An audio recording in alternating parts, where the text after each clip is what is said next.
podcast is intended for mature audiences. The views and opinions expressed are those of the panelists and do not reflect in any way those of the podcast partners, sponsors, or affiliates. Enjoy. Hi, this is Michael Buffer, and you're listening to the Voice of the People. Let's get ready for Boxing Voice. Every day I'm hustling, hustling, hustling, hustling, hustling, hustling, hustling, hustling, hustling, hustling. Every day I'm hustling, every day I'm hustling, every day I'm hustling. No matter what nobody say, man, spirit can't nobody fuck with me, man. You know, I can't be fucked with, you know. Beyonce Productions. Whether you pay to see me win, or you pay to see me lose, you're gonna pay. Fuck it, your kids still gotta eat. I don't have to watch, you know, any footage of a fighter. I mean, because I'm Floyd Mayweather, everybody gotta watch me. I knew eventually I was gonna have to fight Oscar. I feel like he was straight up and down, no special effects. BoxingVoice.com. How can Canelo have the biggest deal? Your deal is for $300 million, and I made $350 million just in one fight. And you're fighting on the app. BoxingVoice.com. I'm a king, okay? I eat a feast. Every time I eat a feast. And when I get up from the table, I don't give a fuck who get the leftovers. At the end of the day, follow my green print. Beyonce Productions. BoxingVoice.com. Good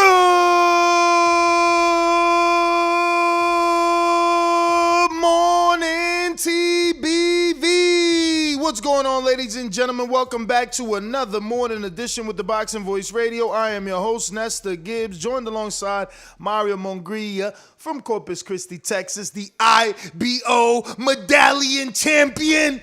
I wish I could have fit Stallion in there, but you're not Italian. But what's going on, Mario Mongilla? How you feeling after becoming a champ? Yo, I'm feeling like a dentist out in these streets. Got you too. Somebody on Instagram sent me a shirt, and I saw the design. It's like a tooth, and it says Mario the Tooth Taker. It's real dope. It comes in on Friday, so I'll definitely wear it Friday morning. Why they had to go and fuck up the whole tagline? It's supposed to be "Got your tooth," man. Come on. I know, right? But Mario the Tooth Taker. That shit sound like some Game of Thrones name.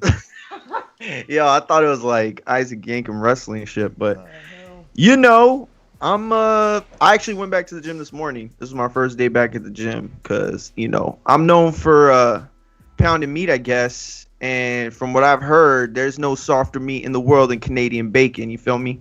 But we'll see. We'll see what my future lies. Yo, Mario the Tooth Taker, Wilder the Dragon Slayer. I mean, I'm telling you, it sounds like some Game of Thrones shit. A little bit. Yeah, man. Ain't gonna hate, but it happened. Yo, BP had the replay? Yeah, man. It showed the tooth in the air? I took a lot more punches than I thought I did. I mean, you let him get 2 flurries off. Well, you know, because he did to you 2 Logan Pauls to Mayweather, like where he just and you had to block it. And I was worried, honestly, because that's how you got the knockdown with Keem. The barrage of punches, it just felt like you was like, fuck it, I'm going to go down, and you dropped to your knees in the first fight. So I'm like, damn, is that going to happen? But you weathered the storm. And yeah, I didn't happened. because, if you go look at it, I'm trying to take hold of his arm. I'm trying to, you know, maintain some sort of inside fighting. I learned a lot from Floyd Mayweather, watching videos on him. I didn't tell people, but, you know, shout out to Short Boxing, shout out to Chemo, shout out to all the dudes on YouTube that break down fights, and they I would spend nights literally where I couldn't sleep thinking of this kid, right? Obsession. And I'm like, yo, I gotta, for real. And so I was watching these videos, and I'm like, yo, I could do that. And then I would spar a few days later, and I would try it out, but it was against a lot of younger kids that I was much stronger than, and so, you know, it's kind of didn't really help as much as I thought it would, and it was clear in the fight that I really couldn't take as much control. I know if I could do the things that I do in practice, yo, I would have fucked him up inside. I would have fucking knocked his headgear off if I would have been able to do what I did in there. But, you know, we'll do it next time. Next time it is. I mean, We'll see, man. I don't know. I think, Mario might be moving on to bigger and better things, but there's rumors of you possibly giving Mr. Kid a rematch. But I mean, with a name like Kid, name like Kid, it's like, do you continue slapping on him? You know what I mean? Oh, yeah. Oh, No. You do continue to slap on him. I do continue to slap on him. Yeah, I get him in the ring again. Like, he's good, bro. Like, listen. Yo, you better be careful. You might end up in a Wilder Fury trilogy, man. Bruh, I know. And I'm gonna have to beat him 3 times and shit. Listen, no, he's good, though. Like, he'll beat other people. That's why I don't want to do the rematch next. He already did. Because I know he'll beat somebody, and then that'll make the rematch even better. You know what I'm saying? Like, I mean, let's be real. He could probably talk himself into it, but I feel like if Canadian Jose is back, that's the fight. I mean, he already agreed. He already agreed. No, he agreed. Listen, you said it. You said he's the better boxer than me, but I'm the better fighter than him. I don't know could about take his that. punches. I don't know about all that. I don't know about all that. take- I think you believe you have the bigger heart.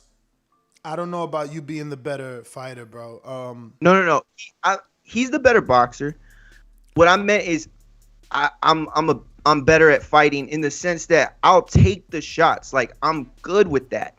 I just want to land mine. Let me land mine. The thing. And, You gotta break your fucking teeth. That's the thing. You have to be Canelo with Jose. He is Billy Joe. He is Word. Billy Joe with slightly, possibly decent power, because he shocked Enrique with those overhand looping rights, and he shot Cruz, and Cruz is allegedly a puncher.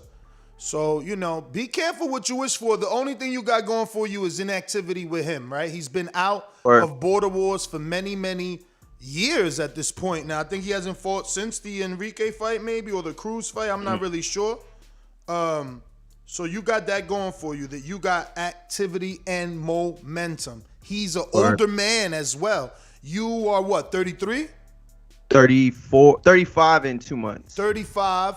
He's about 41 or something. He's definitely 40 or over. Well, Shokyo was 40, so I'm not letting listen, the I'm 40 a great club matchmaker. make me feel like it's I'm a not, great matchmaker. I'm giving you all these names, but they old. You know what I'm saying? I'm giving you the Canelo diet. Now, the top ring. No. Listen, he's good. He is good. I watched this fight plenty of times. He is good. Have you watched it after your win? Have you serious. watched it after your win? I have, yeah.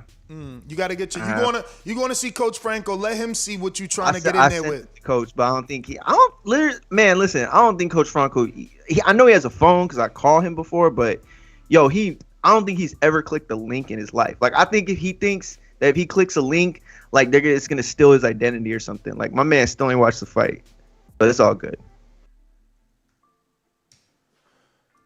But yeah, man, listen, the topic on the line, a lot of people, Twitter was like buzzing this morning about these potential names that have been named as potential Crawford opponents.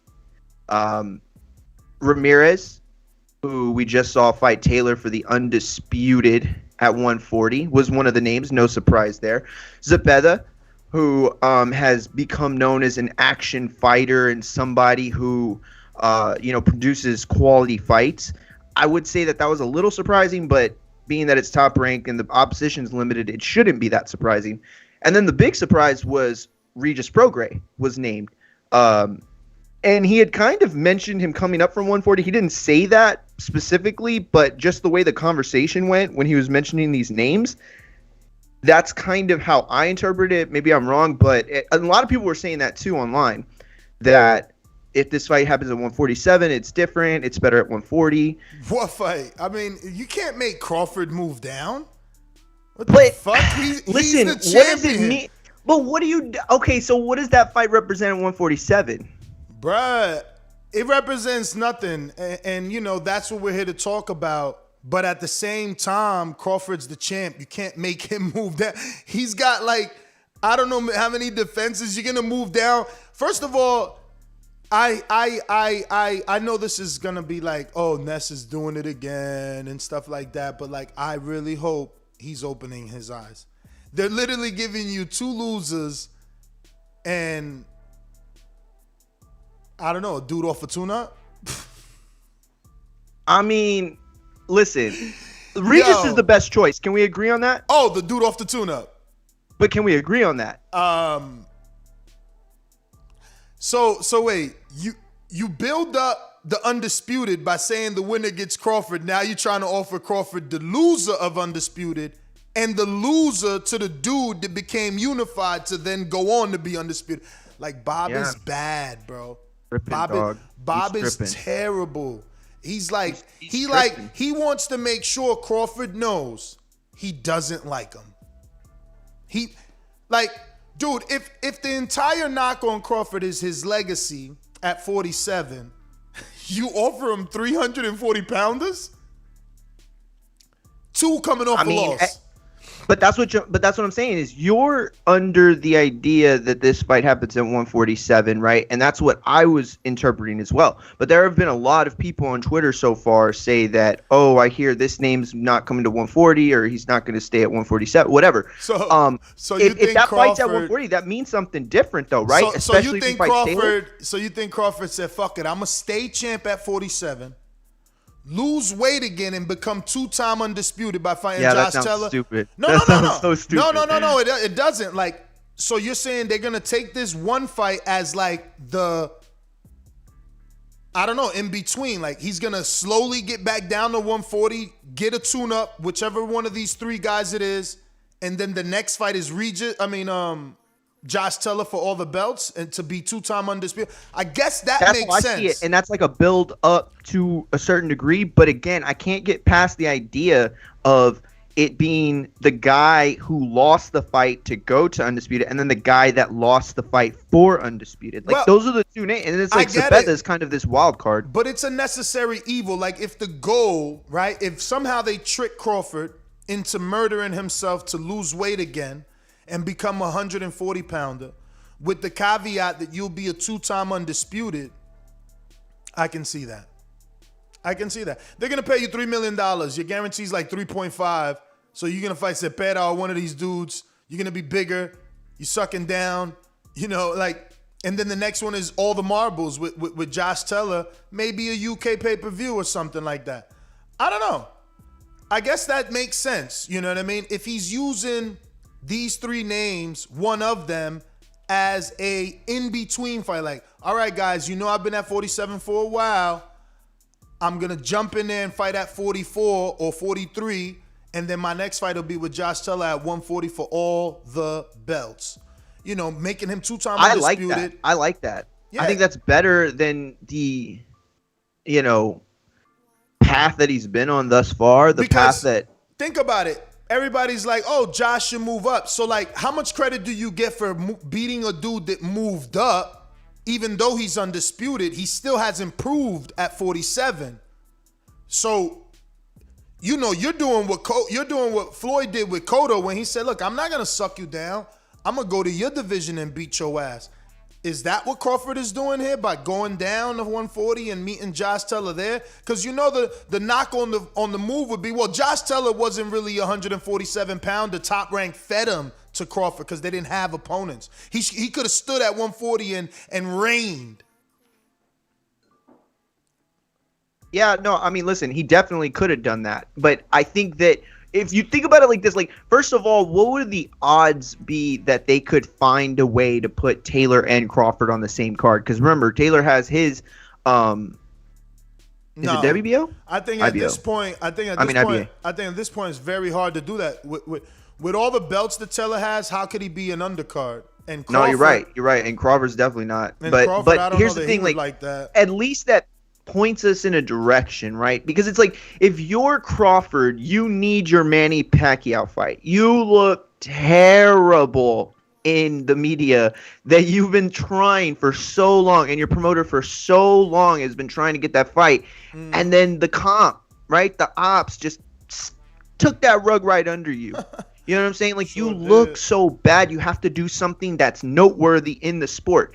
And I'll be honest, like, I feel like Crawford is noteworthy. Like, I think his career is noteworthy. I know a lot of people don't call him pound for pound. I know a lot of people have a problem with this 147, but I think that every time Crawford goes out there, something special happens. We see one of the best fighters on the planet. That said, he has not created any like noteworthy headlines. You know what I'm saying? And beating the undisputed Josh Taylor would be one of those headlines, as will Spence if he beats Pacquiao, right? Then it's like the collision course makes absolute sense, right? So it's like, what do we get in between there? And I just don't want junk. Like I mean, what are we gonna get? Like Mean Machine 2? Like is you know what I mean? Is that a possibility at this point? Like I have no clue. So I don't know. I don't know, man. Mean Machine, I don't want to talk bad about him after the Crawford fight. I think he showed something kind of like Diego Chavez did with the Thurman fight. So I'd like to see him back. I know he got released, and I think the rumor is he's already signed to fight Virgil Ortiz, right? You didn't notice that? I think that... I don't think that's... Are you sure that's... I don't know if it's official. I don't think it's official. I've been seeing that. I've heard it. Yeah, I've been seeing that. Virgil Ortiz and Aegis Kavalaskis. So that's a decent fight. Look, man, as far as Crawford... It's not much to say. It's a very unfortunate situation that he has all this talent and he has such a, historic promoter is one of the best words, right? A promoter with longevity in the business. It's just strange that he has poor opponent choices consistently. Yep. I mean, look at Virgil Ortiz, gradually stepping up the level of opposition and the names. Like, he's fighting a Crawford, former foe. So, yeah, good point. It's just, it's unfortunate, again, in the situation that he's in. Everyone around him, not just in his division, but everywhere. Like, Ryan just is rumored now to fight Comey. Like, everyone has a name except, Crawford. Like, yeah, they're wilding. Like they like how dare Bob say Zepeda and Jose Ramirez? Like, no, you lose. That doesn't mean that your career is over. But you lose. It doesn't mean you get another title shot. Oh, you lost both your belts. Let's give you another title shot. No tune-up. No, that's not how it is. How could they do that to him? So like. Where's the challenge in that? What betting lines are going to say that Ramirez is a favorite or that the fight is even if he's coming off a loss to a smaller dude who obviously isn't considered pound for pound as high as Crawford? So, but you don't think that just beating a Mexican on Cinco de Mayo, or like September, not a Mexican off a loss, Mexican Independence, that won't do something? Not a Mexican off a loss. Like, Floyd said, follow my green print. The green print is a Latino at least coming off a win. A Latino at least coming off. Floyd's never done a Latino off a loss. It's just never been done. That again, they're shooting themselves in the foot, and I guess that's what they like to do. We got a super chat from Noel G in Dallas. It says, once again, Bud fans believe these are all great options. Why all these opponents at 140? Nobody at 147, but Bud keeps getting passes. I'm done with Bud. Yeah, man. Damn, done with Bud. Here's the thing. I know I should be done with him too, but it's like I don't believe that the Bud Crawford that I've seen all this time is just going to sit there and watch Manny Pacquiao and Errol Spence while he twiddles his thumb and fights Zepeda. Like, I don't see that. I think he's going to make a real push for Taylor. Obviously, that's going to happen for sure. And then once he does that, I still believe that fight happens. I mean, and Earl said it the other day. You talked about the fact that, this is a guy who's heading into the biggest fight of his career. And, even though he's not looking past it, he is thinking about the future. He knows that the Terence Crawford fight is the last big hurdle left at 147. I mean, you could argue Keith is there too. I still would want to see that fight at some point, but I wouldn't mind seeing that fight at 154. You know what I mean? Like Keith and Spence, they can fight at 154. I'm good with that. That doesn't derail any idea of what that fight was going to be for me. But Crawford Spence, if that does not happen at 147, listen to me. it will go down as one of the biggest blunders of missed opportunities in the history of the sport. 25 years from now, we will still be talking about the fight that never happened. Yo, delusional Crawford fan. These channels are built off their daily Bud hate videos. Notice how they made sure to tear down the most skilled and accomplished black fighter. Laughing out loud emoji. These agendas are blatant. So we tore him down, and he's the most skilled and accomplished black fighter. That's funny. That's actually skilled, maybe accomplished. That's actually laughable, man. Stretch. You're a fucking casual moron. How could you be accomplished at 147 in the last 4 years? What have you done for me lately? You know what I'm saying? What are you talking about? You mean once upon a time? Like, once upon a time accomplished? What the fuck are you talking about? It's not like you couldn't call in and tell us exactly who this list of accomplishments that we're, not taking note of. He beat the great Aegis Kavalaskis, bro. I knew you were gonna go that name first, bro. But for real, I mean, he beat the shit out of Kelbrook. My man, he actually is the only dude to hold the win over fucking Jack Sparrow with the one leg, the pirate, Jose Benavidez. Come on, bro. He had to shoot him for the thing, but at the same time, a win is a win, I guess, right? Yeah, definitely. Super accomplished, man. Austin in Tejas says, no cap. I real life believe Boots beat them all. We'll see. We shall see. Yeah, I actually got some Thurman on Boots and Thurman on Verge. Like, yo, what you think of Verge calling you out and shit? That sounds saucy.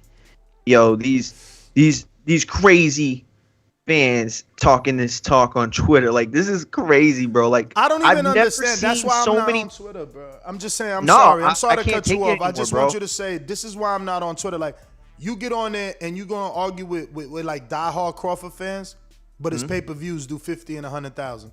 Like, bro, dog, stay off Twitter, man. They little as hell. Them dudes little.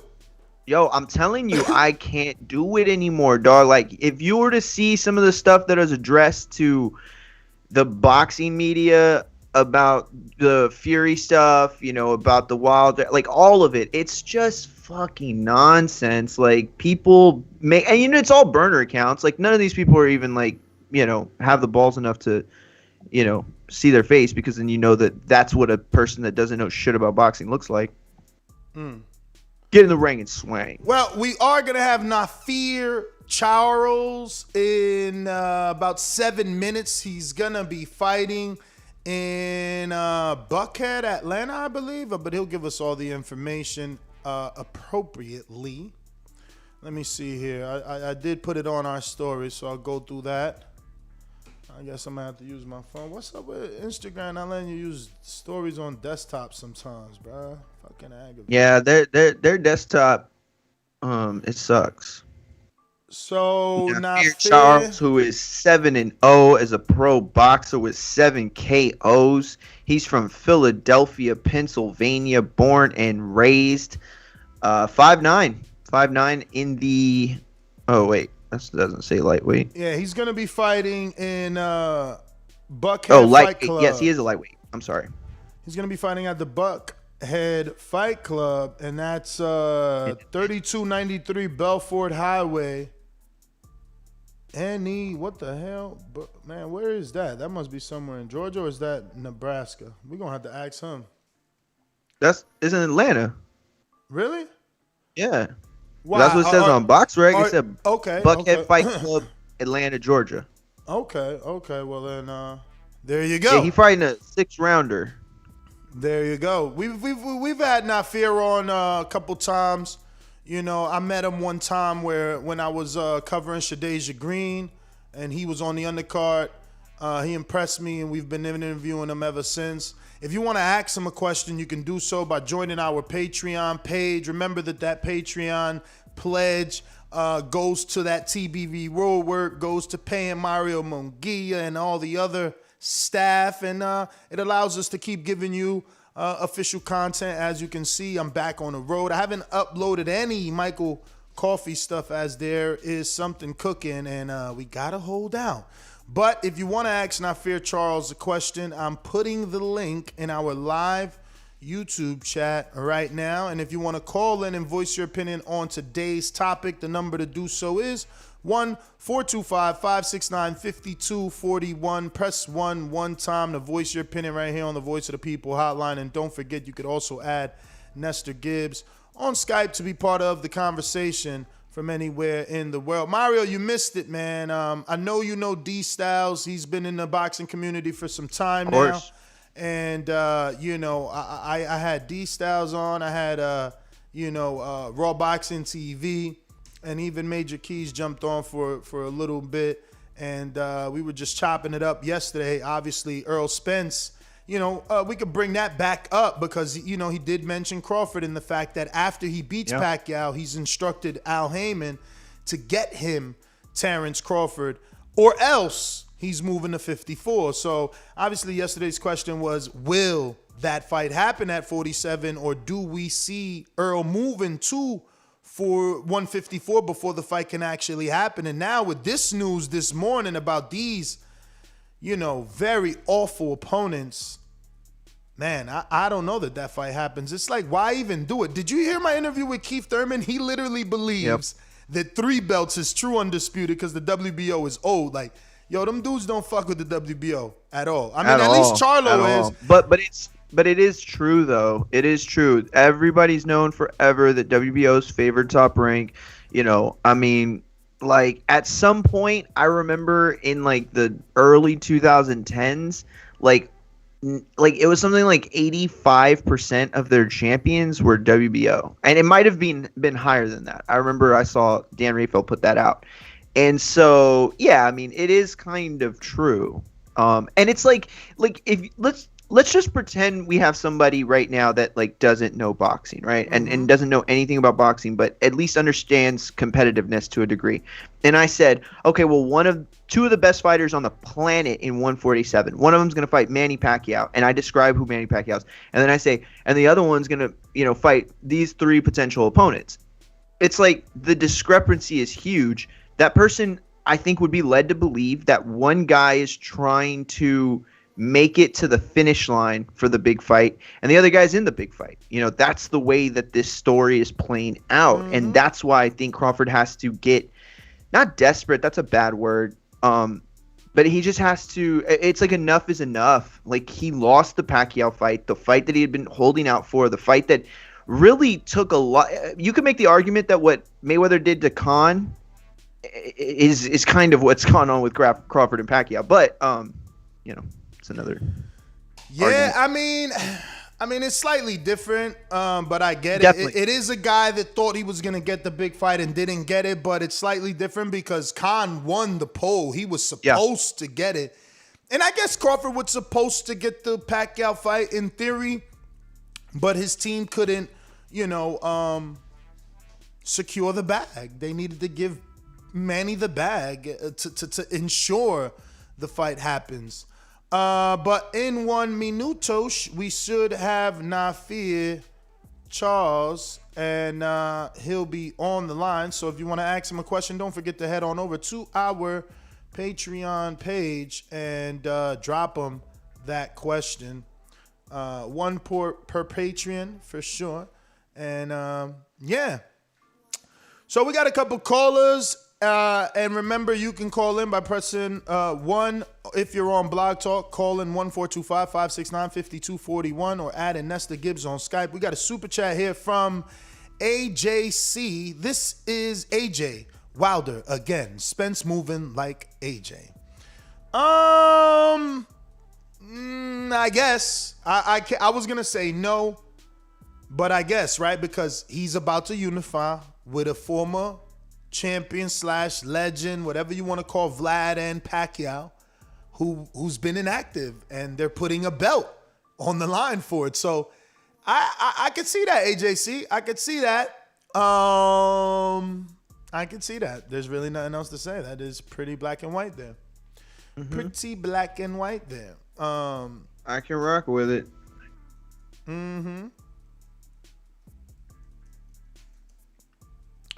But I'm really shocked, man, that even at the end of his career, or rather at the end of his contract with his top-ranked career, they wouldn't offer him something more appealing to re-sign. Like, this is what you offer a guy that's contract is almost expired. This doesn't seem like you want him to re-up. This seems like you really believe he's been causing you a loss, the way you've been Financial saying in losses. the media. You know, he's the one been saying in the media that Crawford's cost him money, so he's moving as if he doesn't care to re-sign Crawford. Do you think it's safe to say that these actions of Top Rank and Bob Arum seem to lead me to believe that maybe they don't want to re-sign him? Yeah, I'll be honest. After his last fight with Brooke and the scathing interview with Bob from The Athletic, I thought they were done. And then things got a little better, I guess, or a little less combative. But it really didn't change anything, because you're absolutely right. Like, when you are a Major League Baseball player and you are a free agent the next year and they want to keep you, they're throwing everything at you. You know what I'm saying? Like, you're a basketball player that's about to go into free agency, they're going to throw the cars at you, the money at you. They're going to throw, real estate at you, whatever they can do to sweeten the pot. This doesn't feel like a sweet enough pot. In fact, it really doesn't feel sweet at all. Now, you can dangle the Josh Taylor carrot, but if you're Crawford and have had to endure this kind of media scrutiny over the past 3 to 4 years, I don't know if you want to re-sign for it. You know what I'm saying? So I think you're right. I think this could be a way for them to save face, because Bob took a lot of heat. So instead of coming out and saying, we flat out don't want to sign Crawford again, he is hemorrhaging money, I've lost one of my 4 beach homes. You want to do that? That's fine, whatever. But you look terrible in the media. So, the way to go through it from a PR standpoint is to, kind of save face and go through the, go through the routine of it all. But I don't know. I can't say for sure. It's just it's a little funny, man. They really need to do something, or he really needs to wake up. It's just that simple. But I seen Ignorant Boxing say something, and I wanted to ask your opinion on it. He believes that Crawford should sign with Eddie Hearn. But we just got our first guest, Naifir Charles, in the building. Champ, what it do? Good morning. How are you, brother? Yo, what's good? Oh, man, we good. Happy to have you, man. Can you turn that phone sideways so it doesn't blur you out? Because Skype has there you go.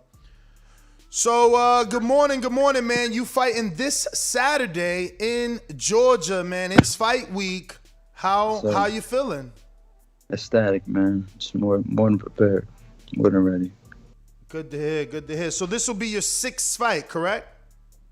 My 8th. Oh, shit. He's 7-0 with 7 knockouts.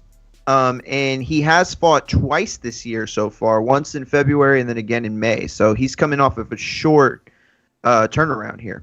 Quick turnaround, I should say. Sign the freeway Ricky Ross, not to be confused with Rick Ross, the boss. He's definitely been keeping you active. I remember when he first emerged in the boxing scene. And I mean, he's kept you active all throughout 2020, which was a COVID year. And here you are in 2021. Basically with your 3rd fight listed. Are you happy with your activity? Yeah, definitely. Just giving me more opportunities to fight, man. Just show my skill set. So, yeah, man, the conversation we have just keep me active, keep me in the loop. It's been great. And now, as far as fight week, I know you probably don't want to, give away too much, but where are you weight wise? Are you there? Is it getting a little tougher, or how you feeling? We was on weight about 3-4 days ago, so it's just maintaining breakfast, lunch, dinner, just making sure we get the energy in, get the energy out, just maintaining the same level. So it's been great. But at this stage, you have to do that stuff yourself, correct? Say that again? At this stage, you're monitoring your own calories, your own caloric intake, like all the stuff that you're eating. Like that's. I have a dietitian and you do? Okay, wow. Yeah. Awesome. How long have you had a dietitian? We just started like a month ago. That's good. Hey, it'll help like that. Seriously. Yeah. So Naifir, man, what do you know about your opponent? And did you know that he lasted, almost the entire 6 rounds with big punching Elvis Rodriguez that was just let go of Top Rank? Yeah, definitely of a higher echelon of skill set than the past dudes I fought. It's something we really look forward to. We've been calling a few guys that just something that'll give me more of a challenge, and I feel like this is definitely of that caliber. Just pushing me forward more and more at every fight. I mean, I feel like going through busters consistently is just not a way to go. I mean, we don't learn from that. We don't build any construction off of that, and just constantly pushing it forward just more and more. At the end of the day, will definitely put me in the position I want to be for the next 1 to 2 years. So the opposition's better. Is it safe to say that you want to go, because you're fighting a 6th round, but you've never been past the 4th round, I believe. 2nd round. Oh, okay. Wow. Never been past the 2nd. So is there any part of you that wants to get the rounds in? Yes, definitely. The last fight, I could have stopped it in the 1st, but I feel more inexperienced with constantly just taking dudes out in the first half of the 1st round. So I moved around with them a little bit, pushed them up a little bit, kept me in the middle. But at the end of the day, just gaining that experience, just being in the ring more as a professional, definitely gave me a little bit more light and more comfortability as I was in there. Now, Naifir, it says that your fight in 2020 of February, 2021 in February you did go 4 rounds out of 8. Is that a mistake on BoxRec? Was that in Mexico? Yeah. I've never went past 2 rounds. Wow, you got to that's get them weird. to check that out. We got to get that fixed. Yeah, that fight you had in Mexico. The fight you had in Mexico has you down that you went. I took him out the first minute of the 2nd round. Wow. Okay. And that was for the vacant American. Oh, the ABF. Yeah, we covered a fight with the ABF. They definitely got you down for 4 rounds for that particular fight. But did you watch the video of your opponent, Mr. Alfred versus Rodriguez? Yeah. How long have you known this is the opponent? He's pretty good, bro. He ain't no pushover. No, we wanted this for a while. I heard who that Pops? Love it. Who that Pops over there? We've been looking at him for a while.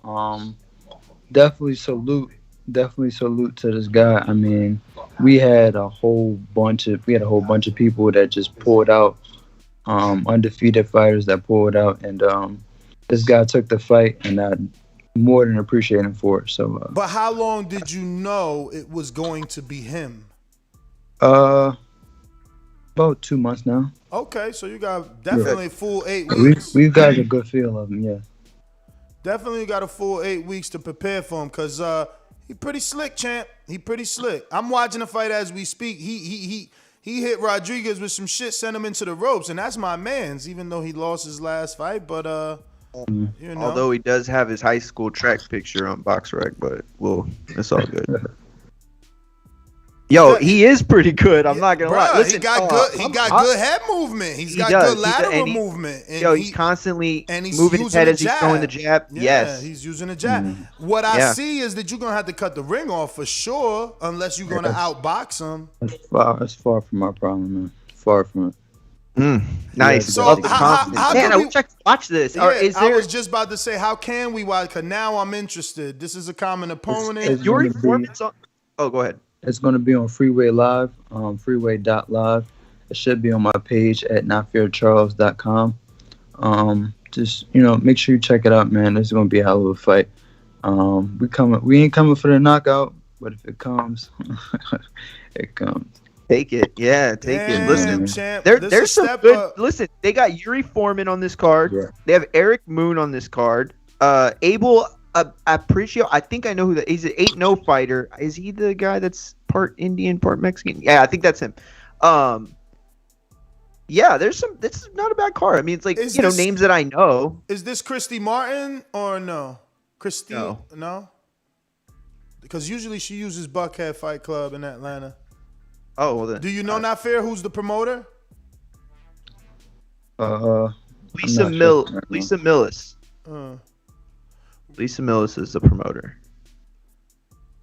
Yeah. Bad. So who I you definitely. been? Go ahead. I'm sorry. Okay. No, go ahead. Naifir, who have you been using for sparring for this fight? Is he taller than you? I know you're listed at 5'9". He's about the same height as me. And who you've been using? We've had Greg Jackson. He's sitting around middleweight right now, but definitely. Damn, you sparring a middleweight for this fight? Hey man, he was one of the guys that emulates his fighting style the most in Philadelphia. So we did what we had to do, but we got in around a few 10 rounders in there. Just getting in to go work with him. So that's good to hear. Listen, man, I told you, man, we more than prepared for this fight. I can't make no excuses if I don't come out with the victory. You know what I mean? So for fight fans that have not seen you fight, just give like a quick synopsis of your style. Like, what's your style like? I'm a body destroyer, man. Body destroyer. That's my MO. Anybody that sees me, that's the first thing they say. Yo, why do you destroy people? Listen, man, it just comes naturally to me. You take out the body, the head will fall. So I just move off the motion that eventually all my fights will eventually go 8 rounds or 10 rounds, and I'm just making sure that at the end of the day, by the time you get to 5 or 6, you won't have nothing left in your tank. Bruh, I'm still stuck on. Y'all jumped up real high. I mean, based off your last, like all your opponents, like this dude got the most wins. And he's got the better resume. Like he's been in with the names. My only thing is, man, he lasted long with a puncher. Yeah, my only thing is, man, showcasing and my opportunity. I'm just waiting for my time to shine. So at the end of the day, we've taken on these busters. It's proven us nothing, but at the end of the day, people know the name. People are starting to see me more. Once we get past this, we're looking for some more undefeated dudes that, had the opportunity, that will have the opportunity to face. But at the end of the day, we focus on what's in front of us right now, and that's just taking this dude out. So, we talk to fighters, we interview fighters all the time. There's like this dynamic between the guys who are like, you know what, I want to do it right now, I want to go, and then the guys that are willing to build and grow. If there was like an opportunity with like a short, late replacement for like a vacant title or like an interim or something, like a big name, like would you want to take that? Are you doing this at your own time? You're going to continue to get your own fights and you're not going to rush it?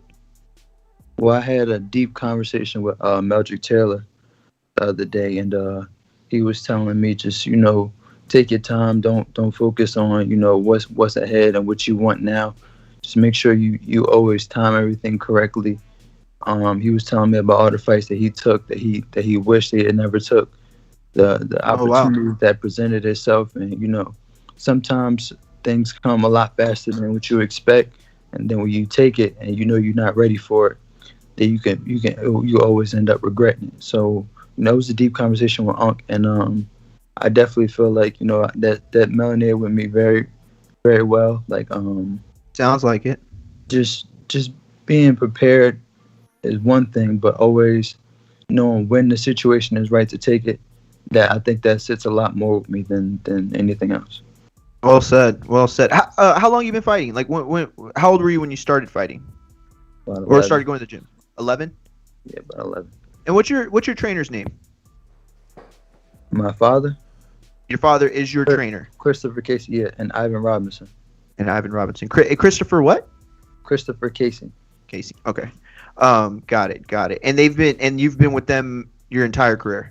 I built my father my entire career, but Ivan Robinson he's come along with the team for almost a year and a half now. So what was the decision to bring him in? Was it just something that y'all felt like the time was right to? It was an emulation of, I was coming forward with a lot of heat and the defense wasn't there. So okay. Including him in the camps, my defense has skyrocketed phenomenally. So bringing him in and then bringing in Bozy, bringing in all the other people that we add in certain work with, my skill set has rose to another level. So that's great. That's great that you and your father have the mentality to bring other people in. Like too many people think of boxing because it's historically been like, here's this trainer named Angelo Dundee, here's this fighter named Ali. You know what I mean? Like it's like a one-man thing, but it's not. Like, football teams don't have one coach. They have, I don't know, hundreds. I really don't know. NBA player teams, they don't just have they have a defensive coach, a shooting coach, a ball dribbling, a ball handles coach. Like they have different coaches that do different things. Boxers should have that. They should have guys that, are able to open them up with specialties in defense or whatever. You know what I mean? So definitely, applaud you and your father for that move. Yeah. Naifir, I got some questions from the people. Rue in a 504 New Orleans says, how has the experience been with having Rick Ross on your team been so far? Also, good luck Saturday. The experience has been nothing but astronomical. I mean, he constantly gives me new business ideas every day. I mean, shit that I people don't really care to know about, in the boxing game, but he always brings me up with new information, new things that he could work on, new ideas that he could forward and plot on, and I salute him for that. I mean, it's information that I really don't need to know, but I know he keeps me in the loop just to let him know that I'm more of his partner than just someone he works with, Definitely. I mean, obviously, it's been going well. He's keeping you busy, and that's got to keep you and your team happy. Now, talk to me a little bit more about this bringing Bozy in. Is he still with the team, and what exactly have you had him doing? Bozy has been helping me with my defense. My head movement, like I said, my head movement with not only Bozy, but my coach Ivan Robinson is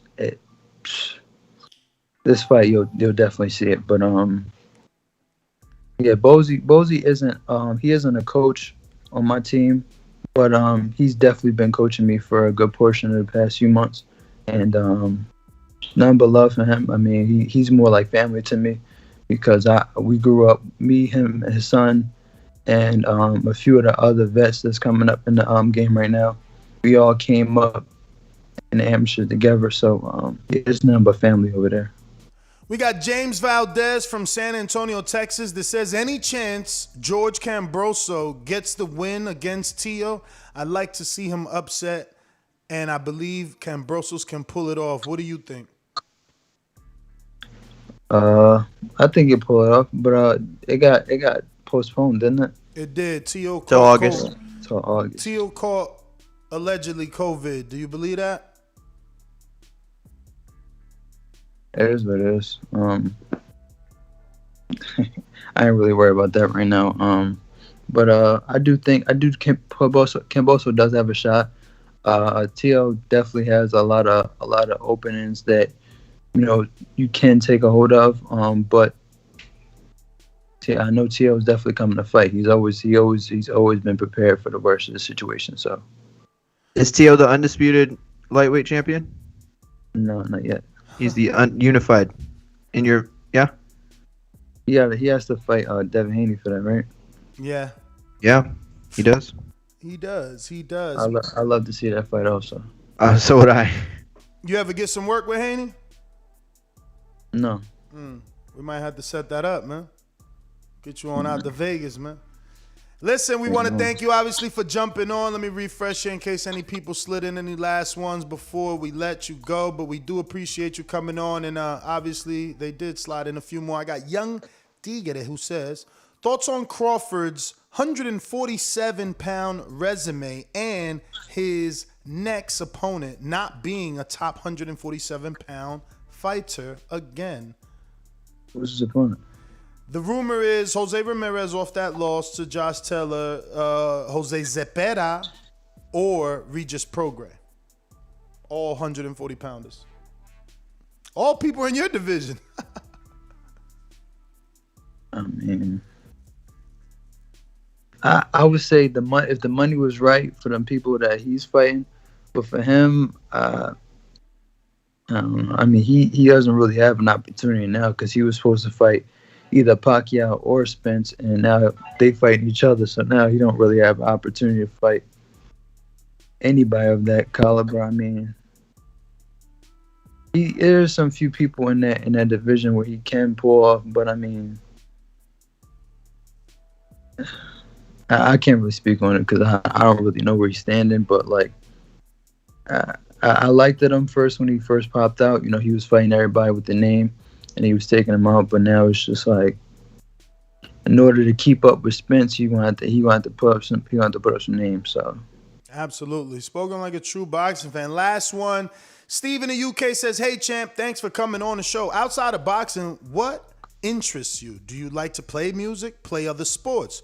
You know, what makes you you?" Also, Ness asks the Francis questions. Thanks for coming on the show, Steve in the UK. I was waiting to see if you would ask him too. What do I like outside of boxing? I'm definitely a music fanatic. I listen to all forms of music. I mean, rock, country. Whoa, you out there for real? What's your favorite country song? Yo, I like country. Yeah, I'm just getting into the country. Going into like rock. I've been listening to I forgot somebody. He makes like instrumental sounds, but it's like it's nothing but hardcore, and I can't really put my mind on it right now. I've been so focused on this fight, but Coldplay? No, I'm playing. That's not Coldplay. I like Coldplay too. I'm just saying. But yeah, it's been nothing but old school. Somebody old said school. Santorini, I think. Let me see what the hell. I just got a message came through. I guess I'm wrong. But anyway, we got one more snuck in from Connecticut. He says, Coach Myers does. Who gave you your best sparring? Gave my best sparring. Probably this kid Pizarro that we sparred. He's from Philly. He's phenomenal. I like him, but he was a little bit big. But he fights at 140 now. But Angel Pizarro, not Angel. Brandon Pizarro. He's definitely up there. All right, that was the last question, and the musician that they said was Santorini. No, never heard of him. He said it's probably before your time. The guy's a little. I heard of him. Oh, you have heard of him. There you go. Yeah. Well, Naifir, man, give out your social media. Let everybody know where they can get these tickets, because obviously COVID is almost gone and people are actually showing up to events. Let them know how they can purchase tickets, how they can see the fight, and how they can follow you and your career on social media. So my Instagram is Naifir Charles, NAFEAR Charles CHARLES.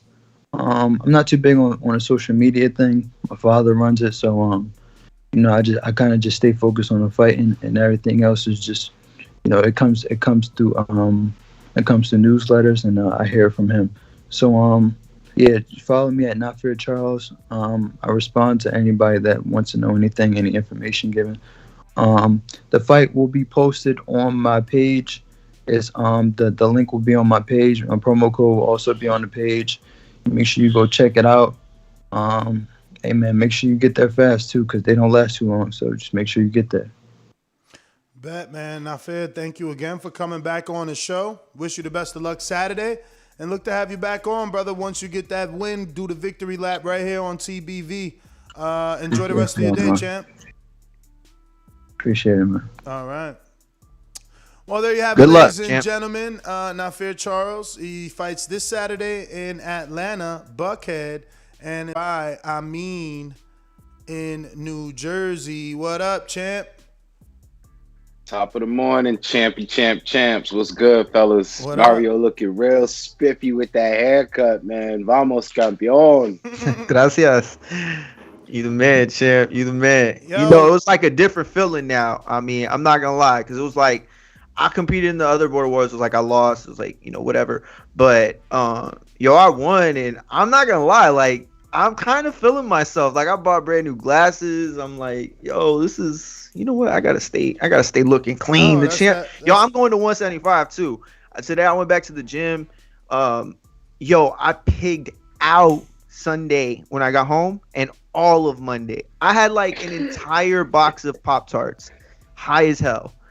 An entire box of Pop-Tarts. Yo, I gained half a pound in these last 2 days, and so I'm like, yo, my body's in like a real like, you know, that ketosis type shit, right? Where it's like I'm burning just sitting.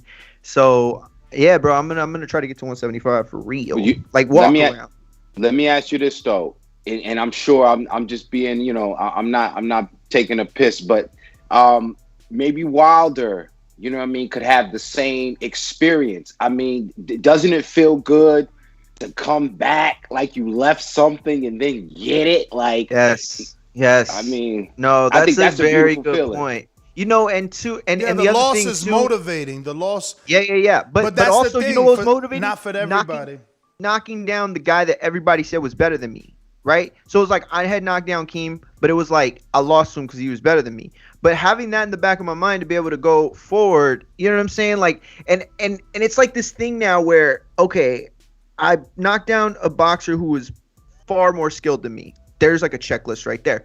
Then I cracked a man's tooth, a grown ass man's tooth. Like, I mean, little goals, baby, little goals. Even in my power, like I believe my power is for real. Like, you know what I'm saying? Like I could probably like, you know, break tiles and shit. Like I don't know if I can, but you know, I maybe I'll try.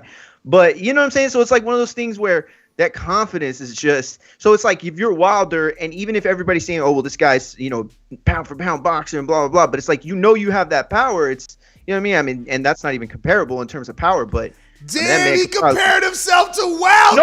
No, bro, seriously. He compared There's only one one punches. Deontay He Wilder. got to. Yo, he That's compared fair. himself to Wilder. Oh my God. Yeah, I hear you. He's taking heads off his shoulders. I'm not doing that. I'm just taking teeth out. You know what I mean?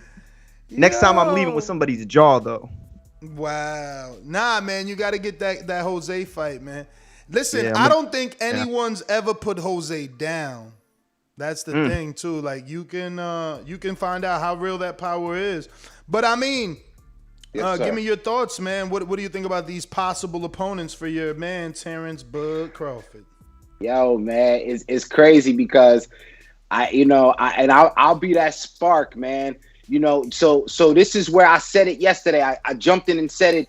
This is where the Floyd Mayweather thing, it perverts the game, because you'll have a fighter thinking, I'm undefeated and I'm getting paid, so I gotta be great.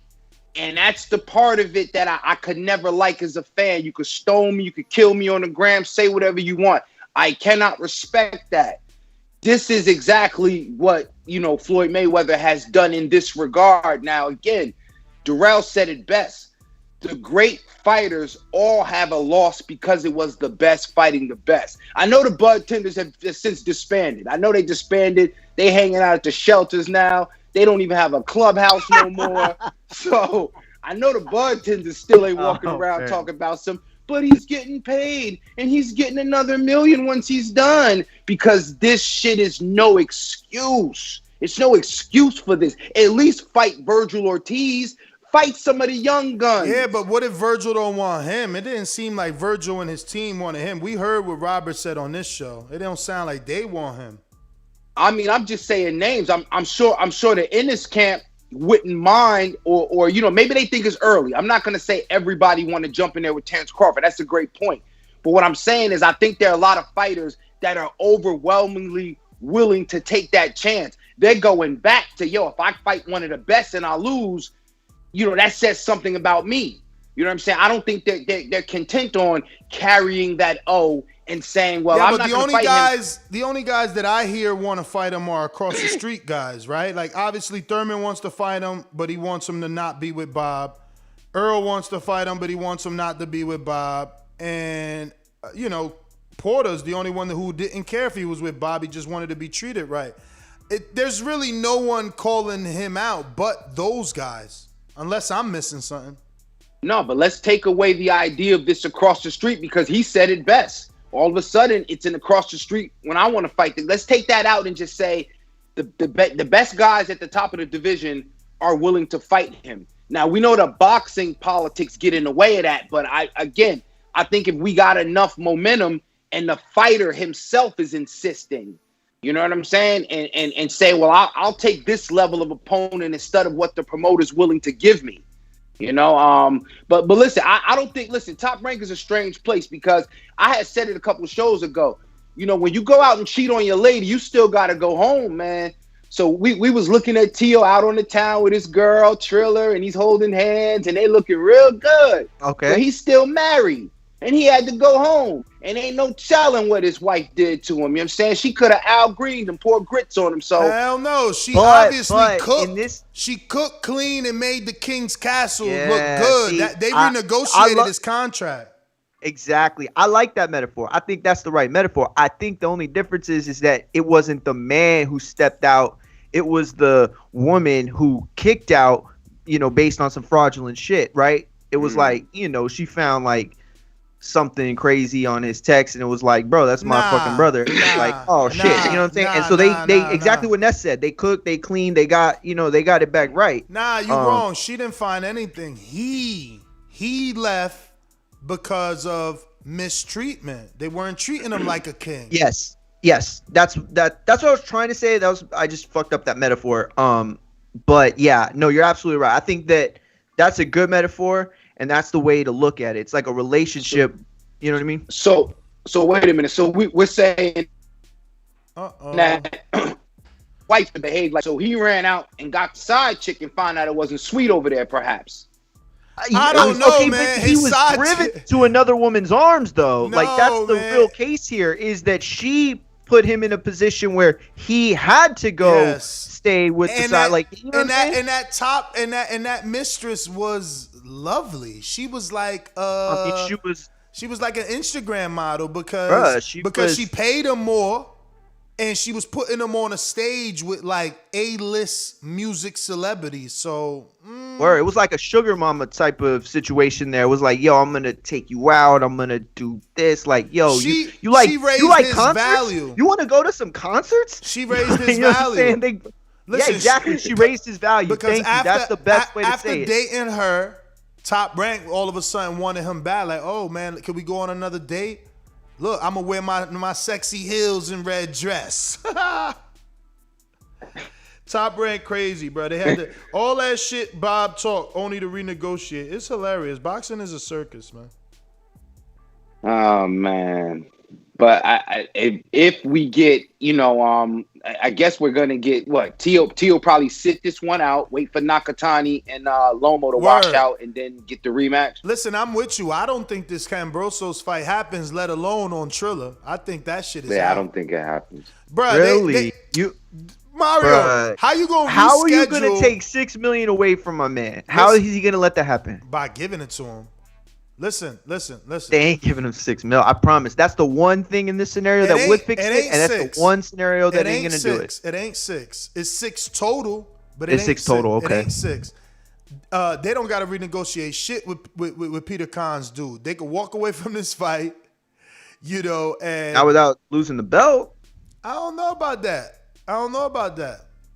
I mean, you're right. They would find they could find, they've done it before, but this is a tough one to swing. How do you make a fight with your mandatory, appeasing the sanctioning body, go as far as have a venue, a pay-per-view, a date, everything set up, then to try to pull out?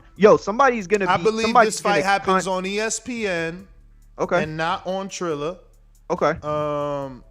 That's just my belief. You know what I'm saying? Listen, it's obviously fake, man. Like, oh, you got COVID. Meanwhile, Naifir Charles fighting in Buckhead. Charlo's fighting in Houston. Top Rank got their own card. Man, like, don't lie to us. So now, Chavez Jr. and Silva's fighting, bro. Exactly. Like, everybody's fighting. Yeah, so everybody fighting. So now you talking about, oh, we going to go hard on August 14th. Oh, so you going against Earl and Pacquiao. Man, get your ass out of here. Y'all lying to me. Y'all lying. Wait, they didn't have a venue still? It don't matter. They going against Earl Pacquiao month. No, I just saw Wager Wayne has said that there was still not a venue. Every month that they push it to is somebody else's date. They can't compete, man. They can't compete. You can't compete with Pacquiao.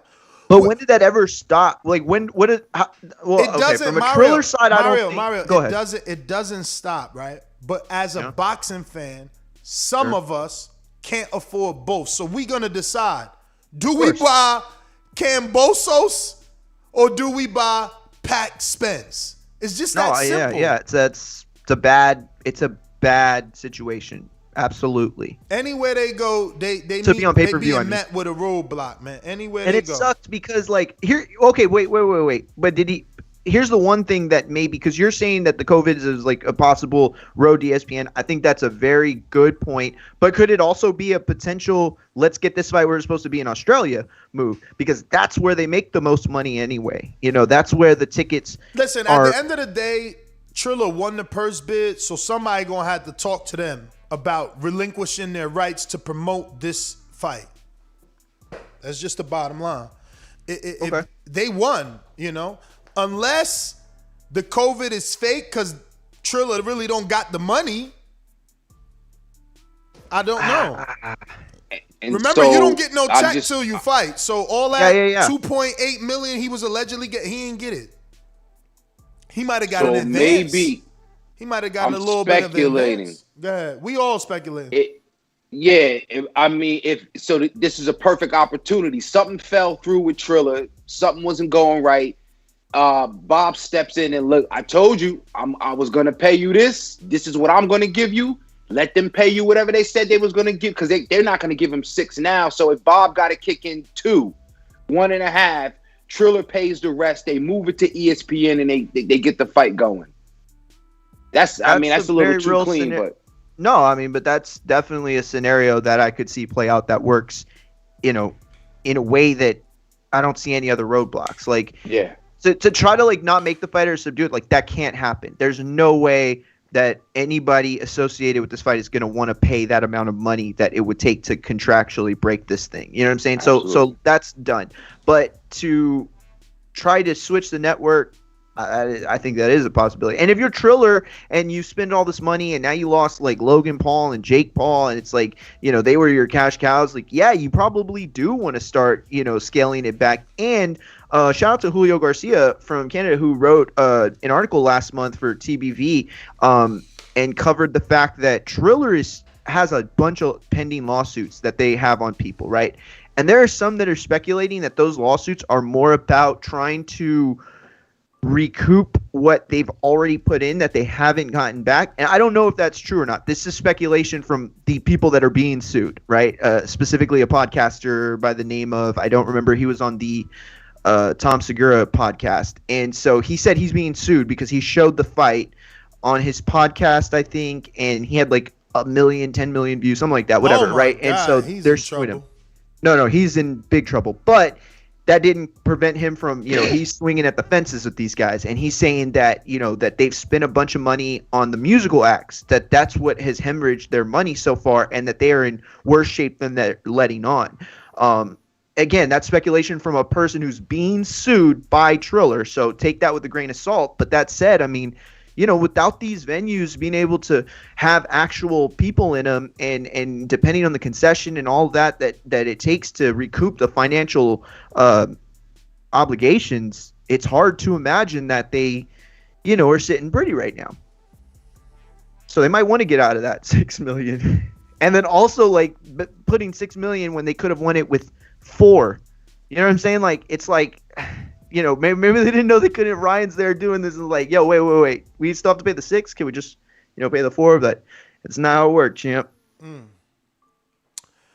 It's going to be interesting to see what happens with the Teo situation, but I think more interesting is what happens with Crawford. Does he take these fights that are being offered to him, these rumored fights, that, or does he take a stance and show frustration and lash out for once? I don't know, man. I don't think we're going to see him just going off of his previous pattern. I don't think we're going to see him take a stance. His stance is not taking a stance, but I think it would be nice to see him take a stance at this point. I think if he takes either of those fights that are offered, it's going to be that same thing that I've been saying. 140 pounders, when they step up, you get unified at 140. By the time you get 147, it usually just doesn't pan out as well. And this will be his doing and not his size or his chin, like Khan or Danny. This would just be Crawford's doing. You come up from 140 to 147, and you're not fighting top guys. You're not fighting the best of the best.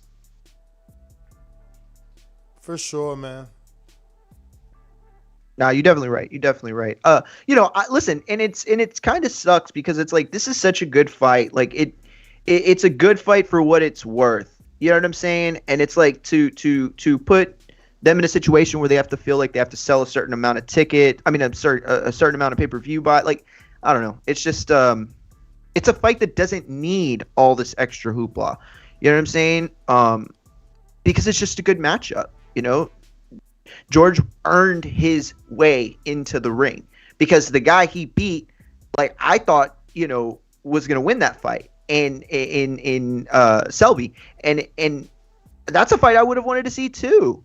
You know what I'm saying? So it's like, I don't know. I feel like the situation is very weird. I think by this time next year, a lot of this kind of weird stuff is gonna not be as big an issue, or like more so like us coming back from the pandemic and people back into the capitalist nature of it all. I think that it smooths out a lot of this stuff, but for now it's just it's touch and go. Every single one of these events is a moment's notice away from having a COVID positive test or money reshuffling or another date. Like, it's been really crazy. If you think about the last 16 weeks, it's been really crazy. I think we kind of need that too, though, in some ways, because just when you throw in, it changes the way the fights are made, as far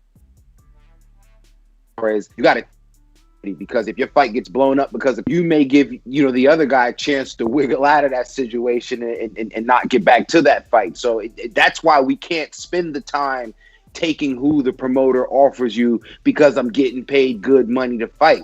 Please fight somebody, some significant, be one of the best. I mean, you can't control who puts you on a pound for pound list, but if you are going to agree to it somehow, I mean, shit, put your money where your mouth is, Word. Yo, real quick, I just wanted to mention the name of that podcaster. It was the H3 podcast, I think Troy Smoke Alarm said.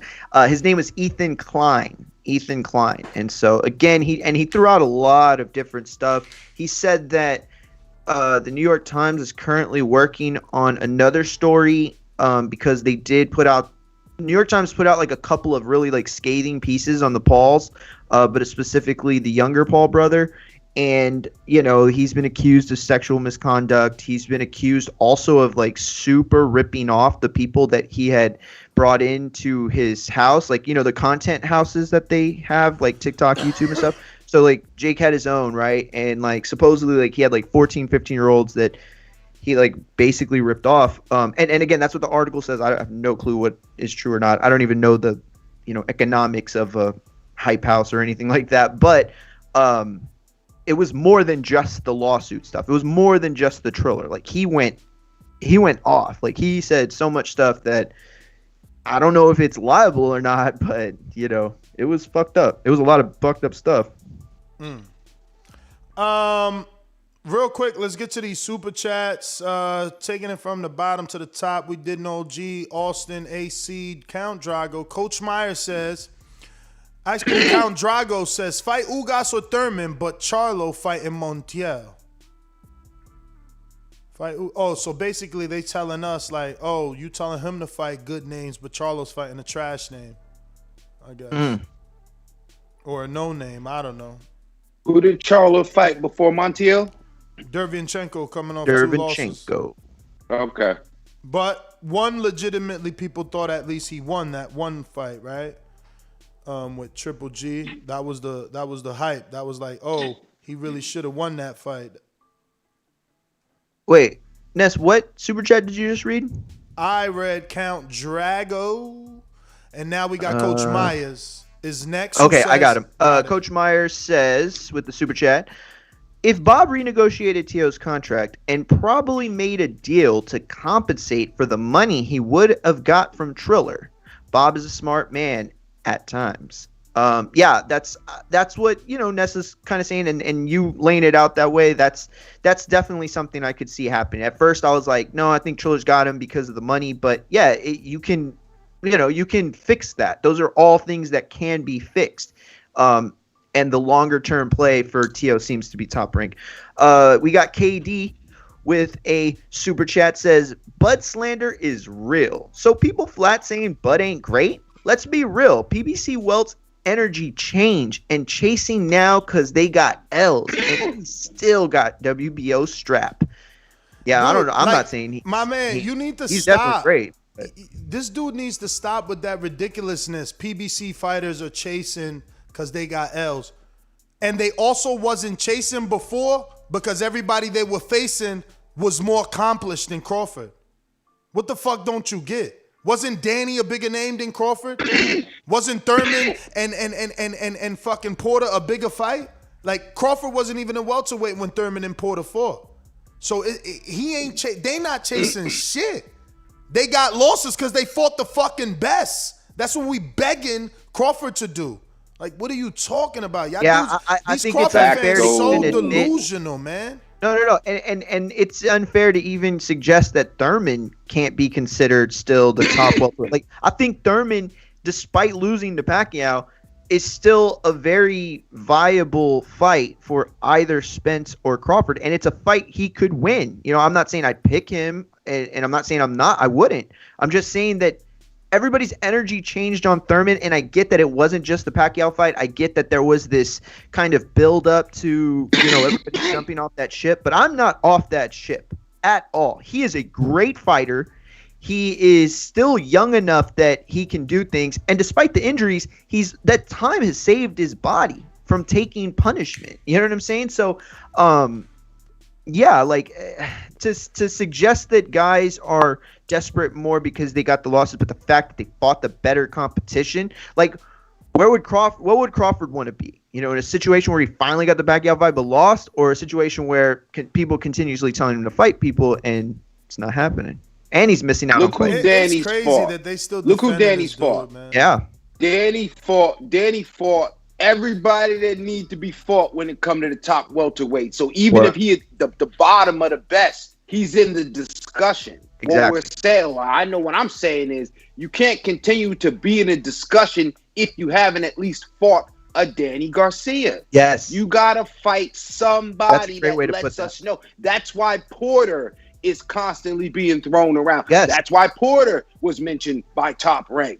So come on, nobody's discounting what Crawford's doing. I'm just saying, if you want to say you want to be considered among the best, you got to be in the mix. Bro, you were so right. And let me tell you, too, something that got Twitter up in arms this week. I don't remember who originally posted it, but I mean, Max retweeted it.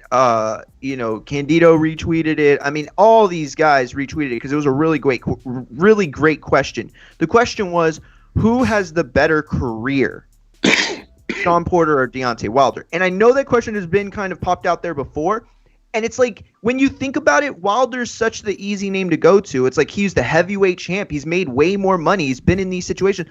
But if you think about who Porter's fought for the amount of time that he's been at the top fighting these guys, despite the fact that he's never really gotten that big win. I mean, you could argue Broner, but despite the fact that he never got the big win, he's been active in all those. Bruh. That's a big win. Yeah, sure, that's a big win. Sean Porter, No, that's a big win. You're right. Porter is more accomplished than Deontay Wilder, man. He's a 2-time welterweight champ in this fucking generation with all these great welterweights. He's a 2-time but shouldn't it be champ. at least the bigger debate in the fact that you're talking about a heavyweight that is accomplished winning the heavyweight title? Like, it should be a bigger question than that. Danny Garcia is more accomplished than Luis Ortiz ever will be. Ever was. Yeah, sure. Absolutely. But we're talking about Deontay Wilder, the fighter who you only as good as your resume. You only as good as your resume. Deontay has that resume comes with wins and losses, correct? Absolutely. So what you have to value with Wilder being able to do what he did in that first fight, despite the fact that he got a draw, it means something a little bit, right? Because you go to Sean Porter and you give him credit for his losses because he was in there tight, because a lot of people didn't think he was as good as Spence, whatever, like whoever you want to point out there. He has those big wins, but he also has losses where he raised his value in losing. Like, that is a major accomplishment that guys by like fighting Cotto, the best. Exactly, by fighting the best. Losing by fighting against the best. But so then I think it's a tougher question than I agree with you, but I think it's a tougher question. It sounds like we're saying the same thing. You sound like we are credit to Sean for losses. So then, how is he not more accomplished?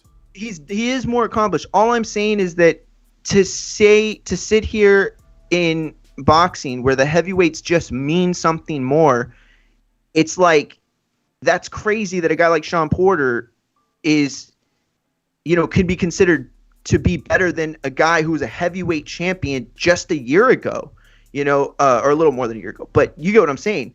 I just think that it's crazy because of how active he had been and how hard he fought. We can consider him better despite the losses. To me, it's an accomplishment. To me, it's a showcase of what Sean Porter represents. He's a 2-time. Yeah. It's very easy. He's a 2-time champion. He beat a current champion for his belt, and then he fought for a vacant title versus a highly decorated fighter in Danny. And then he had a tight fight versus the welterweight darling. Like, I don't know. I think Sean. Listen, if Sean was in the heavyweight division, Sean fought all the top heavyweights already. Yeah. Wilder, AJ, and Fury. Fury's the only one that can say that. He's missing one person. You know what I'm saying? But yeah, you're absolutely right. Bro, you gotta respect what Sean. And by the way, he fought Kell Brook at Kell Brook's most dangerous when he had the most momentum going into a fight.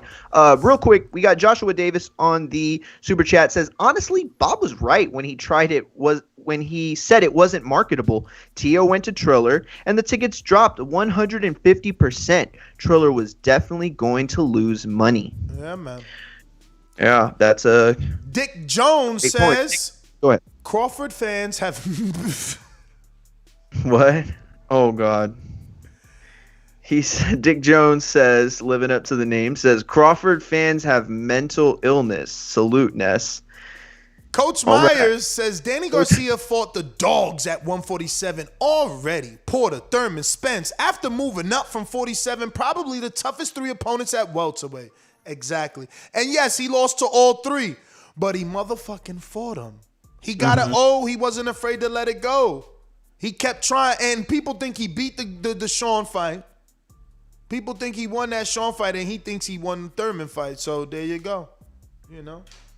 And listen. Yeah, I always felt like people thought that Thurman fight was a little more closer than I thought it was. Bruh, KO King, I don't understand why you consistently do what you do, knowing that you ain't even a member, you don't even super chat. Like, you looking for me to ban your ass, motherfucker. Get your whack ass out of here. I need you to call in with your hating ass. This dude's like a certified PBC hater. How you gonna say Porter hasn't fought the best? No, he didn't say that. Well, he said the best in Bud. Like, Is Porter the one saying he don't want to fight Bud, or is Bud saying he don't want to fight Porter? Did Bud personally tell Porter, I don't want to fight you right now. I'm trying to get this Pacquiao fight? So he's saying that because he hasn't fought Crawford, he hasn't fought the best yet. Yeah. That's fucking nuts. No, that is absolutely It's nuts. burner accounts, bro. It's like these that's exactly what burner accounts trying 100%. to keep Top Rank fucking live here. No one cares about him, man. Yeah, it's Todd. That's Todd. I'm playing. Fucking unbelievable. You know what I mean? Like, dude's trying to offer Porter $1 million, man. Like, come on, man. Come on. Every day I wake up, somebody got a problem with Bob. Mm-hmm. I'm trying to get Dylan Price on. I know he got a fight coming up. Yo, get my man on. Yeah, he just left the gym, trying to see if he got time to talk. A little spontaneous interview with him. Little spontaneous, little drop. Ain't nothing wrong with that. Mm-hmm. Yo, and we do have the flagship show today. Yes. Join us Thursday live tonight at 7 p.m. Eastern, 6 p.m. Central. A little earlier in the West Coast. I always forget what the time difference is. You know, and let me tell y'all something, right? Like, y'all got to understand this. And Ness doesn't even understand this. But it drives my wife crazy. Like, I talk like I live in East Coast time because whenever I talk to Ness, I have to do that, right? It's like if I'm going to tell him I'm going to be on this show, like, what time I'm going to be free? Or, like, if we want to do a show, or if he needs an article, or if he needs, like, you know, press or whatever he needs, it's like, what time can you have it in? And I have to do it. So, like, I always live on that East Coast time. Yo, it has caused some serious problems in the last, like, 4 weeks. Why? Fucked up some of my bread. Yo, I won this contest, right? Shout out again to Julio Garcia. I won this contest on Twitter, and I got 4 tickets to a special early screening of Cruella. So I took my wife, I took my niece, right?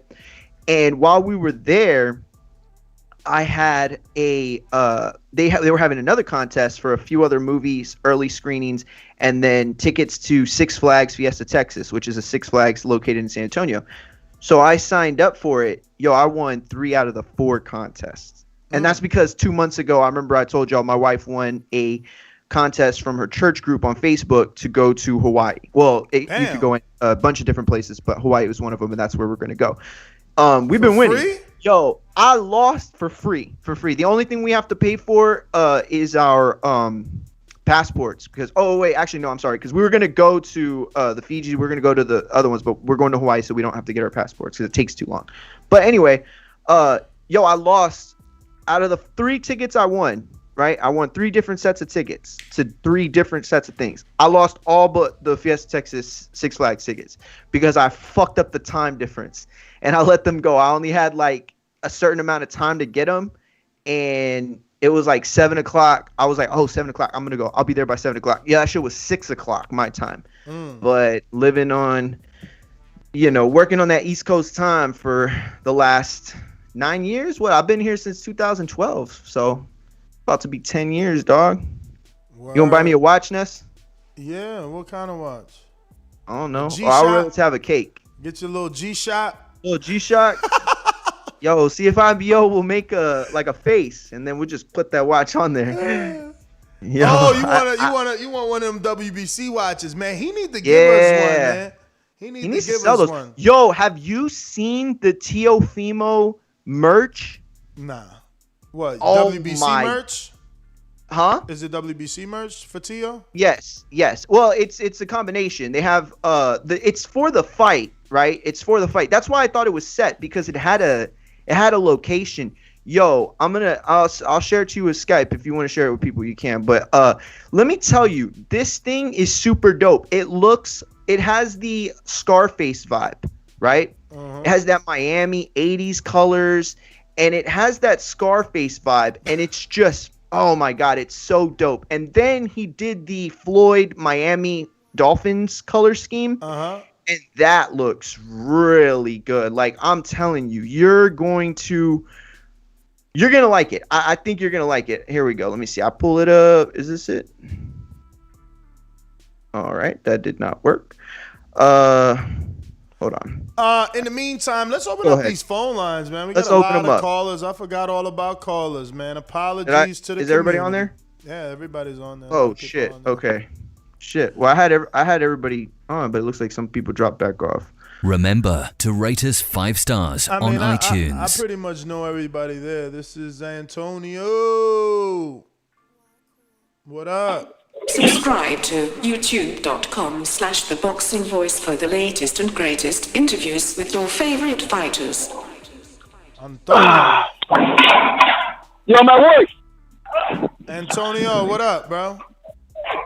Yo, my work. Oh, all right. So don't press 1 next time, champ. All right, Austin, Texas. Actually, Coach Myers, Connecticut, talk to me. Coach Myers, Connecticut. What up? Yo, Yo, you can hear me? We hear you. We hear you. Good morning. Good show. I really ain't got much on the topic, man. I ain't trying to say nothing negative about Bud, but hopefully this is the last fight and he gets to move on after this and get out of that contract. That's all I got. All right. Austin, Texas, talk to me. Hey, what up, Nurse? Good morning, man. Can you Good hear me? morning. Yes, we do. Yeah, bro, as far as the topic game and the wise words of TBV, like, Bud can't go backwards, bro. I don't think he should go back to 140. Like, there's so much action at 147. Obviously, you got Porter, Thurman. You got the young guns and Ortiz and Boots. But honestly, bro, I think he should give one of the young guns a shot. I know Ortiz don't want it, but Boots does. His father was on the show saying that they ready. So if he thinks it's easy work, bro, I think he should give Boots a shot and see what happens, man. I think it's Boots' time to shine, honestly. And Mario, bro, I see you feeling yourself after the dub, bro. Way to represent Texas. That's my Thank you, comment. brother. Good show. All right. Yo, you know, the only thing is I feel like the Selena thing fell a little flat, but yo, I had so many people reach out, and I had posted that, no, my wife had posted this tag, and man, I had this whole like Selena fan club hit me up. I mean, it was probably just like one girl, right? But it was like Selena Unlimited. I forgot what it was on IG, but anyway, yeah, they were like, oh yeah, way to represent. Like, ain't nobody even danced the cumbia. All right, looks like we're going to get Dylan Price on, and we got Amin back, so we should have a full house, and we could talk some more box sale. Shout out to Jersey Zone. All right. In the meantime, let me get to King Born in Brooklyn. What up? Yo, listen, man, this is what I feel about everything. Right now, I don't know, man. Like, Prograis, Riggaroo, he cool, but yo, man, I ain't really feeling none of these dudes, man. I just want to talk about my man, the drug lord, Frank Sanchez, beating F.A. Ajaba, the Aaron Burr, Alexander Hamilton, dude to the death. Let these young cats kill each other, man. That's how I'm only going to know who the young heavyweight top man is. I'm not, you know what I mean? So that's Dula the Iron Mike. They need to get that on, man. I'm not feeling these dudes, man. Yo, give me some more comp for Bud, man. Bud will eat these dudes up alive, man. That's a meal. That's a Mexican meal. That's a Louisiana meal. And who that other guy? We don't even care about it, man. 140 to 147. Too many good fights for Bud, man. Give us Porter. Give us Thurman. Let's get it on, y'all. Peace. Let's go.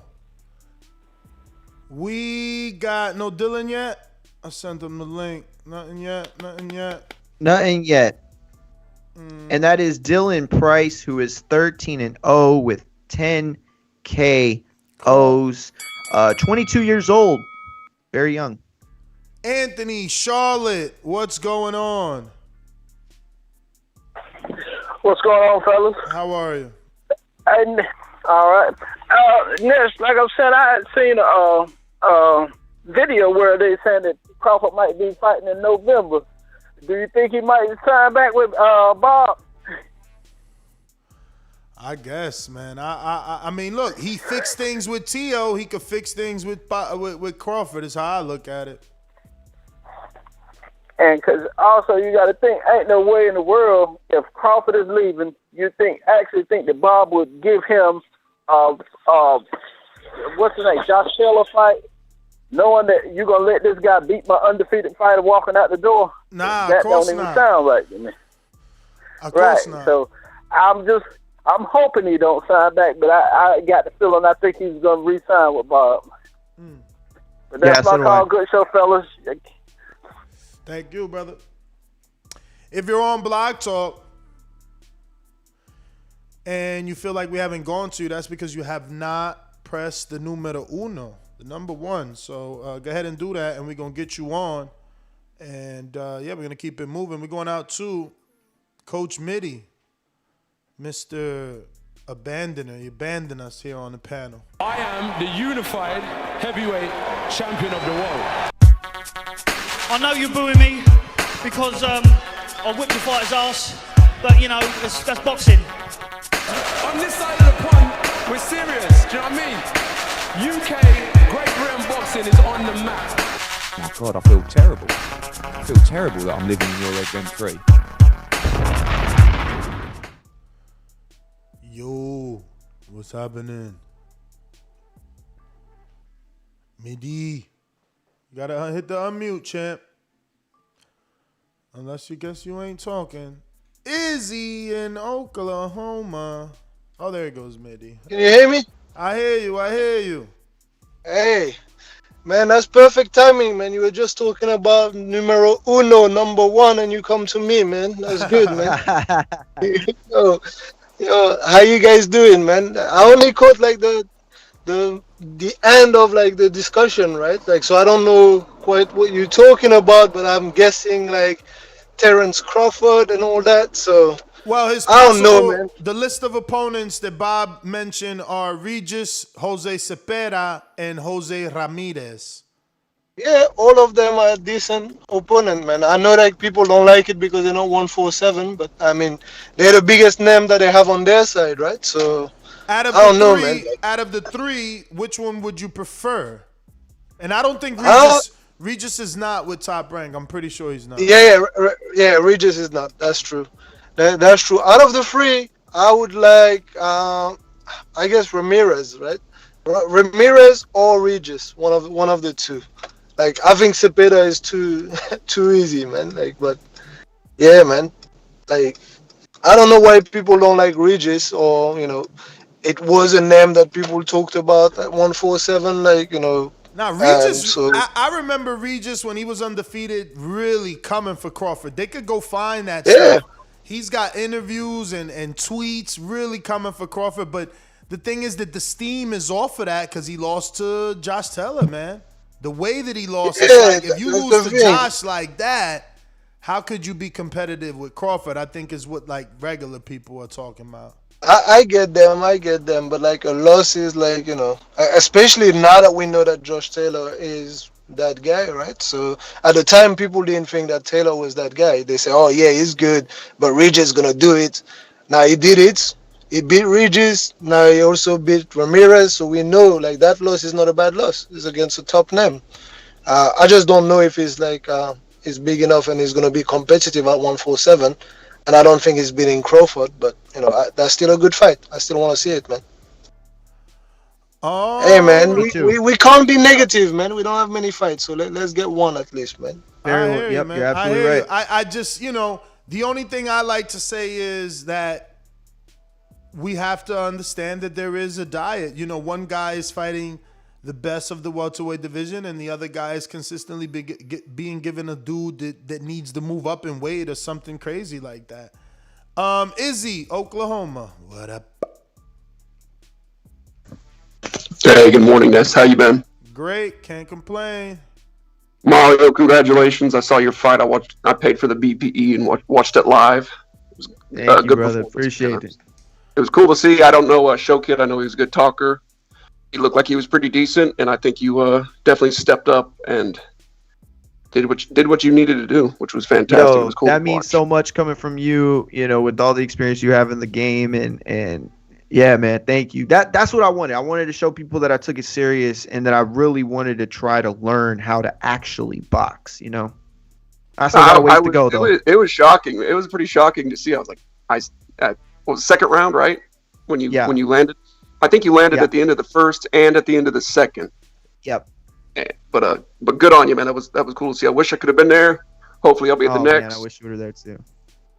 Good addition with King Amin. It's my first show to listen to in a while, and it just seems to flow real well. It kind of reminds me of when I first came on. I love it. Topic, I got nothing. I think we're all frustrated, regardless of what side of the road you're on, to say the least, right? Yep. What else? That's it, guys. All Just right. listen. Y'all have a good show. Thank you, brother. Thank you. Yeah, wow. Who just said that? Did he get it? What? He tripping. Did he just because these little, like symbols, I'm too old. I don't know what that means, but is he saying Zepeda Regis Ramirez equals Porter Danny Thurman? He better stop. Oh shit. I don't know because of that symbol, see the little triangle or no? Yeah. I don't know what that means. That throws me off too. Like, he better stop though. JT Dallas, are you available? So interesting that you come across like a nice guy, but you're really a piece of shit. Hey, with that comment. Come on. No, that was a piece of fuck you. That was a piece of shit. You know, we're doing live TV. Man, I don't care. What you gonna do about it? I'll kill this mother. Why do you have to talk like that? Well, I'm talking to you the way I want to talk to you. You have a problem? Turn off your station. I'm the best ever. Yeah. Y'all hear me? Yes, sir. Yeah, good morning. Buenos dias. What's up, King? I mean, you on the show now? He goes in and out. He's at work. Okay. All right. I don't really got too What's much good, on my it. brother? Shout out to you, brother. There he goes. Oh, same here. Same to you, man. You sound pretty good. You know what you're talking about. But I don't got too much on the topic. I just came back and listening. I heard I missed a good show yesterday and stuff like that. Like I said, I'm just really listening. But shout out to y'all. Keep doing what y'all doing. I'll come back in if something else pop up. That's all I got. All right. Thank you for calling in and listening. Majimbe, New Jersey. Good morning.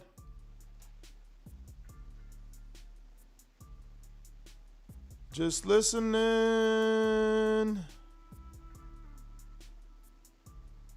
All right. Who's that, Mario? Is that James? Is the 210? Yeah. That's what I was looking at right now. It is James Valdez in San Antonio. Yes, I knew it. James, what up? Hey, what's going on, Ness? Hey, shout out to Mario, man. Thanks for standing up for Texas, man. Getting that win, Mario. Thank you, brother. Hey, Ness. I haven't got the last couple of MP3s on Untitled. Have you done those? Have you done the shows? I have not done an Untitled. Oh, we get into that. Okay, because on my last post, what I've been doing, Ness. Yeah. Yeah, what I've been doing with Patreon, I really like being a Patreon. I'm going back and I'm listening to old shows, and when I do that, man, one of my suggestions was to do like seasons, like do another season of boxing bars, do another season of film studies, maybe do some overtimes for Patreons, because all that stuff was great, man. I'm listening to the old ones, and them shows were great, man, and I think it helped the viewership. I think it helped the Patreon subscriptions, things like that. But just a suggestion, that's I really enjoyed it. You know what I mean? And I enjoy the shows. Right now, I like the old shows with the different characters and stuff. So salute to you guys, man. I appreciate everything you guys do. Thank you, brother. Yo, not for nothing, but I've been for some reason, I don't know what it is, and it's happened all my life. Like I've just gotten to these like places where like I just like the brain flows, and I think of like one-liners and bars and one-hitters, right? Yo, I have like quite a few like really good boxing punchlines that I just been storing up. Like not, for any one battle or anything. It's just like whatever. But yeah, it's funny that he says that. The juice has been flowing. The juice has been flowing. I got one I would show y'all, but I don't remember where I put that. But it's pretty good. I can't remember what it was, but it was good. I thought of it last night. I would love King Amin to be on that title, by the way. I just want to put that out there. I mean, King Amin obviously knows his boxing, but every time he's been a part of Untitled in some way, whether it's just a question, it's just been like, yo, you know what I mean? Like you have that experience. It's interesting. You know what I'm saying? So, yeah. Nah, definitely. I don't know when the next. I'm gonna try to jump on the next Untitled for sure. Word.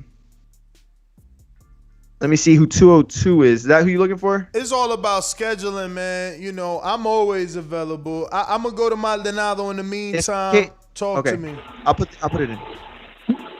Yo, Ness, what's good, brother? What up? Hey, yo, Mario, man, congratulations, brother. The hit thrust from the ground, you putting them down, bro. I'm happy for you, my nigga, for real, for real. They were picking on you, and you showed them that you a G. Thank you. I heard the last caller. You're welcome. The last caller was giving you guys some kind of advice about ideas for the show, and I got an idea, man. You know what I'm saying? I know Ness, you against this, but I think you should run with the flow. Nah, Y'all man, don't nobody want your history idea. Get out of here, Hear me. Ness, hear me out. If you got time to watch all them other bullshit shows on Netflix and all that, you got time to do some history and watch a documentary about the fucking sport that you cover. Listen to me. Don't nobody. I saw the whole. Mario gave me the login. I gave him the login. And he. You gave me the login. I looked at it. Yo, Mario, I saw it on the whole the four like. Yo, Mario, you seen them all? I saw the whole Four Kings. I saw them all yesterday, bro. Yo, Ness, you gotta watch it, bro. You gotta watch it, bro. New Jersey, Marvin Hagler's from your stomping grounds. You gotta watch that show, man. It's so good. He probably from the South Side, man. He ain't from North, man. Over where the poppies be, man. You know what I'm saying? Yeah. He ain't from the Ave. He ain't from the Ave, man. He ain't from Roseville and Park Ave, man. He ain't from the Ave, man. That's where Ness is from. Where Hagler from?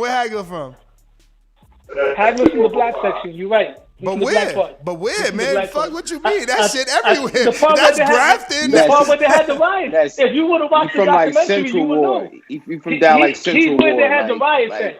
Downtown. Yes, remember the riots out there? Downtown. I know you heard about the riots out there. Downtown. They had the riots over there, bro. I don't know. That's too young He's for from me. Where they had the riots. I ain't that old, man. Like Springfield, Prince Street, right, but yo, Central Ward. Hold that thought. We're going to get right back to you. Looks like we got our first guest or second guest of the day. Dylan, turn that camera on, champ. I got on there. Yeah. Now the server's acting up. Now the server's acting up. We hear you, Dylan. I don't know if you hear us. That's a no. He dropped off. All right. Well, yeah. So what you were saying? He from Central. Where's Central? We're like, what's Central? What's like that? Springfield Ave. Okay. Norfolk Street. Okay. Like Prince Street. Okay. What was them projects over there by across street from University Hospital? Is in between Springfield Ave and what's that? Main Street. You know what I'm saying? Yeah, it's South Orange Ave. Well, that was Prince. Okay, here go Dylan again. Dylan, turn that sideways so it don't blur you off. Can you see me now? We see you. There you go. Let me add you up to the show. Good morning, my friend. Thank you for coming on the show and joining us. Thanks for having me. Yeah, I'm sorry it was spontaneous, man. But I know you're fighting July 31st. So I want to see if you could just give us some information. Where exactly are you going to be fighting July 31st? Sands in Atlantic City Casino. I'm fighting at the Sands in Atlantic City Casino. I thought it was the Showboat. See, I'm glad I asked. I swore it was the Showboat Casino. Hold on. Let me check my phone. Might be Showboat. Uh-oh. Hold on. And that's David Price, his father. Dale said it is the Showboat. Y'all know better than me. Oh, snap. No, it will be at the Showboat. Yeah, Showboat. Okay. Ness on point. I know my stuff. So yeah, man, talk to us. Obviously, I follow you on social media. I know you're in phenomenal shape. You stay in that gym. Where do you get that from? Like, you know what I mean? Because you're literally always in the gym, or at least it seems that way. Right. Yeah, I'm always in the gym, but one, it's because coming up, my dad always kept me in the gym, even in the amateurs. And two, my life is revolved around boxing. Like when I'm not in training camp, I don't really do anything besides traveling. I go to the gym, train. I don't party, club, anything like that. So I just do what I love to do, and that's go to the gym, work out. It's a stress reliever for me, and it's just something that I love to do. Now, tell us a little bit about D-Boys. Is D-Boys Boxing Club or? Yep. Okay. D-Boys Boxing Gym. We actually just opened up a second location. Oh, wow. In Turnersville. Yep. So that's going great. Where'd you get the other location? It's in Turnersville, right near the Walmart and the Auto Mall. It's right across from the Readers. In New Jersey. In New Jersey. Yep. Turnersville, New Jersey. Wow, second gym already, and that first one looks like it gets pretty lit, right? Yes, it's pretty lit. Yeah, it is. It's a great location too. You guys kind of hold like not necessarily shows there, but you like have like fixed sparring session. Because I know my old co-host Robert the Genius used to like always be sparring over there. So y'all hold like sessions on specific days or something and record it, right? Yep. Yeah, wow. We hold sparring sessions on specific days. Cable guy, we call him Cable Guy, Robert. Yeah.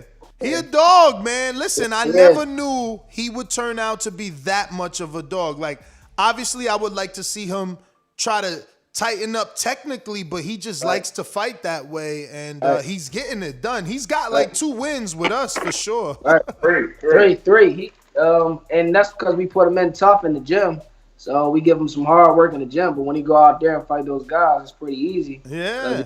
At a level, yeah. I'm proud of him. He's got that one sparring partner that they go at it, man. The white kid is taller than him. We call him Easy. His name Ethan. Now Ethan, 15. Listen, Ethan is so he's technically better than Cable, but Cable's too much of a dog. So like sometimes Ethan is cracking the shit out of him. But you know, Rob just keeps coming forward. That dude's on some Mexican shit. But speaking of sparring and D-Boy, bro, why you and your brother go so hard? You're like the first brother duo that I see that don't mind fighting. Like Vitaly, they're like, oh, we'll never fight. Charlos, oh, we'll never fight. But you guys are like fighting already every day on Instagram. What's up with that? I look at it as tough love. If I'm easy on him, that's not going to help him get better. But if I'm hard on him, that's definitely going to help him get better. Because when he spar guys that's his age, he's going to be much levels above them. So that's how I look at it. Taking it easy on him is not going to help at all. And I can't take it easy on him no more. He's bigger than me. So he's getting better. So I can't take it light no more. And everybody be asking for the work. All the amateur guys, when they see him sparring his little brother, they want that same work to help them get ready. Some of them we give it. Some of them we don't. Wait. You said the Ennises. Did you say that? No, the amateurs. Oh, I was about to say, damn, Dylan, you in there with Jerron Ennis? What the hell? I was about to ask all about that because I hear he punched real hard. Yeah, boots and crack. Yeah, he can punch. So being in that New Jersey, down south area, what are some of the names? Huh? Down south. Oh, yeah, that's definitely South Jersey. Stop it. Oh, South Jersey. Down south like we is picking cotton. Nah, down South Jersey. Because, you know, I used to be up north. I came down here to the sunny Florida in the end of January. But tell him he better show some love to Sicklerville, Turnerville, you know what I'm saying? The rest of Camden County, right? Show some love, right? Yo, I am showing love. I'm just saying that is South Jersey, technically. Oh, definitely South Jersey. Yep. You know, so damn, where I was. Oh, so being from South Jersey, obviously, I got a guy out there I love too, man. Steven Ortiz. Is he too big, or have you guys probably got it in before in sparring? Steve Ortiz. We work with his stable mates, but he too big. Oh, he was too big. 130. Yeah, Steve like 35. So who? What stablemate? Tevin? Because Tevin was a stablemate at once. What stablemate? I look big, but remember I'm 115 pounds, so I work with like Christian Cardo and. Oh, Cardo. Okay, I know Cardo. I like that. Yeah. Damn, that is right. You 115. I got that boy name. The other guy named. Bruh. Oh yeah. So Tino's Mario, nephew, I spar with him too. Mario, you need to take over, man. This is 115. So the goal. Yeah, no, this we is gotta get you with PBC, right? 118 now. We playing with 115, 118. Ooh, that's the both are awesome, and those are hot divisions right now. You yes, got the Monster and Donaire is and like Donaire, who recently brought himself, and also Nordine is still an option out there too. He's lost one fight. You know what I mean? Tetez out there, Emmanuel Rodriguez, and personally my favorite, one of my favorites, Casimiro, who is gonna fight. What'd you say? He said who? Who'd you say, Rodriguez? Yeah, I just saw he gonna be on the card. I got to see. Yeah, Emmanuel Rodriguez. Yeah, he a bantamweight. I just saw him. Bantamweight. Yep. Like 9-0 or something. I think it's a little more than that. Let me see. I'll tell you for sure. So have you had the opportunity? He's a Puerto Rican fighter. Yeah. Yeah, he is 19-2 is what he is. Yeah. Oh, that's a different guy. Okay. Hey Dylan, did you ever get some work with maybe Stephen Fulton? That's a couple pounds up. Yeah. Oh yeah. Stephen Fulton, we sparred together. He actually was helping me get ready for my last fight. That's excellent work. I love sparring the world champions and things like that because I always learn. And great work, of course. But I get to learn little things. He's strong. Get strong work. Because when I spar people, I'm usually the stronger one. I'm usually pressing the action. Yeah. And sometimes I need that other way around. And do it strong, experience. So that's great work every time we spar. Actually, I was going to ask you about that too, and maybe your father could, answer as well or give his opinion. You're thick for a guy who's 115. Yeah. You have very broad muscle definition, right? You have a very wide back. Because you're still younger and still not at the weight that you'll probably be in like 5 years. You're still really, really lean, but at some point you're gonna get older and that back is gonna stretch. You're gonna probably put like another 6 pounds just on your wings. You know what I mean? In your lats. What do you think? Because still you're young at 22.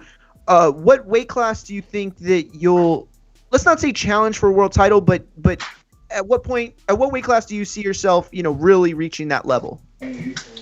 Well, I see myself staying about 115, 118. By the end of my career, I think I'll finish out the highest. I'm talking about at the end, probably maybe 126. Wow, really? Wow, that would be.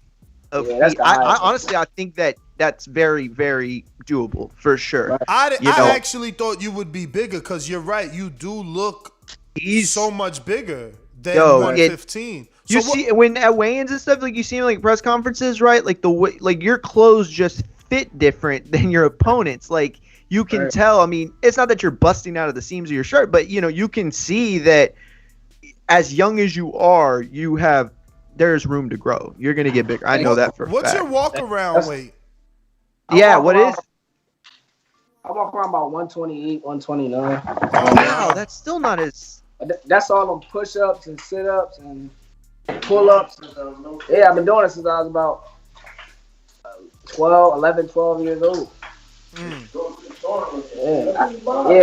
My dad said we used to go to the tournaments, and they used to say the same thing. Like I was super defined for my age, but my dad took me out of school and put me in homeschool. So when everybody was in school, I was able to put in extra work and do extra things. Like we would go to the gym 3 times a day, but the other kids didn't do that because they had to go to school. So that's the advantage that I had coming up. Yo, you know what that reminds me of? I mean, I don't know how much you follow baseball or not, but I mean, Bryce Harper's like one of the biggest baseball players of all time. His dad got him his GED in high school so that he could play in college faster so that he can be in the pros quicker, because it's not about age in baseball. You have to play a certain amount of collegiate ball or semi-pro ball before you can enter the draft. And he actually got him his GED at like 16 or 17 so that he could play junior college and go pro. So that kind of sounds like in the same kind of vein where it's like you knew the path you wanted to go, and you know, like you know what I mean? You made that path your own. Right. Thank you. I appreciate that. Well, how was that though? Like for you, like what was the decision like to do that? Like did you miss your friends, or do you feel like you missed out on any of the things like prom or anything like that? No, I didn't feel like I missed out on anything because, like I said, I really don't do too much. Everything is. I mean, I have a good time, of course, but my life is revolved around boxing. That's all I really do. I don't really have like a huge social life. I have friends. I hang out. With my family and my friends, but I don't really do too much. So to answer your question, I didn't really feel like I missed out on a lot because I left school in the 9th grade. So I had plenty of time to have that experience of having friends and things like that. So I loved it. I loved it. I could work at my own pace. When I left my teachers was able to work with me. When I would go to tournaments and things like that, they wouldn't trip about it. So I loved it. That's what's up. Yeah, I had a lot of friends that actually went that route. And go ahead. I'm sorry. No. I was going to ask, how'd you guys get? It seems to be a family business. How'd you guys get into boxing? Was it something that Dad introduced you to, or was it something you found on your own? My dad introduced me to it. He actually used to box. He had one professional fight, then he started a couple businesses and just decided to give it up. But my dad started it. Yep. Shout out to strong black fathers. Yeah. What's up? Yeah. And I didn't even want to do it at first. He always had me around the fights. He always would take me to the fights and things like that. But I was playing football, and he took me out of football because I was too small, and told me that I was the price, and all of his boys was going to learn how to fight, whether they liked it or not. And ever since I went to the gym, I just fell in love with it. My first day in there. When do you think it was for him that he saw like something special about your ability? Like at what age were you that it was like, okay, he's not like other kids that can fight. He's like, there's something else there. When was it? From the beginning. From the beginning. Okay. Yeah. You can tell when somebody has something the first couple of days. You can see if there's something special. They just pick up different. It's more fluid. And all the coaches, everybody at the gym saw that right from the beginning with Dylan. What were the couple of attributes real quick that you saw? Like, was it speed, power? Did he just have this comfort in the ring when he sparred, or what was it? Speed, good balance, just a good general idea of what he was supposed to do early on. With youth, that's the biggest thing. With professionals, the biggest thing is their balance. But he had his balance. He understood the balance right away. His speed was there. Power came later, but he was real quick, very elusive. And he could mimic people. So he would see something he saw Floyd doing, pick it up, and then come in the gym, and then he'll try it. Wow. So he started adding to the things that I was teaching him because he was able to mimic other people. He got boxing perfect pitch. They said that Bruno Mars could like walk into a studio, hear a piece of music, and then just start playing on the piano. And I forgot what fighter it was, but he said like some of the same things. Like, I got boxing perfect pitch. Like, I can go in there, look at somebody's style, and emulate it. You know what I'm saying? Yeah, so that's what's up. Yeah. Thank you. So, David, what's the plan? Obviously, right now it looks like Dazn and PBC are heavily invested in 115 and 118.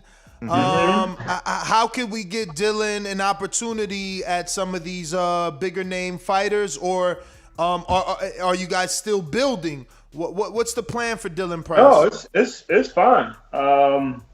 We're getting ready to go. This is one last 8-rounder.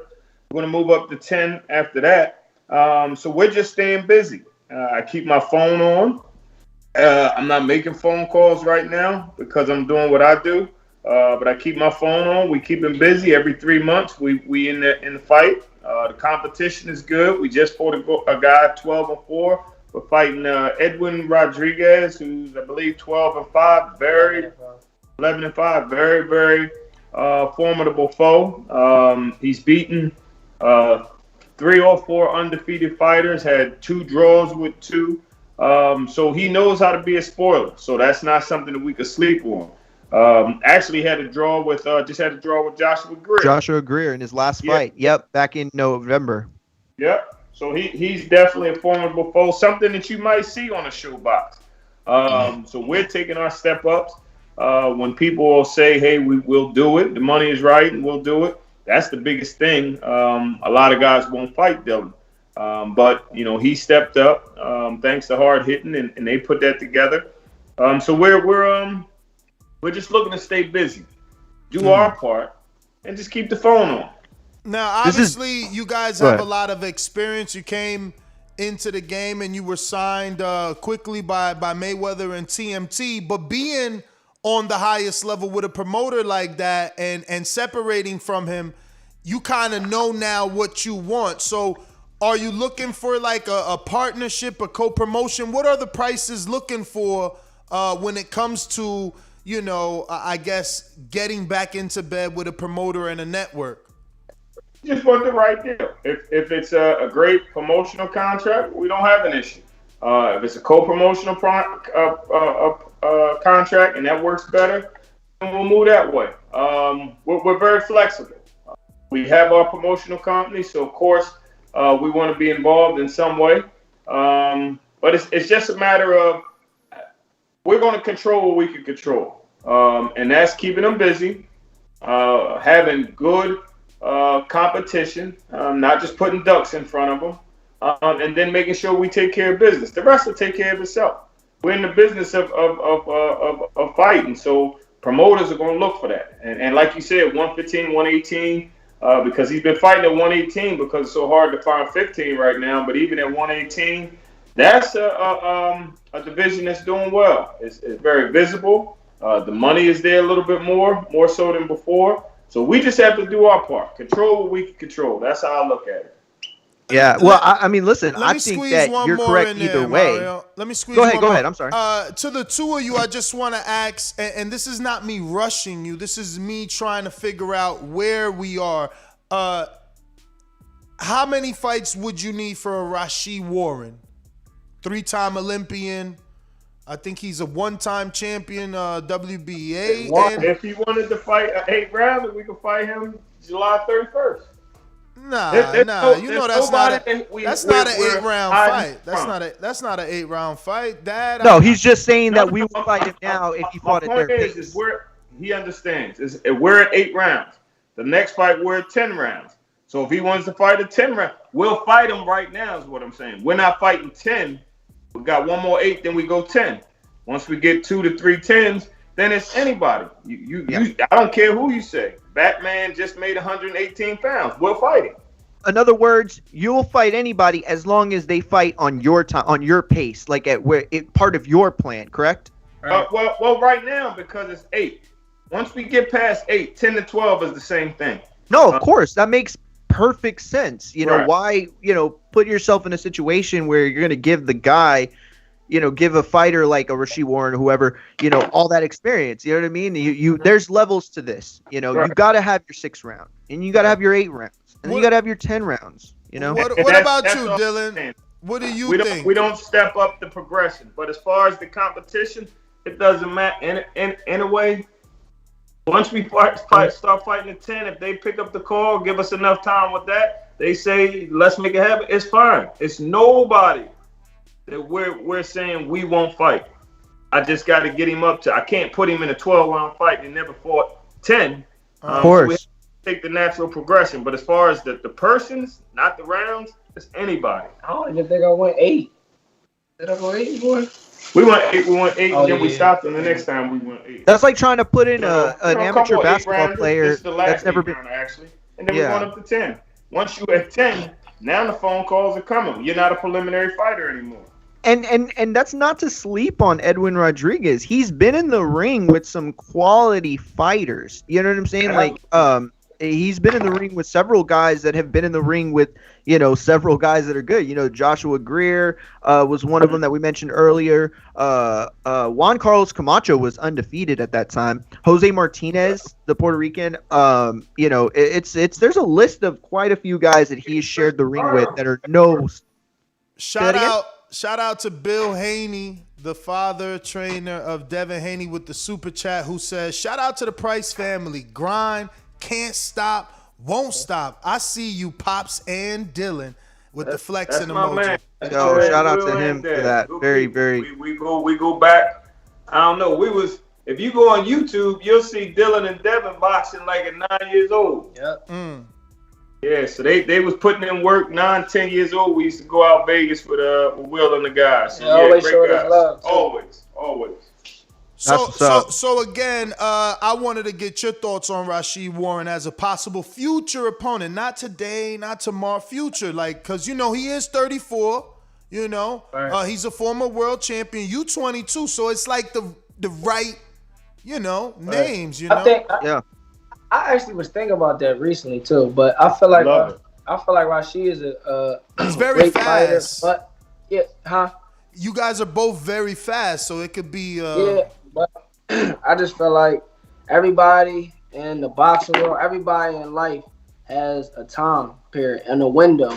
Like right now, it's Gervonta Davis' window. This is his time to do everything he's doing. Adrian Broner had his window, but when you try to come back, it's like something not all the way there. That's kind of how I feel with Rashid. Great fighter, but I feel like he had his window. He had his chance to do everything that he needed to do, but I just feel like it's my window. Now, I still got to do what I got to do, but I just feel like it's my time. So when you ask me about guys like that, there's no disrespect to them. Like I said, I feel like he's a great fighter, but I just feel like it's my time. So I feel like I would dominate in that fight. And we actually sparred a few times. How was that? Wow. It was great work. It was excellent work. How old were you at the time? About 20. Yeah, it was like 2 years It wasn't that ago. long ago. Yeah, wow. So it was right before COVID. We got about 35 rounds in with Rashid. Real good work. First day, he didn't know who Dylan was like that, and Dylan came out and put it on him. But then the second day, Leonard Ellaby, we were with Mayweather. He said, well, get ready. Because when you go back that second time, you know, you're not surprising him. He's going to be ready. So it was much more competitive. They had a lot of respect for each other. It wasn't a lot of guys. He was going through all his sparring partners at the time. So getting that work from Dill, they really appreciated that. So it was beneficial for both because we were both getting ready for fights. But yeah, we'll do that. And again, that's no disrespect to Rashid. It's no disrespect to anybody. But it don't matter. What did Adrian Broner said? He the can man. Anybody can get it. For sure. As we're making this progression as far as the rounds, that's the only thing stopping. It's the last 8 rounder. We move into 10s, then it's anybody. Yeah, I mean, Rashid's last 2 fights have been 10 rounders. I could see them calling you guys, man. So definitely stay sharp because it's like I said, 115, 118 is starting to bubble on two separate networks. So it's like, and the money's there on both sides. I know you said earlier, 118, seems like the money division, and there are a lot of big money fights there. Donaire, Inui, but Juan Estrada, that's a big money fight. Chocolatito, that's a big money fight. Right. Joshua Franco, I think, is a good fight too. It is do numbers. Yeah, Joshua Greer. I mean, the Maloney too. I mean, Greer is a good fight. I like that fight. Maloney, I like Maloney too. Maloney, for you. Not that I like him like he's a big name. I like that fight for you. No, that's a great fight. That is a great I fight. Would you? I feel like I would. I think I would stop Maloney in the later rounds. I believe so. Wow. Okay. That's what I want to see. Would you like entertain like a Rungsvai like in his neck of the woods, like the Philippines, or like if one of these fighters who in these lower weight classes that are big draws in their countries, would you ever take one of those types of fights, or you want to stick? I don't care. My dad. Yeah, I think that's a good idea. Your question was what I like. I'll fight in the U.S. of A. Yeah. Especially as we're not demanding things and coming in as a heavy underdog, those type of things. Like Roy Jones, he said, "I'm not going over there." Darrell after the Frotch fight. So no, unless it was just, we just didn't have any other options. But that's not in my plan. Yeah, I think that's smart. It's fight country of the world. Then this is where we should fight. Dylan, so when you were training with Mr. Fulton, was that then the fight that produced the knockout that made it to TMZ? Yes. Yeah, he was definitely great work. I wouldn't say that was the reason that I knocked him out, but he showed me a lot of things in the sparring. It was a great experience for me. It was an excellent experience because that was the first time he used to work with me. I was working with. That was the first time he like let his hands go a lot and things like that. So I always like those little challenges in sparring because I don't get them a lot. Yeah, I always like stepping up to the next level. I'm not trying to insinuate that the sparring with him got the knockout, but I just, I wanted to put it together. Like you were sparring him, then you got this knockout that made it to TMZ. So that's pretty cool, man. Listen, I don't want to take too much more of your time. Please give out your social media. And once again, let everybody know where they can get those tickets and how they can see it. Is this fight going to be streamed in Atlantic City? Hey, I'm not sure, but hey, Nestor, before the work, the Stephen Fulton work was excellent work. But before we sparred, I've been knocking him out. I've been knocking him out before we sparred. But he definitely helped me out, and it was great work. And I love working with Stephen Fulton, and I want to continue to get that work. And my focus right now is just on my opponent. Then after that, we'll focus on other things. But he's nobody to sleep on. But I'm just really motivated about this fight because I want to show. He fought some great names, but I'm going to stop him. I'm going to be the first to stop him. I'm not trying to sound cocky or anything like that, but I'm just super confident in my ability. And I think about the 7th, it's going to be real late. About the 7th, possibly the 8th, I'm going to stop him. Man, I know I said this fight. I heard it. He said he's going to be the first one to stop him. That wasn't Rodriguez. I know I said I had that was it, but I got a couple questions coming in from the people. I got Coach Myers all the way in Connecticut who says, "What's up, champ? In your 8th fight, you fought Pedro Rodriguez with 40 fights, and it was a no contest. How did that fight go, and whose decision was it to put you in there with a guy with 40 fights when you only had 8 professional bouts?" Right. Good question. Yeah, it was a good question. Well, I was with Mayweather Promotions at the time. We had fights, and they would pull out the last minute. They wouldn't go through. So the fight before the fight with Pedro, we were all the way in Vegas. The day before the fight, I did all my cutting weight. They told me that we didn't have an opponent. So they flew us out again about a month after that. Same thing happened. So I think it was like 2 days before the fight. They said, no, about 3 days before they flew us out. They said, we got somebody for you. You want to take the fight? It was Pedro, of course. We took the fight. We fought. I lost. After the fight, about a month after that, his pee came dirty and he tested positive for steroids. Damn, man. Well, good thing they turned it to a no contest, and then luckily they caught him. Yeah. Right. Man, that's bullshit. That's terrible for the sport. That somebody, will feel that they had to move that way, in order to be competitive. And I feel bad because we blessed. And when you come against blessed people, bad things happen for you. Now, for him, he beat 4 undefeated fighters. It's a shame because he probably was dirty every time. But since it was a preliminary fight, he got by, and he thought he was going to do the same thing with Dill. I remember Dill came back right after the first round. He said, it's like my punches is bouncing off of him. He said, I'm hitting him, but he's not going nowhere. He was already a bigger fighter, so you didn't have to do that. You didn't make weight. So what was the point of you taking PEDs? That just shows the level that Dill is on, that he felt I got to be Superman in order to beat him. I got to be hyped up on some stuff in order to beat him. And I'm grateful to the Nevada State Athletic Commission, as well as my Heavenly Father, Yahuwah, because it was all random.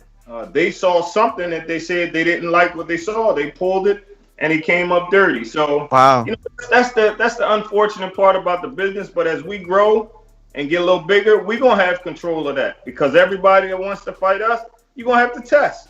Because we gonna test. We don't do anything illegal. You don't do anything illegal. It's two men going in there doing what they supposed to. But nowadays, you'll be surprised. I would say 60 to 70% of the fighters are using illegal substances. So, when it comes to us, we're going to do VADA, that voluntary testing, and everything will be fine. We won't have any issues. And for full disclosure, just so everybody knows, Dylan was actually up on one of the judges' cards. He won. It was a split decision. He won 57-56, and then on the other scorecard, he lost 56-57. You know what I mean? So, yeah, it was a close fight, despite the fact that he was juiced up to the end. And I learned so much from that fight. It's crazy. So for me to go through that and still be undefeated, I'm just thankful to my Heavenly Father allowed me to go through that and still have an O on my record. God is good. I'm glad that I went through it. All right, we got Young Tigre who says, thoughts on Crawford's 147-pound resume? I don't know. I mean, I got Terence Crawford. He's a great fighter. One of the pound-for-pound best.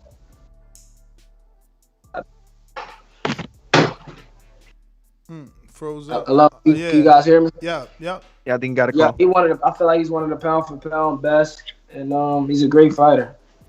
All right, we got Steve in the UK says, hey, champ, thanks for coming on the show. No question. Just how his dad do it. He said, no question, just wanted to let you know, next time you're in Oklahoma, lunch is on my good friend, Izzy. Best of luck with your career, champ. Thank you. Steve in the UK. Next one is from James in San Antonio who says, Nonito Donaire versus Rigondeaux 2. Who wins and how? Nonito Donaire. I feel like Rigondeaux isn't. I think he got a little bit too old. I'm not gonna lie. I seen his last fight. I would go with Nonito, and he still look good. Nonito. Remember they fought a tough fight in New York. That wasn't tough, man. Rigondeaux wiped the floor with Nonito back then, but that's another good fight for you, Dylan. He on, you could get a nice name on the way out, man. Listen, Rigondeaux, right?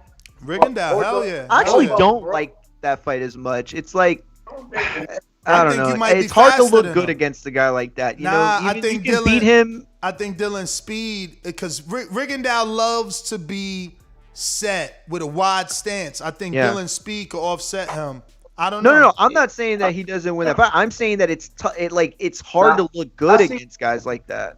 I see what you're saying. Nestor, I agree with you 100%, but I definitely see what you're saying, bro. Yeah. He is a difficult style, but I kind of agree with Nestor. I think my speed and my activity, my speed and my work rate would give him problems. I just think that there's other guys out there that make better fights that would get you. Like if you fought a Joshua Franco, it would be. Yeah, but you can't compare. That would raise your profile. Yeah, but you can't compare Joshua Franco. Rigondeaux's a three-time gold medalist. Like, but we're talking about 14 and 15-year-old fans that are watching him for the first time that don't know Donaire, don't know Rigondeaux. You know what I'm saying? And they're watching the fight, and I think that you produce a better fight, that gets Sports Center highlights on ESPN. Is Franco more popular than Rigo, especially with everything Nonito's doing in the back half of his career?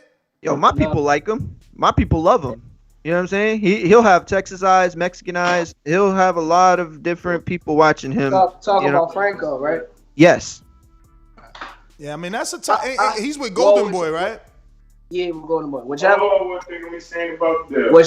one is gonna get me the most exposure and attention, that's one I would take. That's the best way to look at it. Let's have a poll. Which one would you say, Nestor? I think Rigo is the bigger name. Rigo, what about you? And the more accomplished fighter. Right. What about you, Amin? Bro? Huh? King Amin right here. Shout out Dill. Listen, I'm going with Rigo. Rigo? How about Joshua Franco? I think that you get Hispanic fans to watch you and you beat him. And listen, that's the name of the game. That is the green print from Mayweather. And then guess what? The Mexicans, they get mad, and then they want another Mexican to beat you, and then you get another big fight, and then and they keep playing, and they'll pay for you to want to watch you lose, but they're gonna pay for you. It's the Floyd Mayweather green print. You know what I mean? To me, that's the better route. And again, it's a fight that I think produces the kind of highlights that you'll see on TMZ, that you'll see on ESPN. You know what I'm saying? That you'll see on World Star. I think it could be that fight. Well, Rick Dale's great, but those are type fights I want. The ones that's gonna get me on Sports Center, back on TMZ. Those are type fights. Yes. Now, let me ask you real quick, Dill. I just want to ask you. Go ahead. I'm sorry. Being in that South Jersey area, I think I've seen you guys together a few times. But Ray Ford, talk to me a little bit about some of the other fighters coming up out of South Jersey that we could just get a quick highlight on. I know your brother.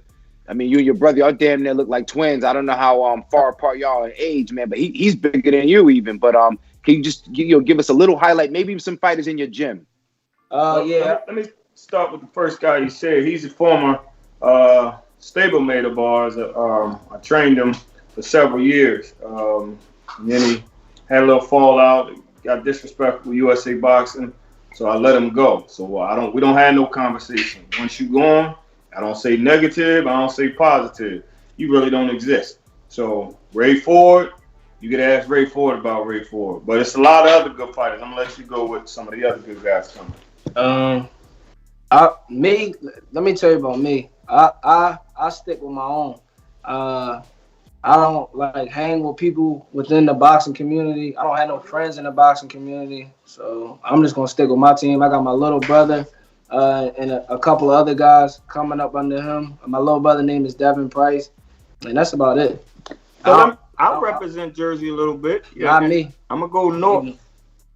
I represent Jersey, my people, but like I said, I don't have friends within the boxing community, so he can say it, but I'm gonna say my little brother. DMX said, "I told you, rep guns. I have no friends." That's respect. But I like watching because it's still my state. I'm originally from Philadelphia, but I done adopted Jersey. I'm 20 years in, but you got the boy Khalil Cole down in North Jersey. Yeah, that's our peoples. Out of amateurs. You got Shakur Stevens. What's Weezy's real name? Rajon Chance. Rajon Chance. That's my other peoples. That's our guy. So they're like right in that North Jersey area. Then in South Jersey, you got Dill.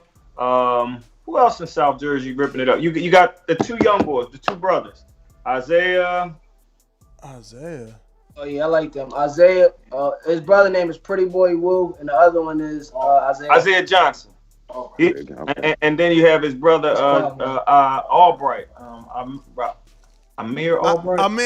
Yeah. Ain't he signed to the promotion? And no, I think he signed with Rice, RDR. And Quadir Albright too. He's a good fighter coming up. So there's some guys South Jersey. You'll be hearing their names soon enough.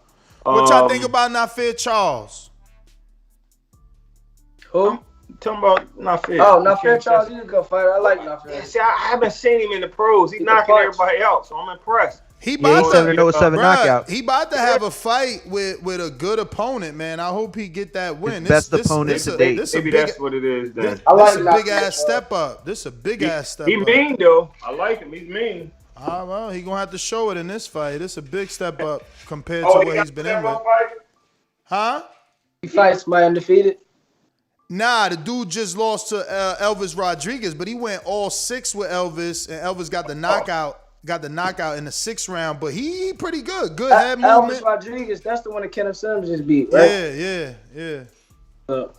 I'm happy. Shout out for Kenneth Sims, man. I'm happy for him. Wrote off my man Kenny from Chicago, amateur superstar, came out blazing and started fading, and everybody gave up on him. So kudos to him, and even K Corona, they brought him back. So I'm happy for him because the boy can fight. He can't break an egg, but sometimes he fight like he can, and that's his problem.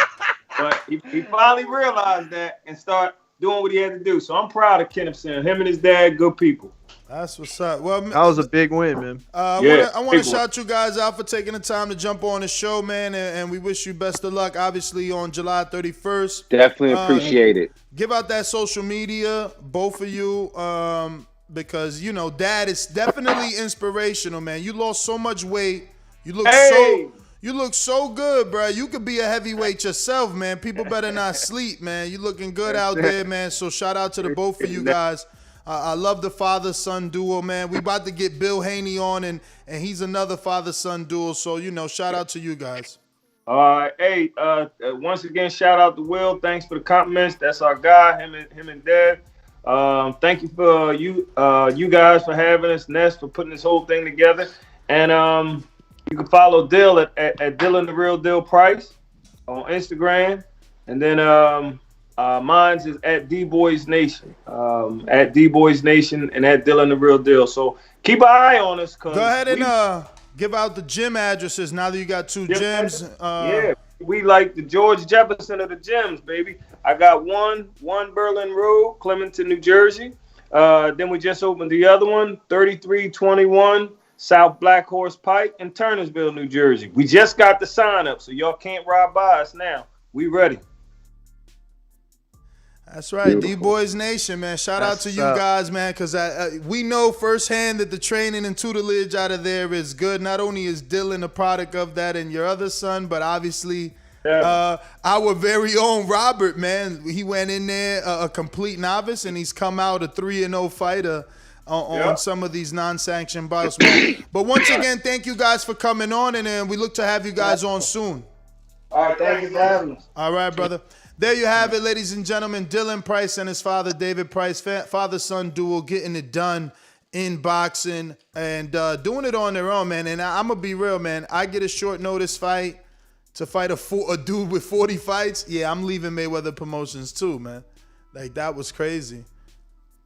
I'm just being honest. That was a setup right there. That was just trying to see, if he was gonna handle it or not. Yeah, but damn, bro, like, I mean, they did that to Tank, and even Tank didn't like it. He didn't like that Pedraza feeling. He said it, that they were setting him up by giving him that fight. So, not everybody, like, that's like the bird syndrome. Like you throw the bird out the nest, like, dog, you either flying or you dying. And it's like, no, let me learn. What you mean you about to throw me out this nest, man? Like, yo, Mayweather out here tripping, man. But whatevers. Will, I'm calling him Will because it's motherfucking super chat, but it's actually Bill wants to jump on. Let me send him the link. Talk some boxing with Haney. But in the meantime, let me get to some callers. We got K Boxing in DC. What up? Hey, what's going on, fellas? What up, brother? Ness, I see nothing but when you see your man Francis, just tell him I said, hey, I always give my man a shout out. But look, when I just wanted to drop this to you, Ness. Go back to some people. Champ, are you on speaker? Because you breaking up tremendously. We can't really hear you. Hold on. Let me get that Bluetooth off here. Okay. Can you hear me now? Yeah. Okay. All right. Sorry about that. So, check it out. Make sure you tell my man Francis I said, hey, when you get a hold of him. But I just wanted to lay this on you, bro. And I ain't trying to lay it on too thick or whatever. But, in all of my circles, I've been telling everybody all the time. And if you go back and listen to some of your old tapes, you may remember that I was the guy telling everybody from the very beginning that Wilder don't care nothing about no money. He don't care anything about anything but getting this dude back in that square circle and righting the wrong. And I don't know, I know you talk to a lot of people on a daily basis, day in and day out, but everybody in my circle say, man, just told me straight up, say, man, you was right all the time. This dude is on a mission. And when you look at his press conference, yeah, it's not pretty right now, but you guys got to understand the mind of this man. This man, see, nobody else was wrong. He was the man that was wrong in his eyes. And he don't care nothing about no talk. He don't care about no money. He just legally wants to get this man back in that square circle. And that 187 punch that the kid from the UK is trying to warn him about, Fury better beware of it, because that's the mission that this dude is on. So I'm going to let you get on with your show, because I know you're on the little guys and everything now. I'll get back at you next. Much respect to the show and all you guys do. One love, baby. All right. Myra, he said the little guys. He said, I know you're on the little guys. Yo, they popping for real. Hey, you know what I wanted to add too? Shout out to Dazn because they the ones been putting these Jersey fighters on in the highlight. You know, I didn't know about the issue between the Ford and so. But definitely Dazn has had Ray Ford on there. Dazn put Khalil Coe on there. Dazn put Dylan Price on there. So shout out to Dazn for keeping the Jersey fighters. They ain't put Dylan, but they need to put Shadeja and Dylan. Get Dylan and Shadeja an opportunity. They keep playing games. I can't believe Eddie's sleeping, man. You know what I'm saying? She's number one. Definitely, if she gets a promoter, they could easily get a vacant title shot for the IBO, and then all of a sudden, her next fight could be Franchon Cruz and Ellen Cederroos winner. You know what I'm saying? People sleeping on her right now, and they gon' hate it because when she get her shot, she gonna take everybody's belt without a promoter, and it's gonna be worse for them because it's gonna cost more to get her. She gonna become a champ without a promoter, and it's gonna cost them more. Any chance of them putting her in there against the girl that what was it? Well, Alexandra, the girl that for Sean got the belts back. Jimenez. She'll body Jimenez, bro. Jimenez. Look, I ain't gonna front. That's a kryptonite style for her. I ain't gonna front because if you go back and watch her fight with Hernandez brought a lot of pressure, But I want to say and hope, she learned from that and understand she got to let her hands go a little bit more. But her placement, her accuracy is different. So just like Dazn, I think her punches are going to be too accurate. Yes, Alejandra outworked Dazn, but she outworked her on PDs. Can she still keep that work rate with someone without PDs? I don't know. And if does her pop hold up the that, same way? Exactly. If you ain't got that work rate and you ain't got that PD in your confidence, you know what I'm saying? You don't even know if you're going to walk through all the punches she walked through. She was walking through shit. Fucking Dazn was hitting her with uppercuts that should have took her neck off her shoulder. She was walking through that shit. So, let's see what she does with Shade. Listen, I'm not afraid of nobody with Shade. I seen what Shade just sparred me. I'm not saying that I'm anybody. I'm saying I'm a heavyweight and she ain't got no fucking fear. That's all. I'm saying I seen her spar everybody under the sun, man. Don't matter. She sparring only dudes. They not calling in females for her. You know what I'm saying? They just not. They got to call in dudes for her. And I'm telling you, I honestly don't fucking get it. Really. Like, how nobody signed her yet, I don't get it. Because, like, if I didn't know her, then I'd be like, oh, they must know something we don't know. Ain't nothing to know. Ain't nothing to know besides that she hurting grown-ass men. That's crazy, bro. Hurting grown-ass men. You could even make the same comment about Franchon. Like, she sat on the... Go ahead. Let me just add this. You see, she got no backing because her story is Jimenez's story without the PDs. She's a lesbian woman. She's a heavyweight American Olympian that came down to 168. No, but Jimenez's weight loss story is greater. Nobody's talking about Shadeja done can't. Jimenez wasn't no Olympian.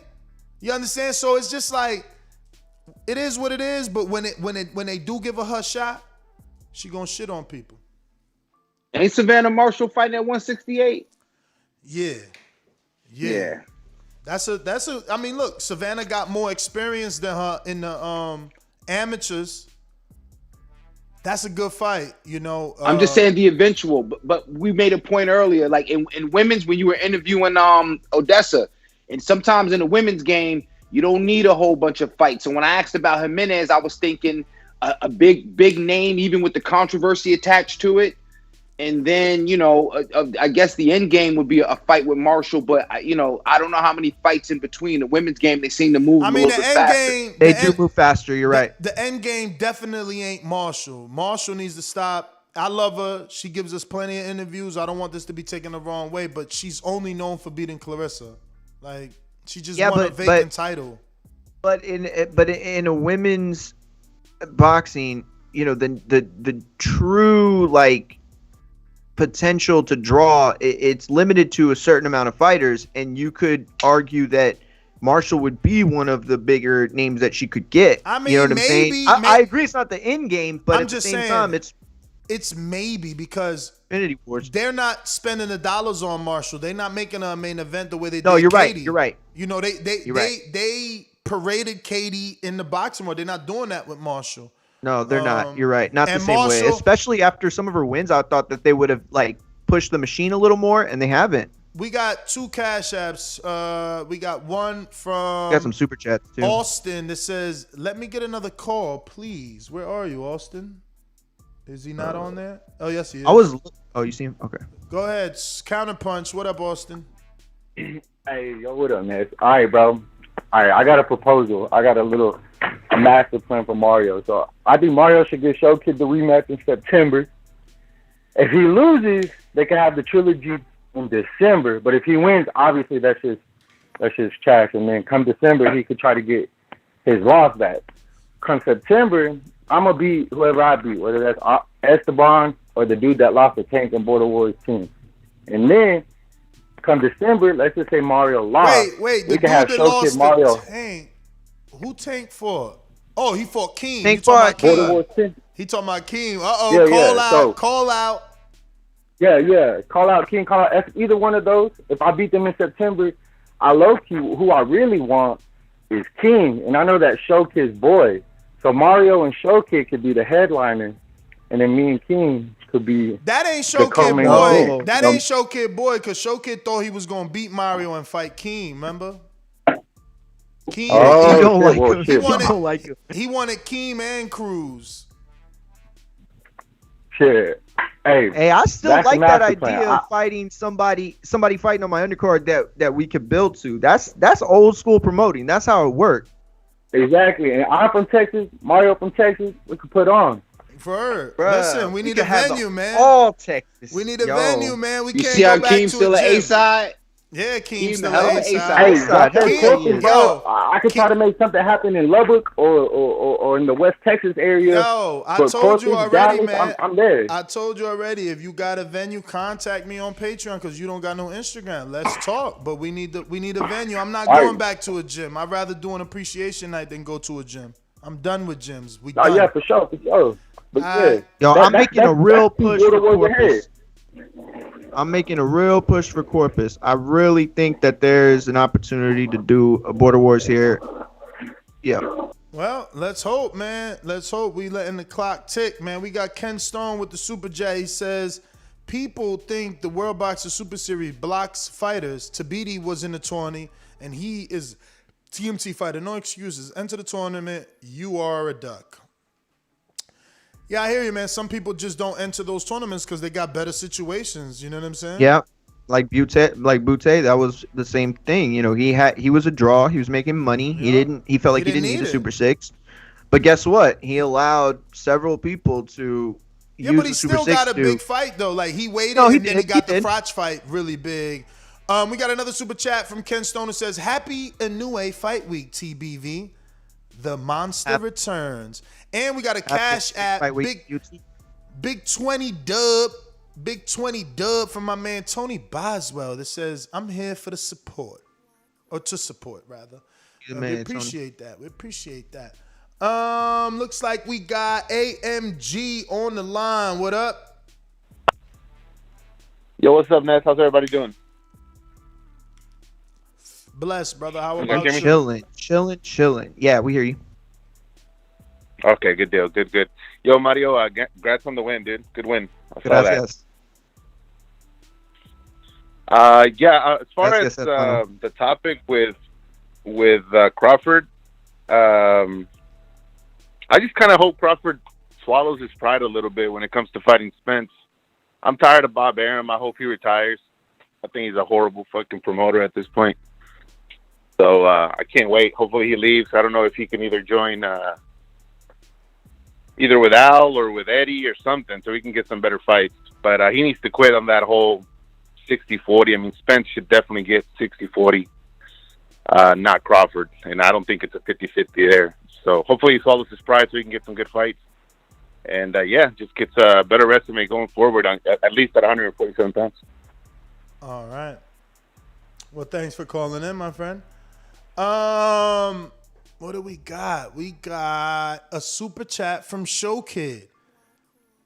I watched back my fight with Mario. Mario, you survived Show Kid.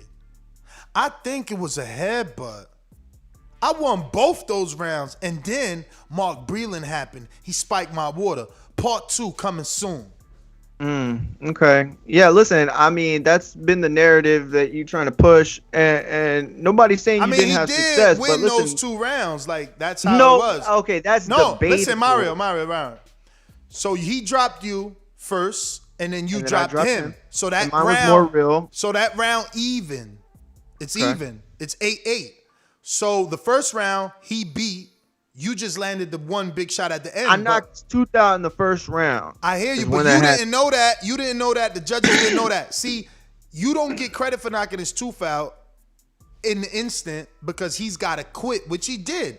I get that. So you get the credit, but on the scorecards, technically, this is boxing. So on the scorecards, I'm assuming you were probably down on the judges. I know I was down on Kells. That came out later. I didn't know at the time, but I knew I was down on Kells. But I want to put it this way, because this is the narrative he's trying to spin, and that's fine. You know, he wants to feel good about the fight, and he should. But the thing is I went in there with a game plan to be better than the guy who was rushing and clumsy and nervous and using. I adjusted from using the nervous energy to try to whip myself up into a frenzy to beat somebody, and I try to stay composed and calm. You know, I did the things that I wanted to do. I just didn't accomplish them in the inside. But that means you took the rounds off, though. That means you It's not that I took rounds off. No. Listen, no, fuck that. I lead that motherfucker, okay? He went in there to try to fight. I rope-a-doped this motherfucker. I let him blow his fucking This knocked fight his had all the controversy. This fight had all the controversy of Chavez and Meldrick Taylor. But Mario, that's the point. You just that's good one. You just agreed with me by saying I lead him. I rope-a-dope. Ali lost those rounds. He was on the rope. It was a necessary evil. I have to give up these rounds to tire my man out. So yes, on the scorecards, you was down 2 rounds, but you got the stoppage. That's all that matters. That's all that matters. Yeah. I think, like you said, you could call it an even round. You know, if I think I won the round, so it's like he had like an 8 and I had a 9. But the thing is that, you know, again, I accomplished what I wanted to accomplish. You know, I'll be honest, like when he hit me with that second flurry, he caught me with something. And like, I don't even remember saying, fuck it. My mind flipped into this state where it was like, fuck it, I'm going to punch this motherfucker in the face. And had that happened in the first round, had he caught me with something that I felt, I probably would have stopped it in the first round. You know, no cap. And the thing is again, I wanted to be better than I was. I wanted to actually do the things that I worked in, you know, and I didn't do it well enough, you know, by my standards. I'm better than that. And that's the issue here. He wants to talk himself into a fight. He's good enough to talk himself into a fight. The problem is you need to drop some weight and see where that power is, because it don't match up with me, champ. It don't match up with me. Did he make I will weight? stop you every fucking time. We were 4.5 pounds away from each other. He would have made weight. He weighed in with his shoes. You know, we had already discussed it. But the thing is this. He can crack, you know, but he's got some weight to lose. Like, he could lose some weight and get a little leaner. You know, would that power still be there? I don't know, but you know, it's worth the shot. But you don't want to swim with this shark again. I'm telling you. You want to do it, listen. You want to do it, that's fucking fine, man. I'm just saying, you know. You don't want to swim with this shark. You know what I'm saying? Up your dentist or your dental plan. You know, coverage. Yeah. You know, make sure that you got a dentist on site, so you ain't got to drive all the way to the emergency room for next time.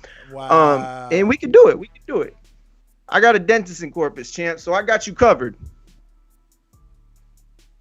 Bet.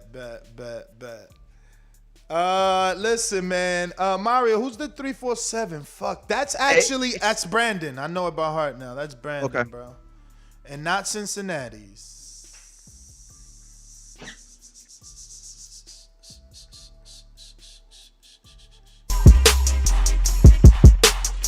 I'll make a meal out of Holyfield and farm it. You want me to go to jail? Do the homicide. Farm it. Keep by the sanitation rankings. Bar to the security guard. You fight me, I'm gonna kill you. I want you bad, baby.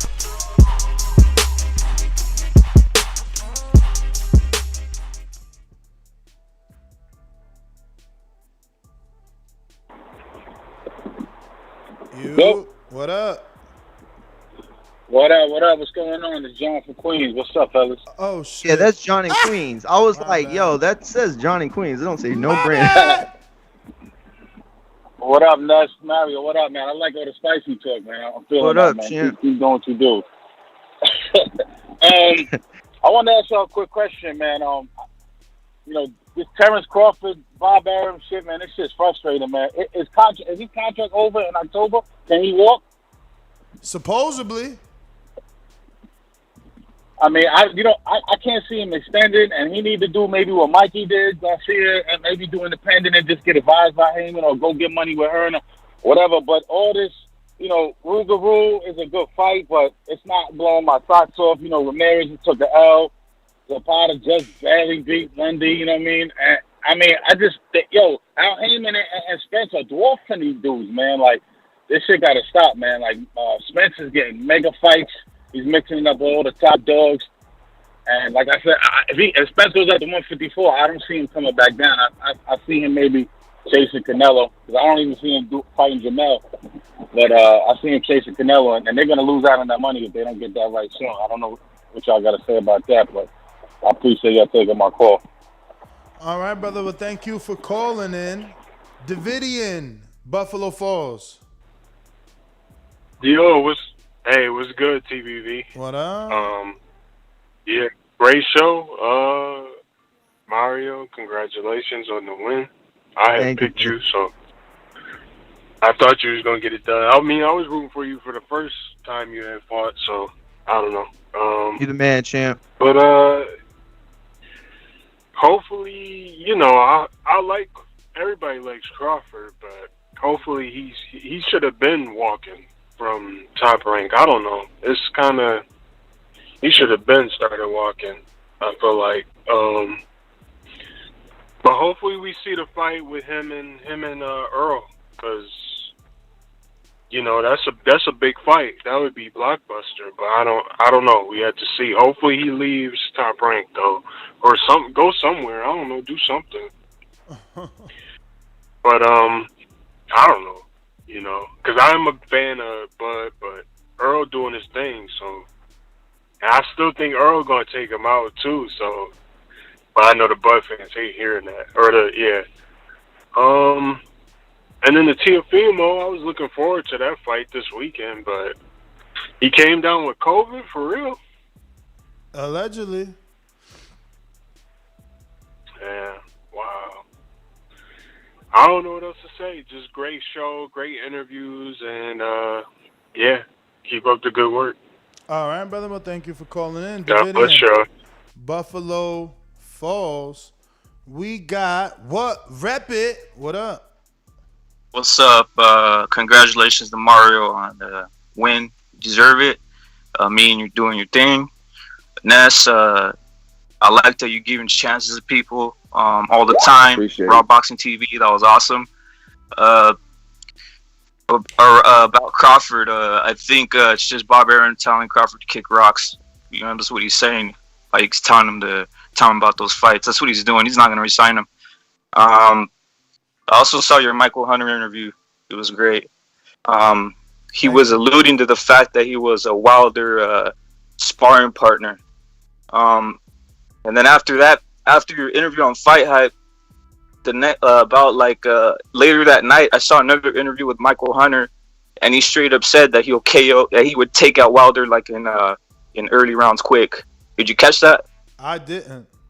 Yep, he said I'll dismantle. I'll get rid of Wilder real quick, and he knows that.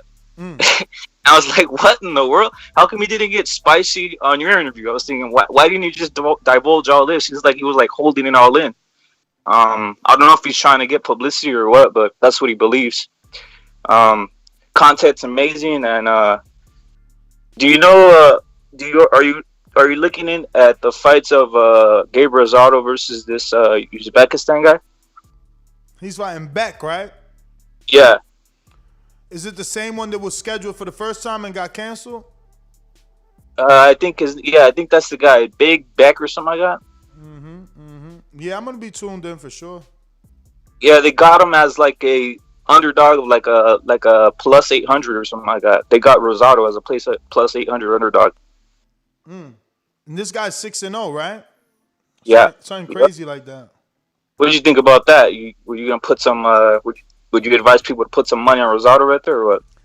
I mean, you can always throw something on Rosado, bro. I mean, look how well he did versus Jacobs, but you got to remember he never got that win, and he really never gets the win. Like, even if he wins, he doesn't get the win. So I don't know if you want to lose money because, you know, he's been in those situations before where he's got these really tight fights with guys like J. Leon Love, and did he get the win in that fight? Did he get the win in the Jacobs fight? Like, he didn't beat Selecki.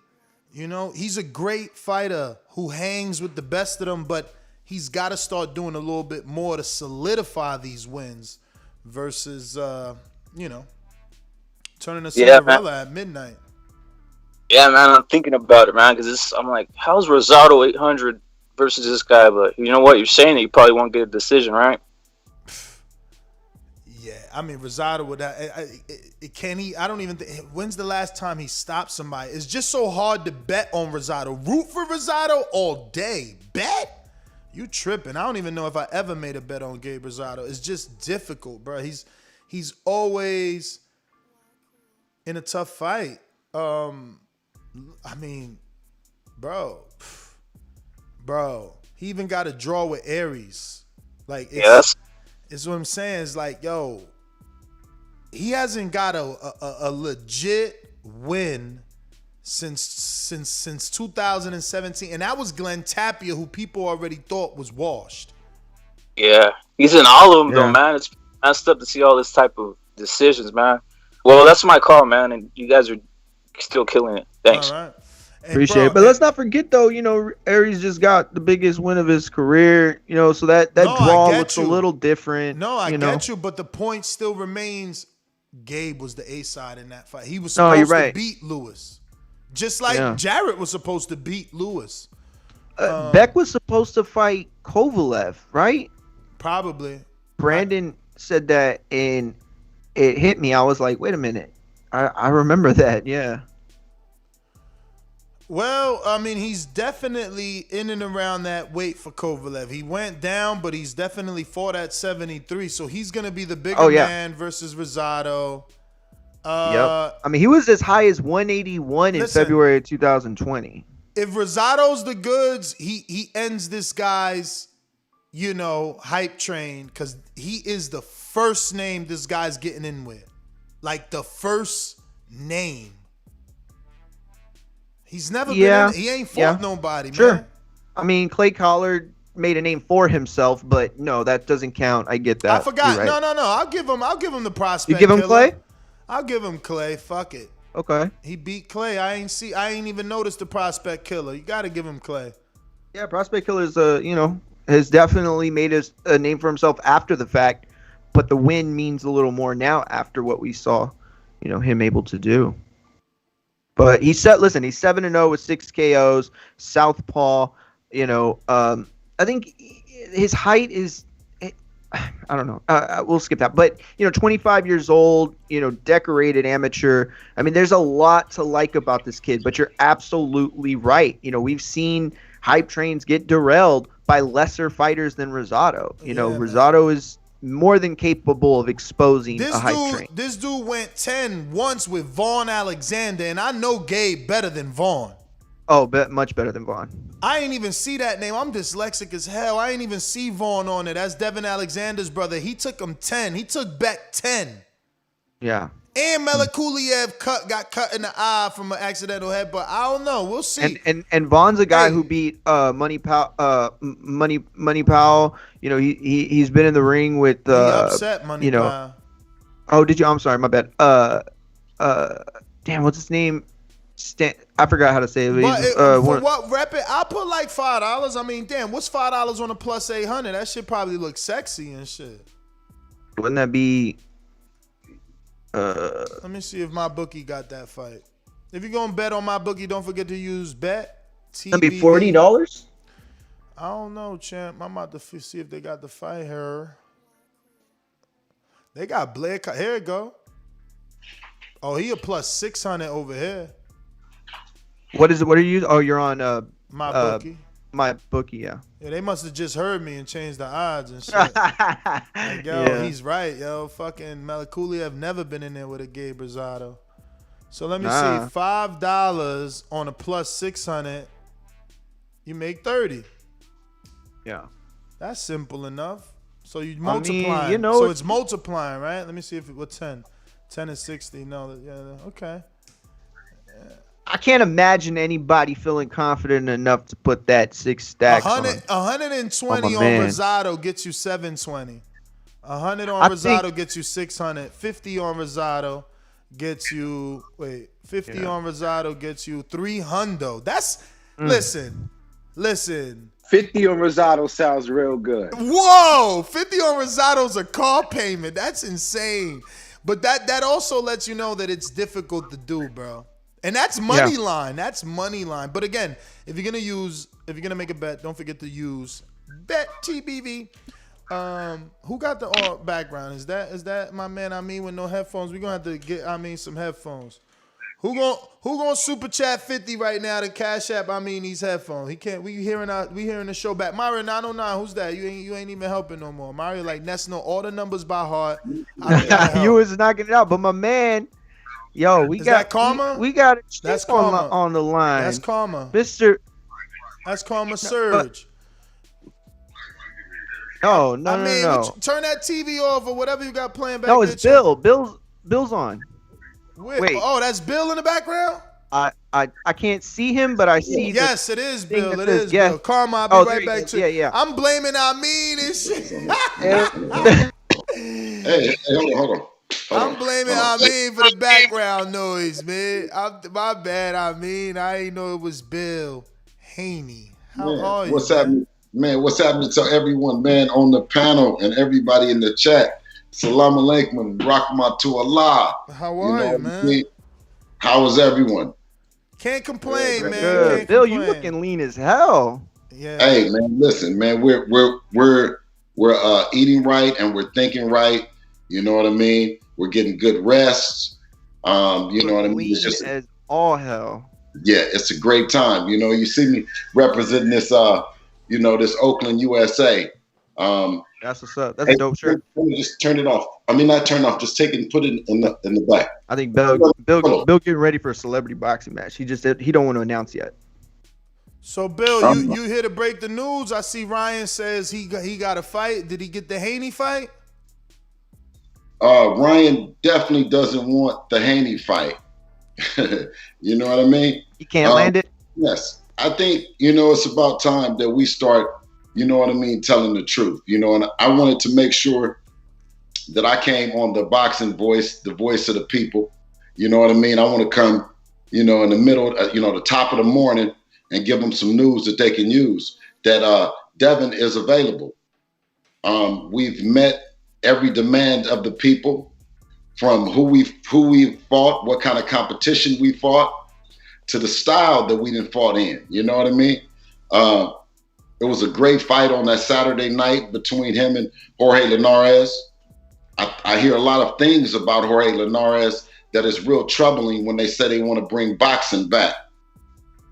And one of the things that I want to talk about is when Vasil Lomachenko, who is 33 years old, with when we talk about mileage, he had more mileage on the car before the car was actually professional. When the car was an amateur car, he had more mileage on it. He had 200 some. Good point. He had 200 and some fights worth of mileage. You know what I mean? On that guy. You feel me? Dev turned pro at 16.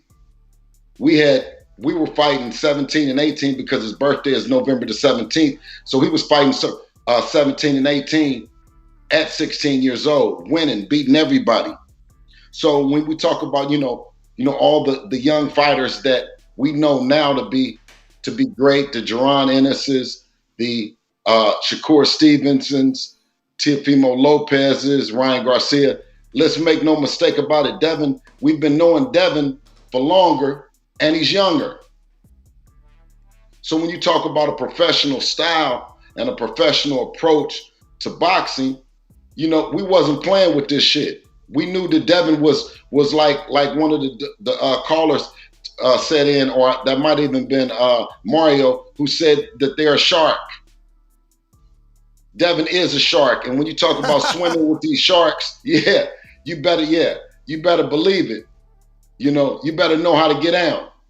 And on that night, on Saturday, how we fought Linares, and we took it to Linares to made it Linares fight, a fan-friendly fight. Let's make no mistake about it. When we talk about Lomachenko being the man, and they saying Teofimo beating the man that is the man, we talk about who did Lomachenko beat to become the man? My dear brother. Who'd he beat? Gary Russell. Gary Russell. To become the man? I mean, that's when people start, you know, that was his first world champion, and he did it in his third fight. Yeah, I mean, you know, he made a statement with that. Okay, so if he beat the man, then Gary Russell was the man, right? You said Gary Russell was the man, and Gary Russell ain't lost but to nobody but Lomachenko. So why isn't Gary Russell still a man to be beat, being the man? Why not? If he's only lost to, if using your analogy, if he was the man, Lomachenko beat the man, and that was Gary Russell. Yeah, man, because Gary Russell doesn't get promoted, you know, the way that he needs to be. Was Gary Russell a world champion when the man beat the man? So we now saying that you can beat a guy that's not even a world champion or former world champion to be the man. I mean, again, it's different terminology. If you want to say the man is like the unified champion, because the man can mean different things. The man can mean when you start kicking ass, and you're kicking ass, and you're saying, okay, well now he beat him. I'm gonna say he's the guy. Shouldn't everybody have that defining fight that says that you're clearly the guy? Yeah, I think for Loma there isn't a fight. It was a culmination of all his opponents. Like you know, culmination. It was like he was he was only 10-0 when he beat Gary Russell, and nine fights before that he had lost. Not 10-0. No. He beat Gary in his third fight. It's his third fight. Loma fought Gary. Okay, so now let me say that then he beat Linares his 10th fight. His third fight, you're correct. The third fight, so he was the man after his third fight. Yeah, because no one had ever done that. No one ever fought a Gary Russell in their third fight in their life. No one's done that. And then to beat Rigondeaux also in a situation where Rigondeaux had his defining fight against Donaire, you know what I'm saying? So it's like Ness said, I think it's the best way to say it. It's a culmination. Yeah, he beat Rigo too, and that's what I'm saying. It's all the opponents combined, and you got to remember he did that in a certain amount of time. Like nobody's still ain't done that. Like Vasil put that resume together in a short amount of time, and it was impressive. I'm gonna help make that resume argument right quick, Bill. Hold on. I'm gonna make that resume argument. I'm gonna point this out if it is true, and y'all correct me, but it's just when people look at the resume, they want to see names, right? So I would say Devin, he fought Gamboa, right? That's a name to me, right? Yeah. Gamboa was good enough for a lot of Chris Colbert, I hear, is getting ready to fight Gamboa. Yes. So you get what I'm saying? So Devin is building those names where people would once look at him and see the eye test and say, I got him. Now they're looking at, okay, Gamboa, Linares. He just got to keep adding those names, I feel. And I don't think that's his fault, anybody's fault. I think that's the boxing game that you know much better than me. Exactly. No, I agree. But when we speak from a factually standpoint, right? When we say that Gary Russell, when he fought Gary Russell, what was it for? It was for, it would have to have been for a super featherweight title at best, right? I don't even know what the weight class was down there. It was for the WBO featherweight title at 126. Featherweight or super featherweight? 126. Okay, 126. Okay, so now when you talk about being the man and then you saying a cultivation of work that made him, it wasn't a cultivation of work that at 2-0 or whatever, he had fought to become the man. See, that's the thing about this joint is you guys want to be quick to give certain fighters the man or what they are, or defining their shit. Now, and I'm telling you, Devin at 26-0 is a complete fighter that will give you a performance for 12 rounds. We see that. He's going to be in your business for 12 rounds.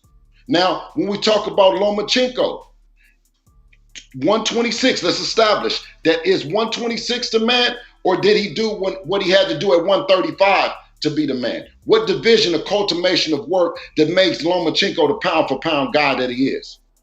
I mean, he became pound for pound because he got titles in 3 different divisions. Yeah, exactly. I think that's what adds to the pound for pound idea of it. Okay, so did he not dominate Gary Russell at 126? Yes. Okay, so he dominated Gary Russell at a 126. He was a bigger guy because in the Olympics he fought at 130. I guess it was 132. It was 132. Yeah. He was a grown man. He was a grown man at 132. So he got a little bit big. He got a little bit bigger and went up to 135. So they're talking about him being smaller. He's never fought smaller. He fought a smaller Gary Russell. Mm-hmm. Okay. Sure, absolutely. Let's not give him his grams for fighting a smaller Gary Russell. Why not?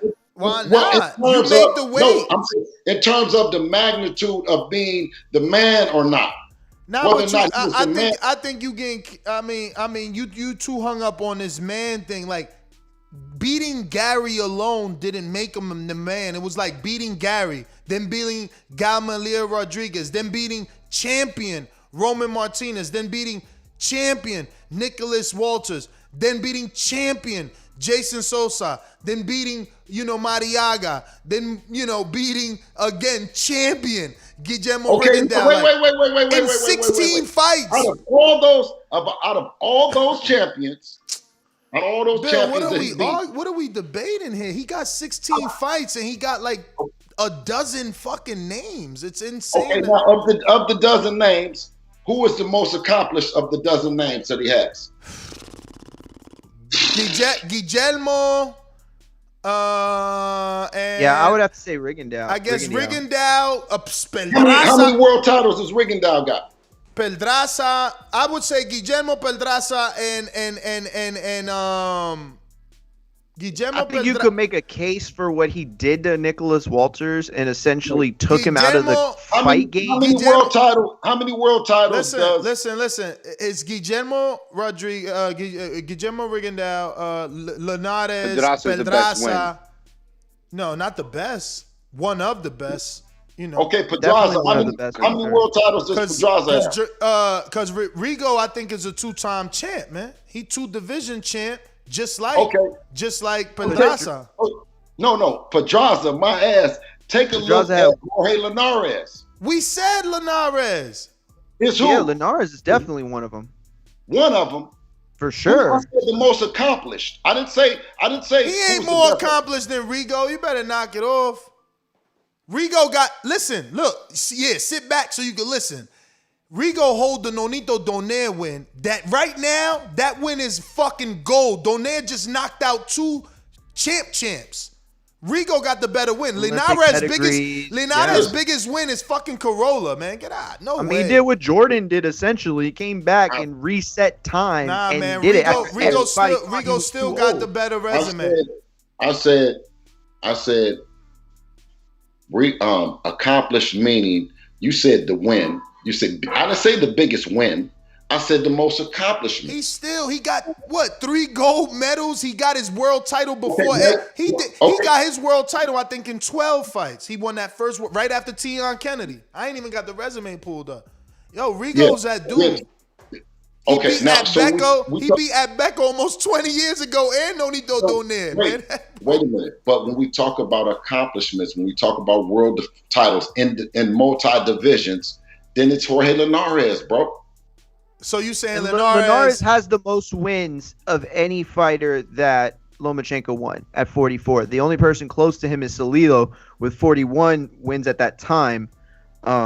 So he does have the most wins out of anybody. I mean, but most wins, most knockouts. Most knockouts too. Yep. Oh wait, no. Oh yeah. Bill, you out here wilding. I mean, but it's still a dude on Bill Lomachenko's trying to get resume, though. Linares. He trying to put Linares on pound for pound status. Wait a minute. Hold on. So wait a minute. Okay. No. When you talk about being pound for pound in the sport of boxing, when you talk about Rigondeaux and Linares, who was voted higher on the list of being pound for pound the best in the game at that time? Linares was considered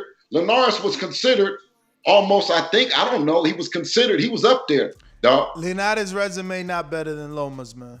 It's just I didn't say Loma. Oh fuck no, I'm not talking Loma. It ain't better than Rigo. It ain't better. It ain't.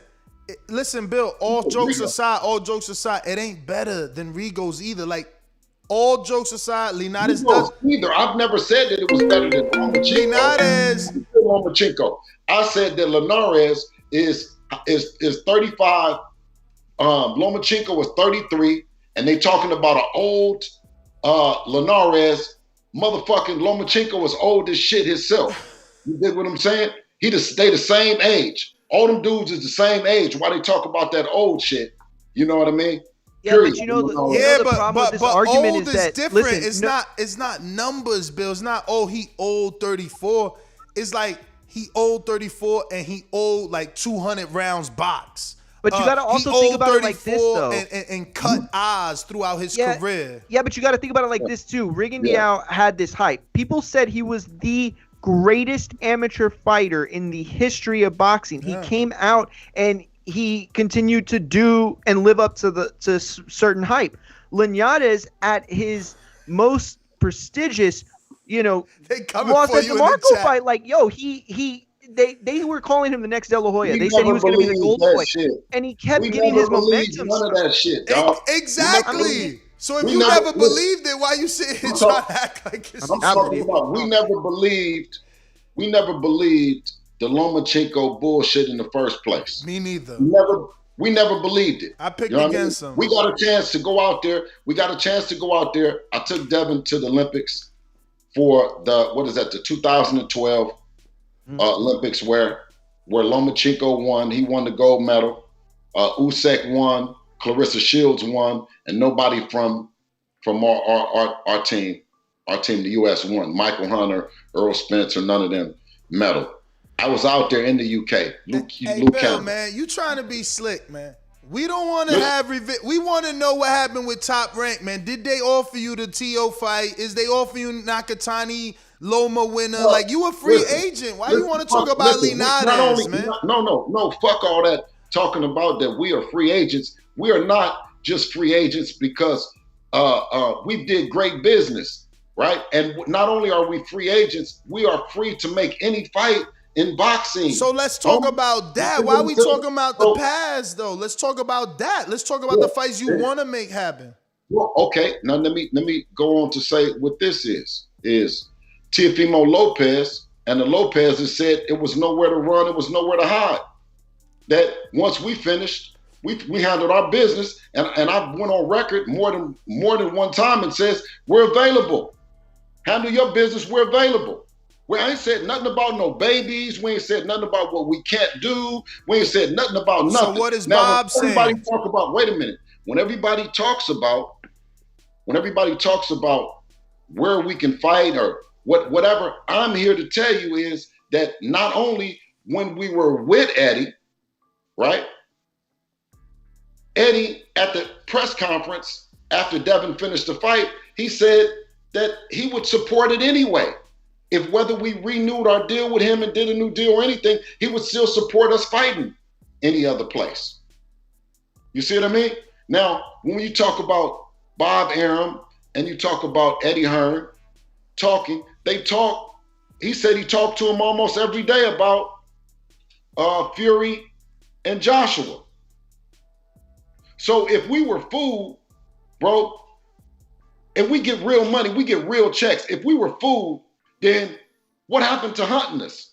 You see him? Everybody come back and ask this fucking question about what's going on. I just told you we're available. If we food, then come on and eat us. But you know it don't work like that in this game. What the fuck you mean it don't work like that? It just work like that if you the king of fucking boxing. If you got every fucking thing and you can demand everything. You just said that you're a franchise champ and you can make it happen. Well, then fucking make it happen. Yeah, but you know you was gonna send over an offer, send over the motherfucking offer. But you know things change. They just announced that he renegotiated his contract with Top Rank. Okay, well then bitch, know who's the fucking A side and know who's the fucking B side then. If you want us to send you something, then bitch act like you know that we the motherfucking A side. We the money. No, wait, hold the fuck up, Ness.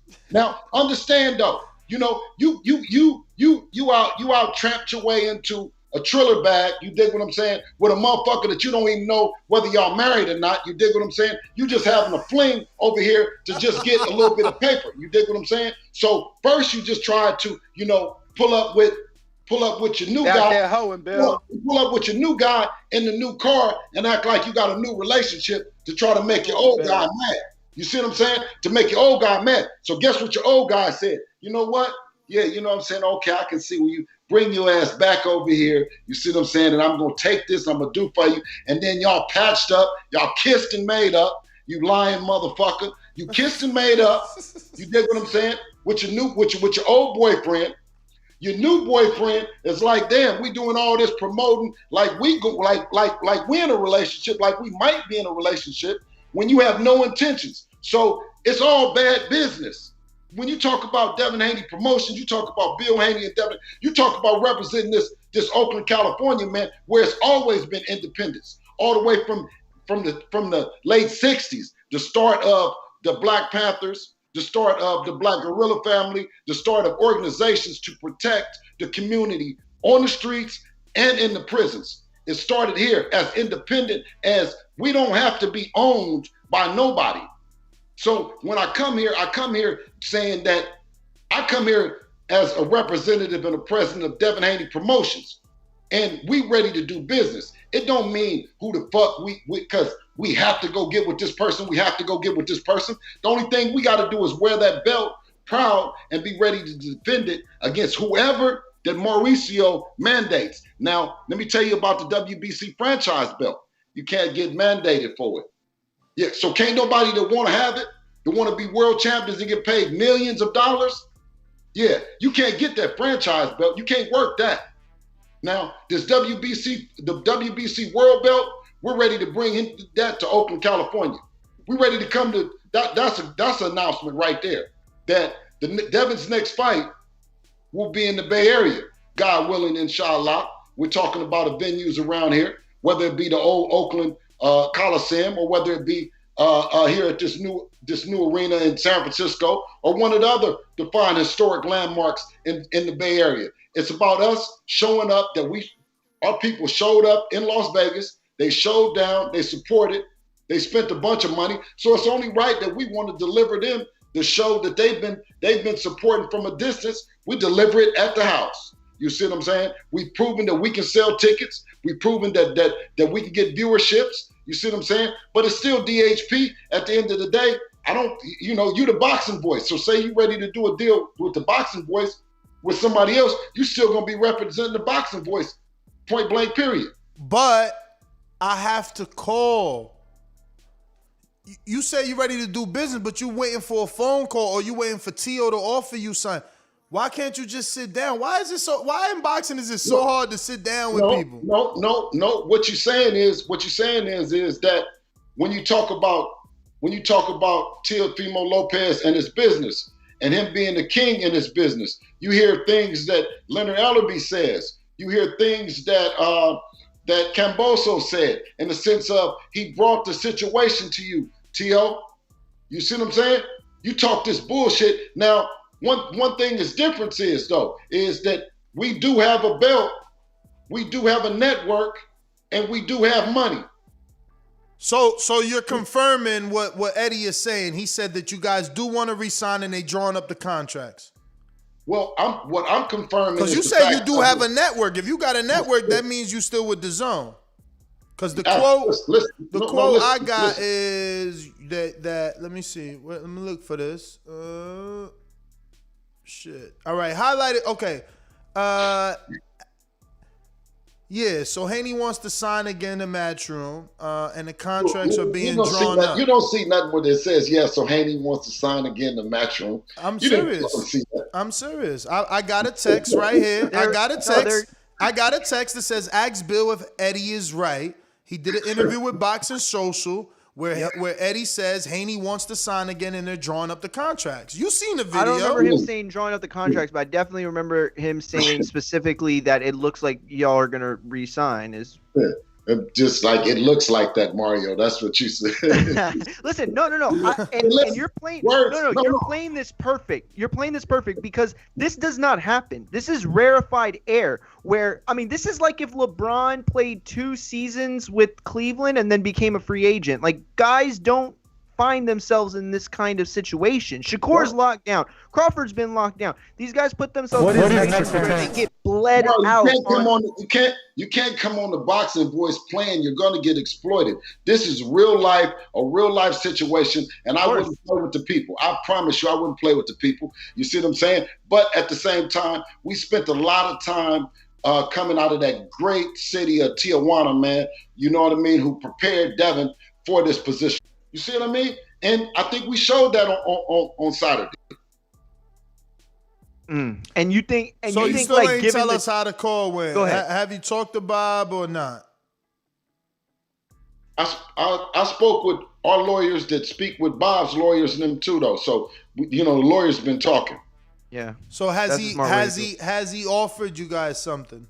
Lawyers talking, is there a contract? Is there at least a terms? Like, did he say, hey, we can give you Teo, we can give you Josh Teller, we can do Zepeda, we can do, like, did he offer something?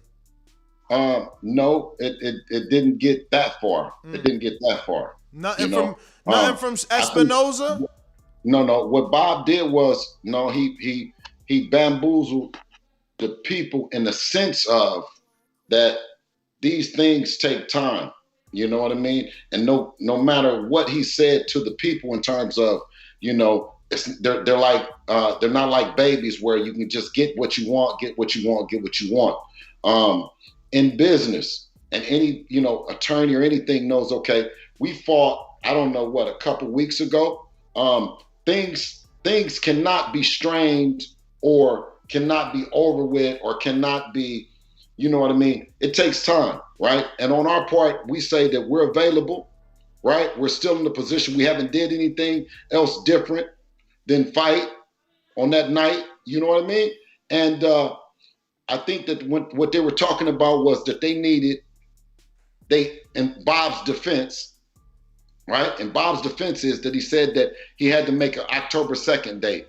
Well, clearly we know that the October 2nd date, he won't be able to make that now.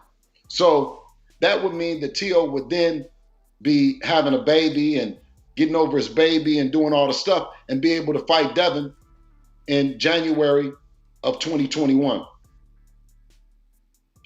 Which realistically, 2022. 22. Excuse me. Thank you, Mario, for helping. 2022, realistically be able to do this thing in 2022. Adjust the camera a little bit. You cutting your whole face, or lean back. Okay. All right. So I apologize. Yeah. So realistically, this is what I see, how I see business working, right?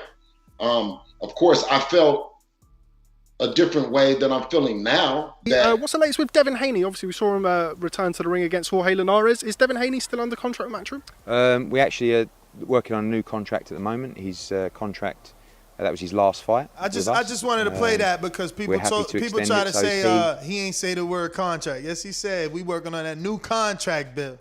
That's what we working on that new contract. He's saying like it's a negotiation. We're trying to get him to like no. To say we're drawing up contracts because they've agreed to resign. Like if you're working on a new contract.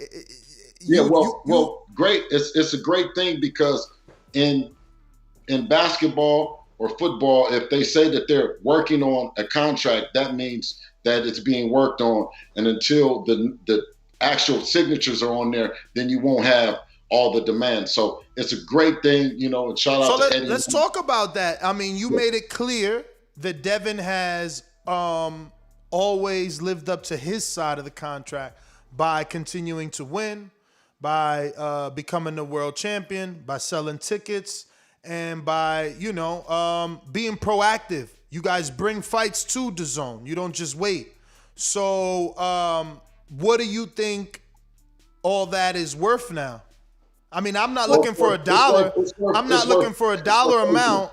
Well, hear me out. I'm not looking for a dollar amount. Your business is yours.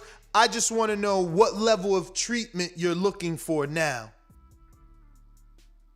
Oh man, I mean, definitely when we did our initial agreement, when we had our initial agreement, we made the agreement as Devin being, of course, being able to be the youngest promoter in boxing, being able to never be looked at as that while he's looking for opponents or he's negotiating or looking for sites, venues or anything like that, that it's any slight towards your partner at all. I'm sure that every fighter is always trying to look for that edge and marketing, their talent. Every manager is trying to look for an edge, and sometimes the directions get convoluted between a fighter, a regular fight contract, and a promotional agreement, where it's a co-promoter agreement. I think that Eddie Nim, just being one of our global partners and being in the UK was just enough for them to not be able to do a whole lot of marketing here in the United States, because they don't have the stronghold here that they have in the UK. So it gave us an opportunity where people said that we were going to fall by the wayside.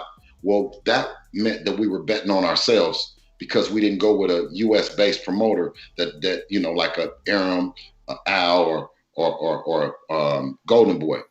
So I think that we got a chance to show our strengths by showing that we're still here and we're hotter than ever, and we're hot based on DHP and not based on Matchroom, not based on Showtime, not based on DAZN, but based on DHP, doing what a promotional house is supposed to do, and that's bring fights and keep their boxer relevant, make their boxer the hottest that they possibly can. And I think that we've shown those things. So from a monetary standpoint, I try to win with the wins, and then the money comes. I think it's a very, very big win for us to have fulfilled our agreement with them and not complained, not wanted to go restructure again like Teofimo has done, like Ryan has done publicly, you know what I mean? But to actually, see it through. I think that companies tend to want to take us a lot more serious than they would have taken us, when we first started, and also with the way that the landscape and the way that the fighters are acting right now, and the professionalism that Devin has shown, with handling this business, taking the good and the bad and everything. You know what I mean? It has us in a great position. So do you have like a 3-fight backup list? Obviously you want the TO of the world, but he just restructured the deal. So absolutely. We are ready to fight anybody. No, names, Bill. Anybody around. Names. No, but see, that's why I have names. It's easy to have names when you can fight any fucking body. You know what I mean? But I know, why you have that, you got that good blunt, so, you feel it, but you have to think about what I'm saying is first, is I said that we can fight everybody. We're comfortable fighting everybody, so it's easy to have a 3-fight name, right? 3 names. And I'll give it to you like this. I'll give you Teofimo. But he's, that's what I'm saying. I'm saying backup list, 3-fight backup.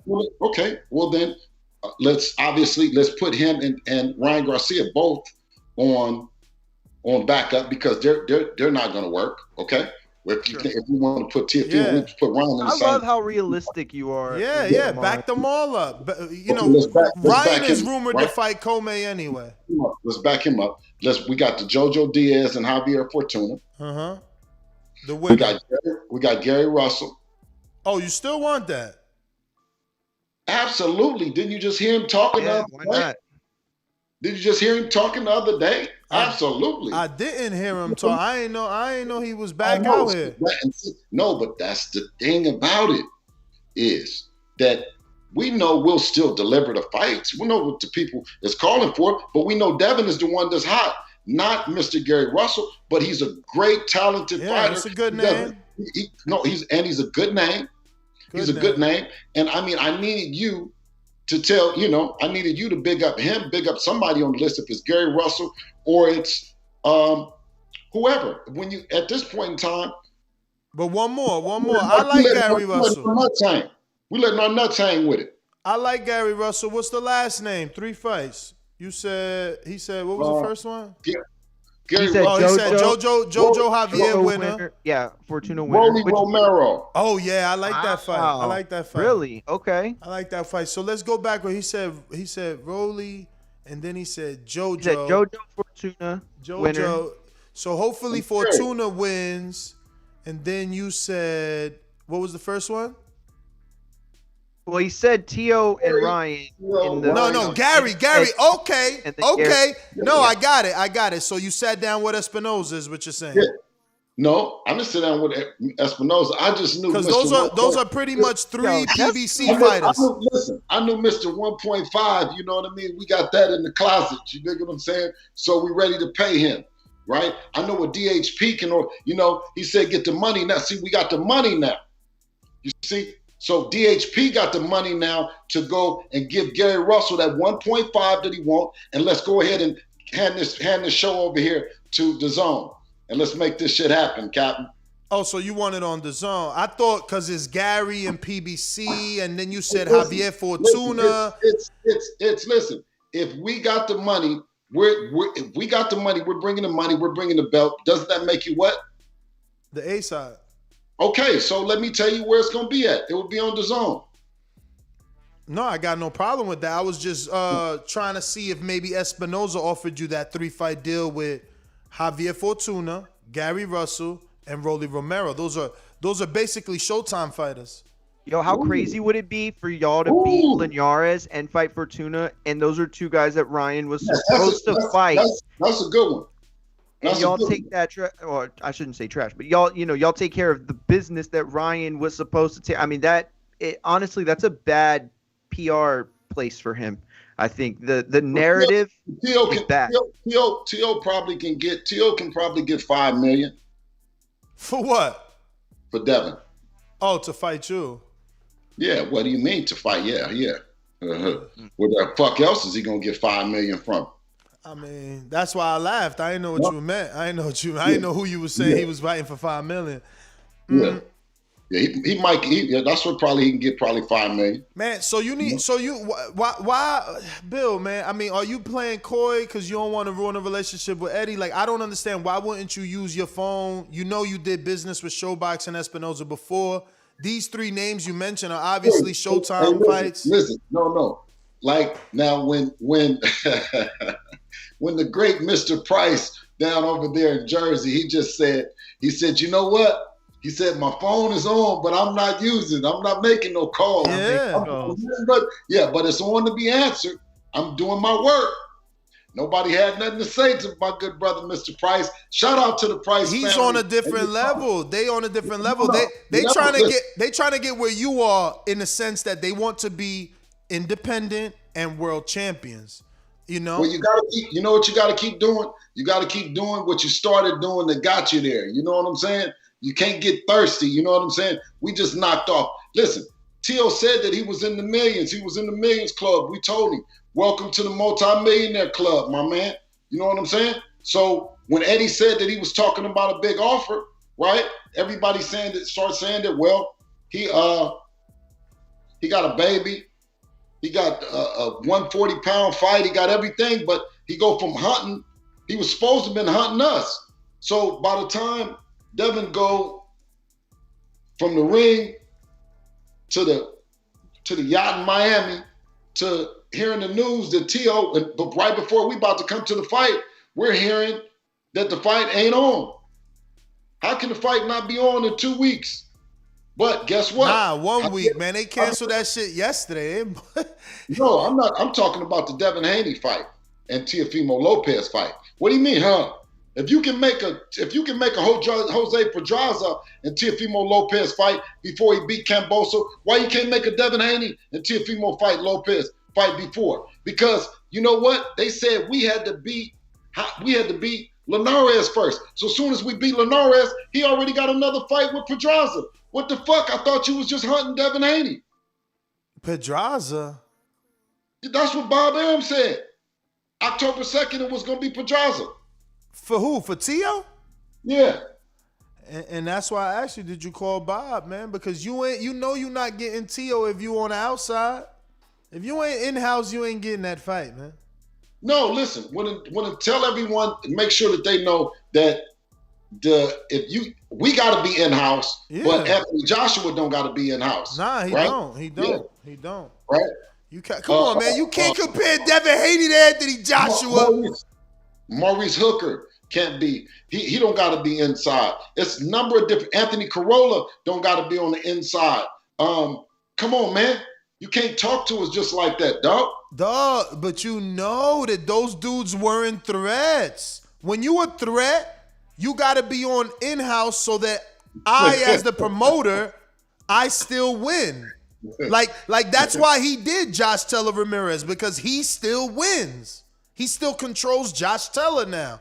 Like, you know. It's like the risk reward is too much to feel like, you know, he can't let them, he can't let that juice leave. I don't even think the Teo Camboso fight ever happens on Triller after they pulled it back. You think I'm going to believe you going all the way, you going to August 14th now so you can compete with Pacquiao Earl? I think it's over. You know what you do when you run away from something, you run into something. I mean, he wasn't running away from y'all. That's his mandatory, and it was his mandatory, and his mandatory brought the bag, man. For whatever reason, that dude was bringing a bag, man. I don't know why, but he did. Okay, well let me. Okay, can I? Let me just tell you. So you went with the mandatory, you went with the bag, you went with all that, right? That's fine. We didn't say nothing about that. We said that's fine. We said we're going to handle our business with Jorge Linares, right? Shout out to Jorge Linares, who each guy, whether it be Gamboa, who gave Tank black eyes, and we said, all right, well, step up with us. And Dev beat him with one hand. We told you, thank you, Gamboa. You know what I'm saying? Then it's Jorge Linares, who beat the shit out of Lomachenko, who was losing on the card.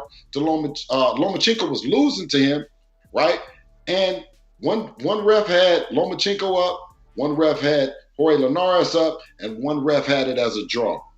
I told Jorge Linares, thank you for coming and letting Devin beat up on him too. You know what I'm saying?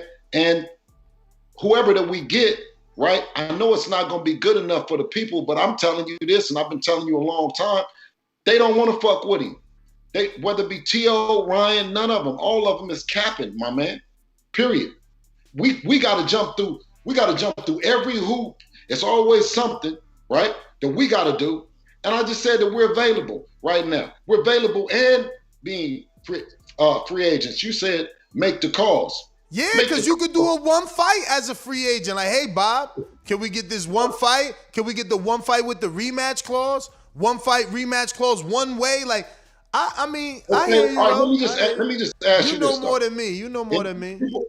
People that do good business, they do good business. And when you talk about excluding people and all that, so you can do this and then so you can go over here and do that, you might find yourself that you split your pants because you're moving too fast.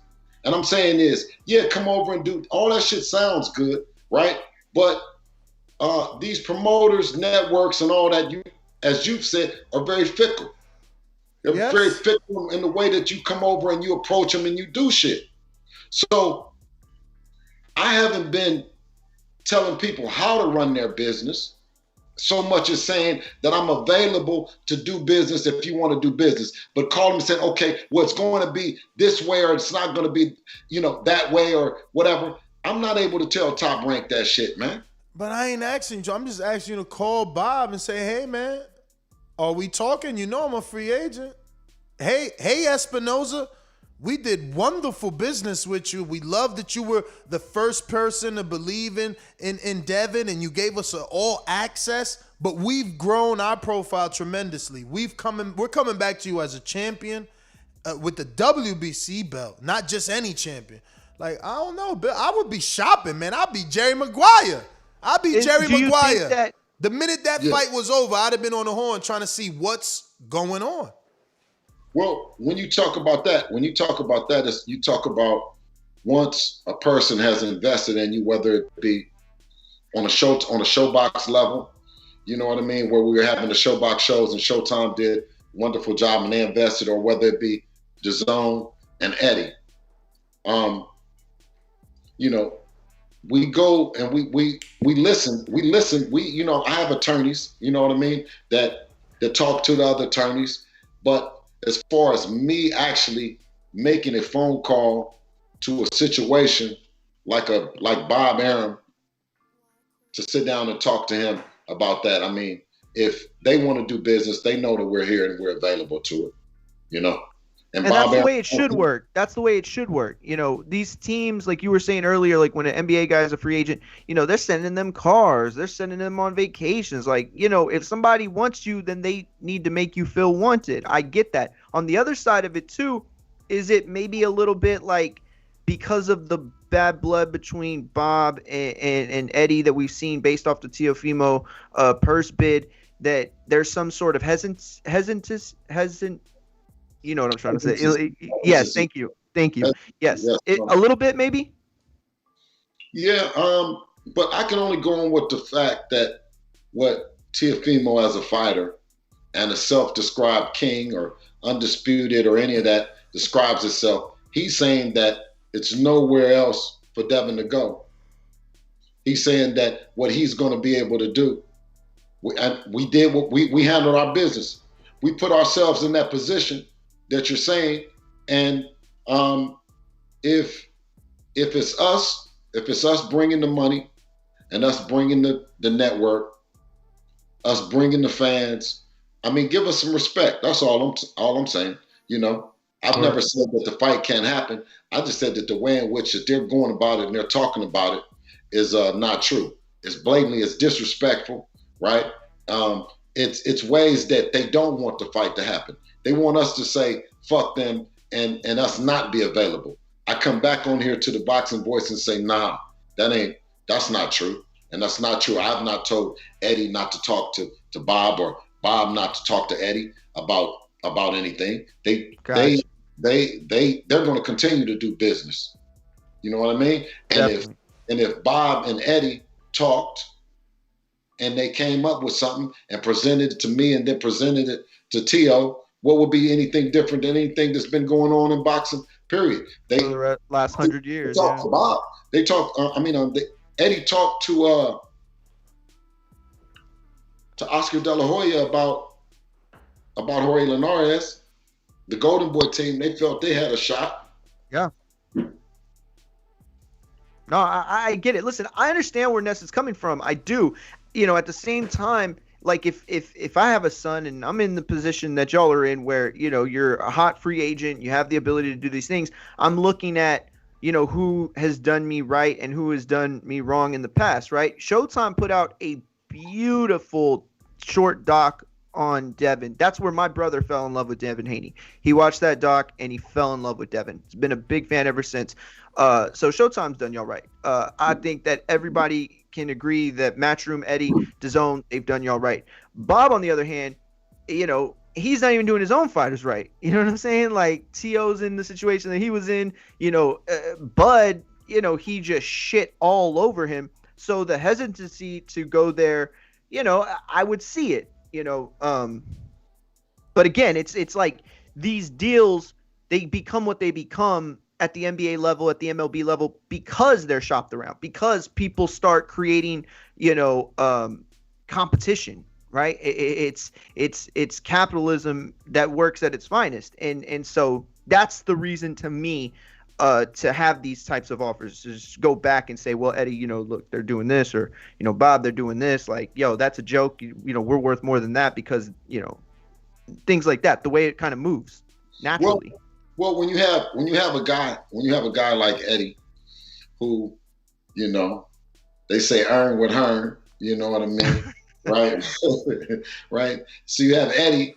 They also saying Michael Benson already leaked out in another interview that it's going to be a fight-by-fight deal according to what he talked to Eddie with. I don't know if you want to comment on that. You're going to a fight-by-fight deal?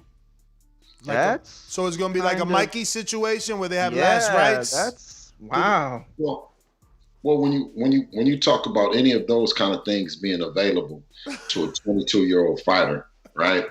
Talk about Here come the circles, y'all. He'll never want to answer nothing direct. That's a big get that's a big on a contract. That's a big get on a contract. Yeah, no, that's a big accomplishment there to be even, you know, you guys and Michael to be even reporting something like that a fighter would be offered some shit like that. You know what I'm saying? And be able to do it. One thing that I know, and I don't know, you know, what the contract, because I haven't received the agreement, right? I haven't received what the agreement is, and I know that that Dazn hasn't, you know, but when you talk about Dazn and being a promoter and being able to be available for the fight, right? And that's with whether it be with Eddie, right? Whether it be with Eddie or not, right? Right. As it stands now, that Dazn is the world champion and he's independent and he's 22 and he hasn't had any bad blood with anyone. Being able to tell this story for future generations, right? For the guys that's coming up and the other fathers like the David Prices and the Dylan Prices, right? To do their thing. We've had to sacrifice a lot, man. And what I mean is the cushion of being with the promoters, some of the more established promoters that's in the game, you know, that cushion where we have to get out and, you know, I got to get together and get on the Boxing Voice myself, right? And I think that, you know, my initiative to come on here and to do it has also created other fathers now to take a more proactive approach. And every time I see it, I support it. You know what I mean? Because traditionally it was that you had to give your son to the promoter if you really wanted him to be successful. To give him up, because you know what the cliche thing was the father and son relationship wasn't going to work. You know, if you know a fight, you know, fight by fight, you know, we had 5 fights. We have a 5-fight commitment. No, if you win the world title, you got to fight more times. You know what I'm saying? And options on our side, and all the stuff like that. Dazn was able to land that deal. But now the thing that's great about it is that we also tell Dazn and tell Eddie that we're deserving because we're the only ones that's really holding down and representing for a global group like Dazn in the U.S., a U.S.-based fighter, right? There's no other fighter that on Dazn or with Matchroom that's representing like the way that Dazn is representing.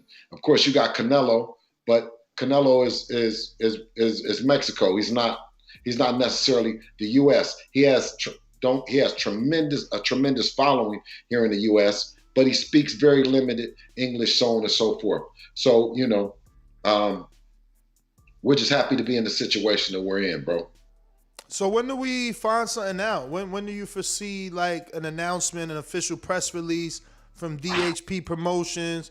Mario Serrano put that blast out, and it's like the youngest promoter ever re-signs with Matchroom for a multi-fight, or like when do we get an official announcement? You know, I don't know. I don't know when like you know, things will get worked out, or if things will get worked out. You know what I mean? I'm very optimistic about it that it does happen. You know, we just have to see once we look at the paper, what they're presenting, and we look at the overall landscape of what's out here, right, and what we can do. Then we'll go from there. So when is Devin back in the gym, man? I told you I'm trying to go out there, man. Man, Devin will be back in the gym.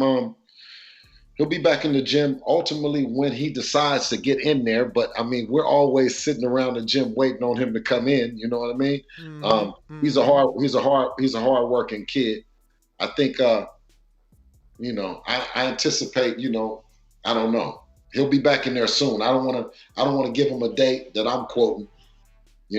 We just we handling this business right now. So I don't do the tabloid thing. I mean, I guess sometimes I do, but is the rumors true? Devin's gonna be a dad? No, not that I know of. Okay. I don't read a lot of the tabloids and stuff like that to get the information on him. You know what I mean? All right. Shit, I haven't heard anything about him. Not a bad thing. Just asking. Usually kids, when a man has a child, they get all focused. Not to say he's not focused. Just saying it's not. It wouldn't be a bad thing for you to be a grandfather, the youngest looking grandfather out there. Yeah, well, my older son, I have 3. Oh, there you go. Look at that. So you already a grandpa. Yeah, absolutely. But Devin, he of course has his chick, and they're a really nice couple. I like her. But as far as I know, any kind of kids or anything like that, it's a very, very big responsibility with having a kid. You know what I'm saying? You tend to start living for your kids more so than living for yourself. Definitely. You know what I mean? And as far as I know, this boxing, he's super, super serious about this. You know what I mean? And my agenda most mornings are to work with him about him and furthering, you know what I'm saying, his brand. And he wants everyone to know that he's available, you know what I mean, and all the shit talking that everybody done did, and he wants to know what's happening now. That's his main thing. Is if they want it as bad as he wants it, then they won't stop. They won't stop saying that they want to fight. He's available, of course, to now Teofimo Lopez fight if the fight fell out, and Bob Arum, because Bob Arum just said that he might. Did you hear him say that it might get scrapped or some shit like that? The Cambosos? Yes. Nah, I didn't hear him, but I told you, I just said I don't think that fight happens. Why would you go against Pacquiao? I thought you meant just on Triller. I mean, maybe it happens on Top Rank. It ain't happening on Triller. They're not going against Pacquiao. Okay, so we know that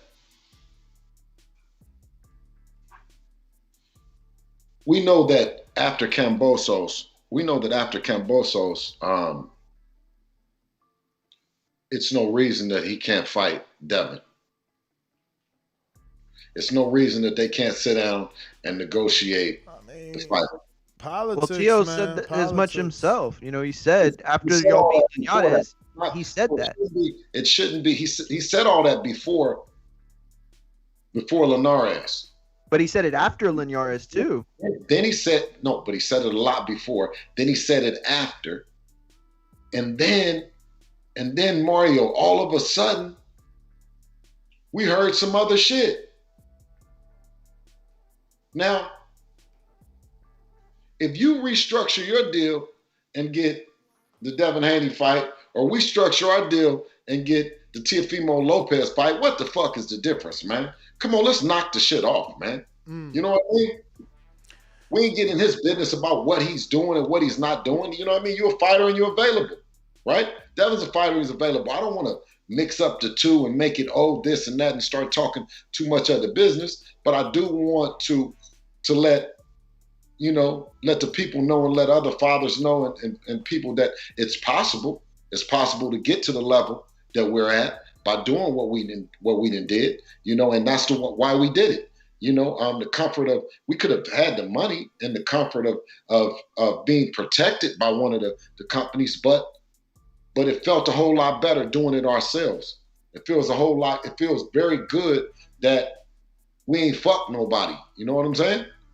Yeah. That we did good business. And that's and You know what I'm saying? that kind of business is how you get a fight-by-fight deal. You have to have a lot of trust to have that kind of deal initiated. And like you said earlier, the fact that, y'all didn't air any dirty laundry and, you maintain the level of professionalism, that goes a long way in any business. But in today's era of boxing, it goes a lot longer. You know what I mean? So that's how you accomplish those deals. Absolutely. When like with Andrade, so to speak, right? Now, we both have the same promoter. Yep. When everyone is saying that Canelo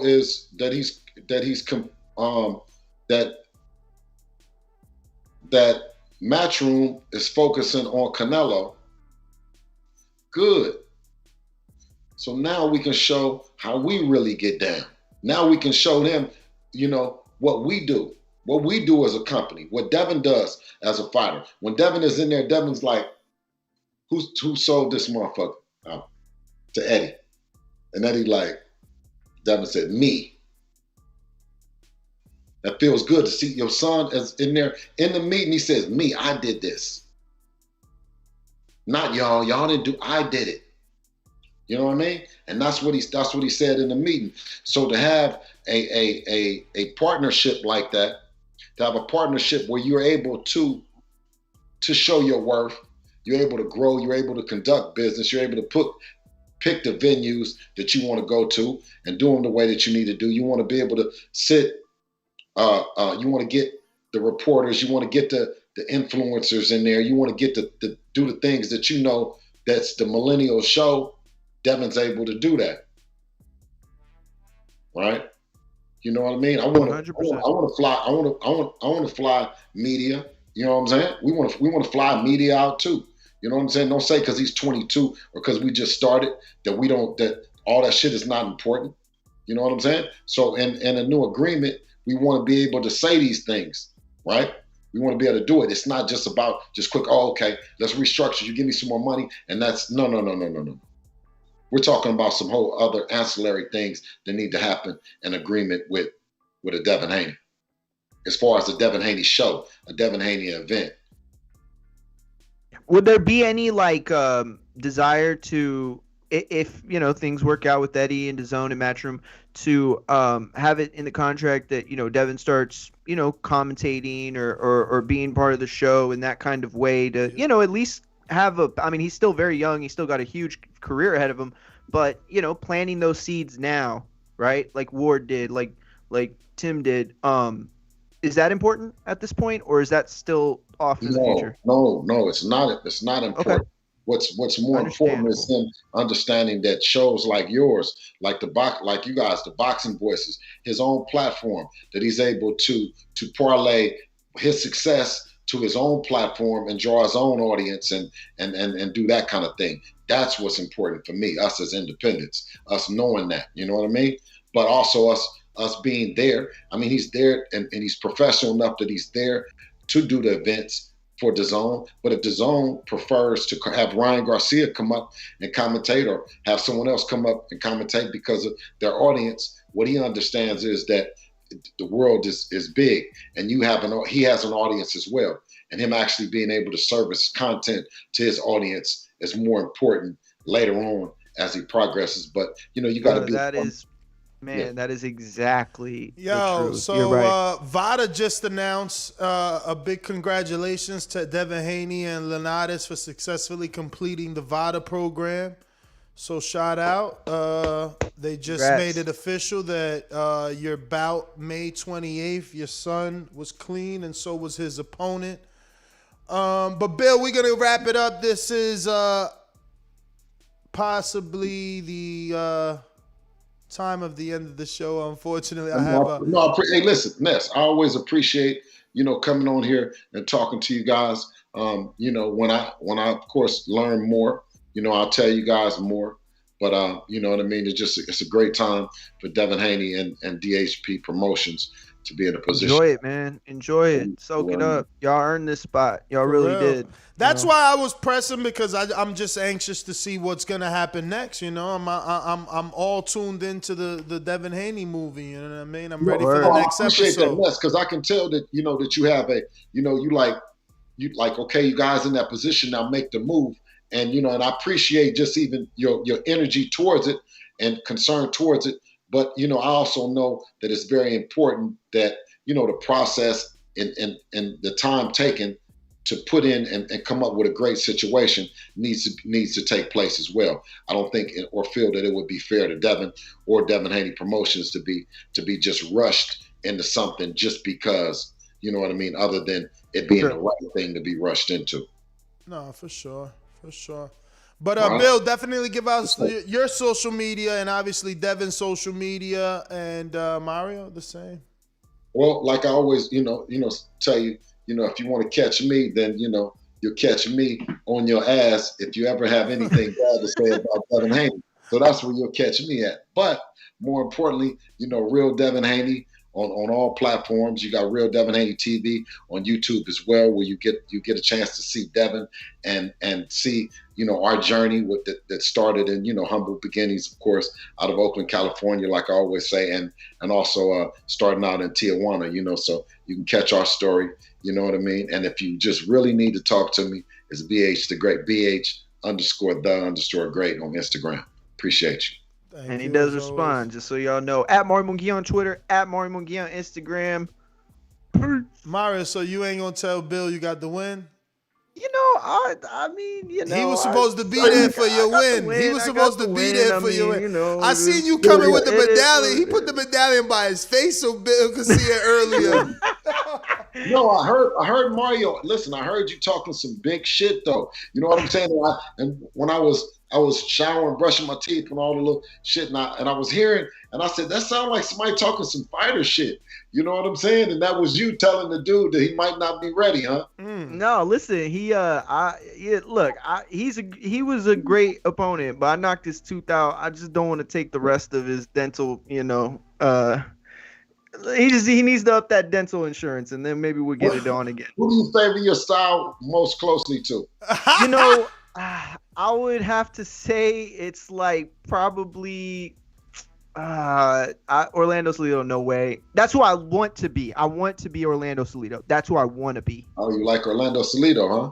I just feel like my ability. No, listen. I would rather fight like Floyd if I could, right? Or even Devin or Shakur. But I don't have that ability. I don't have that athleticism. But what I do have is the hardest left hand in Border Wars. So I'll keep that superpower. You know what I mean? Every time they always ask the fighter after our interviews, what superpower do you want? I already got my superpower, so I'm good. I'll keep it. Yo, there's nothing like a win, bro. Win is like oh my God. It's like, my parents made me a steak and shrimp dinner for the win yesterday, and that was the best steak I ever had. I'm just saying. No, that's good, bro. Congratulations, man. Thank you, Bill. I appreciate it. I'm sure that's an amazing feeling for both you and your parents. You know what I'm saying? It was awesome. 300 people. I don't know how many for sure, but it was like, he knocked me down. I came back, knocked him down in the second round, and when I knocked him down in the second round, I saw everybody just boom pop up, and I mean, I forgot I was tired. I forgot. I mean, everything really. Was your parents there? Nah, man, they didn't make the trip to Wisconsin. They watched it. They actually had my whole family there. My grandma, my grandpa. We streamed it, though. Same people that watch y'all on Saturdays got to watch me too, my family. So it was a huge, I've been watching boxing with my dad since I was 5 years old, right? Never in a million years did I ever think that he would be watching me box at some point. God is so good, man. God is so good, for real. Sure. It was awesome. One of the best nights of my life, for real. I appreciate you guys. Hey, man, get Teofimo Sr. on here and ask him. I hope that I wish the family well. I wish Teofimo well, and hope that everything works out between them. And provided that he finishes up with Kambosos, or if Kambosos getting scrapped, they know what the fuck is up, man. I don't know what happened, man. I'm telling you, He lived right down the hill from me. I'm gonna come pull down there and drive down on him if I need to. Unless you got my number, he got my number, Punch got my number. You know what I'm saying? All the shit can happen, dog. You know what I'm saying? Like, I was gonna meet with Punch, but they canceled the fight. He was coming down here. I know, but I'm saying is y'all got my number. Teofimo Senior got my number too. We gonna try. If you need to, you feel me? You always link shit up, Punch. I'm trying. Listen, man. Listen, I'm gonna see what happens. I've been trying, but they've been allegedly dialed in. Ain't told you to call me or nothing. You want me to call you later? Or what? Samson called me. He want to talk to you. We got Samson around the corner. We got Samson. Samson calling me nonstop. Like, yo, what's up with William? You know, with a comedian. You know what I'm saying? He said we got him already. But what about Teo? Do you got Teo in the DMs? Do you got the? Or have you talking to him? You got to talk to the Bob father. Nah, Teo, I didn't never tell you this, Bill. I never told you this. Teo cut me off like 3 weeks ago because I was going to have him on a show and I promoted on the Instagram like Unified Champ. He hit me in the DM like, yo, you know I'm undisputed. Y'all playing games over there. See me in Miami. I'm like, word? Yeah, like, pulled out that day. And listen, that's where if you put up whatever with us, you put up whatever. You can put negative, positive. Whoa, that ain't negative. That's the truth. If you go on BoxRec, he don't got the WBC. Like, I don't even get him. But what he uses is every time you see Undisputed, he tells them if they don't put Undisputed, then he ain't fucking with it. He makes people, he makes the networks. No, he does. He makes the networks. How you know this, Bill? What do you mean? Obviously, it's not fucking true. No, but how you know he makes the networks? How you going? You're not the first person that said that. Oh, all right. Yeah, no, you're not the first person that said that about Teo. That you know what I mean. He has a real problem when he's being called the Unified Champ. When the thing about it is, I'm telling him is, bro,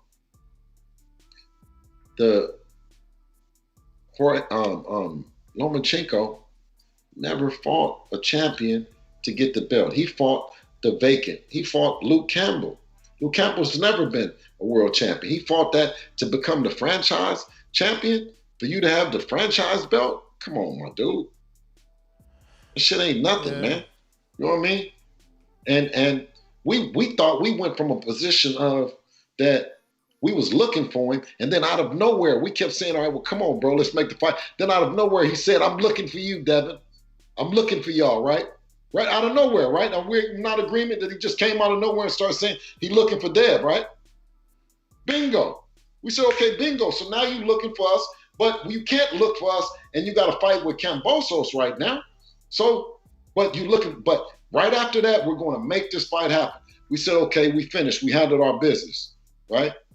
Now it goes silent. They talking about to talk to Bob Arum about what? You didn't say when I finished with this with Kambosos, you go talk to Bob Arum. You said we was going to make the fight happen. Yeah, but you know, regardless of what the fighters say, it's still got to talk to Bob Arum. Still got to go through the proper, chain of command and protocols. They didn't go through the proper chains. They didn't go through the proper chains for Kambosos. Why not? Yes, they did. What do you mean he did? Bob Arum said that he convoluted. They said he convoluted, and then when it came down to it, they forced it. That's what he said. Yeah, listen. That's still, that doesn't get talked about enough. That he tried to basically fix that shit. Like that was some. Listen, Teo did what he had to do. He knew that there was an outside investor that was interested, and he was not gonna accept peanuts from Bob when if the fight goes to purse bid, he had someone ready to drop the bag. There's nothing wrong with that. But why are we playing like the situation lines up like this? Teo thinks he's out of, him and Bob are on the outskirts, right? And now he's talking up the Devin fight. But then now it's like, let's renegotiate, and then it goes silent. Like, you know what I'm saying? Like that missing link it's not too missing. Didn't that happen like that, Mario? They went silent. That's exactly. I mean, to me, that's That's what No happened. one wants to talk about that shit though. So that's why I come on here and I'm saying, listen, from our perspective, we're still available. We're available to all them opponents that we talked about, all the guys that you talked about. Okay, Samson, listen, get ready. Get ready. Go and beat this guy. Get ready. We ready. The only thing that supersedes a Samson fight is a Lopez fight, which Samson agreed that.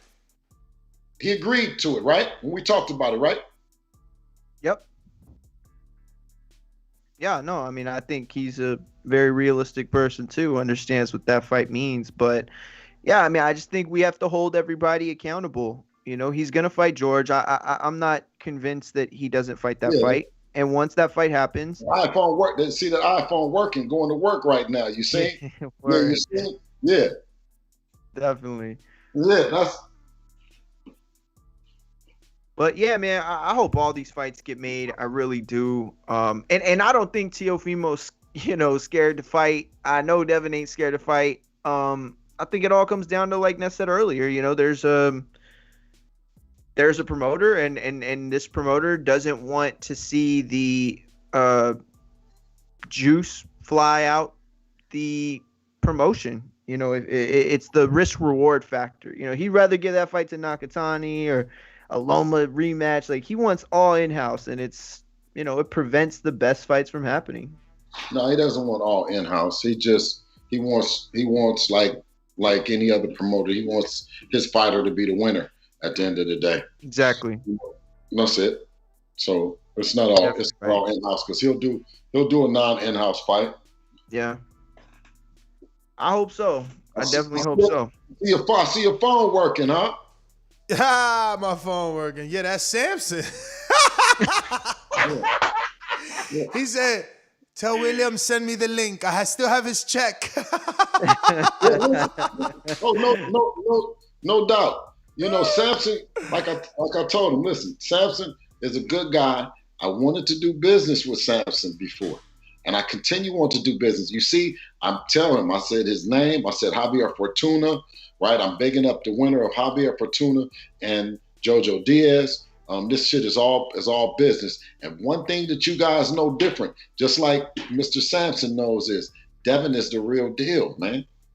We're talking about a real fighter. This ain't no social media shit. I think he showed that in the Linares fight. I am going to wrap it up, but I do think he showed that in the Linares fight. Like, he's on another level, you know what I mean? Like, obviously there was the punch, but skill-wise, he's on another level. So I'm sure Samson ain't going to be running through that fight either. Okay. Unless it's a good check. We looking for the Lopez's, though. You think what I'm saying? Samson, we got Samson. I already know we got Samson. Samson You should campaign for Mikey, man.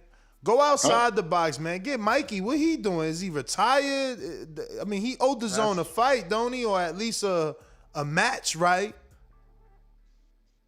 I ain't gonna let y'all off the hook with Teofimo Lopez, man. I'm gonna call Punch later on today and get him. But I'm looking. You know what I mean? I'm talking to my Dominican brothers, my Latin brothers. I'm looking for the Lopez's right now. You know what I'm saying? And to see why, just like Mario said, why did things go silent?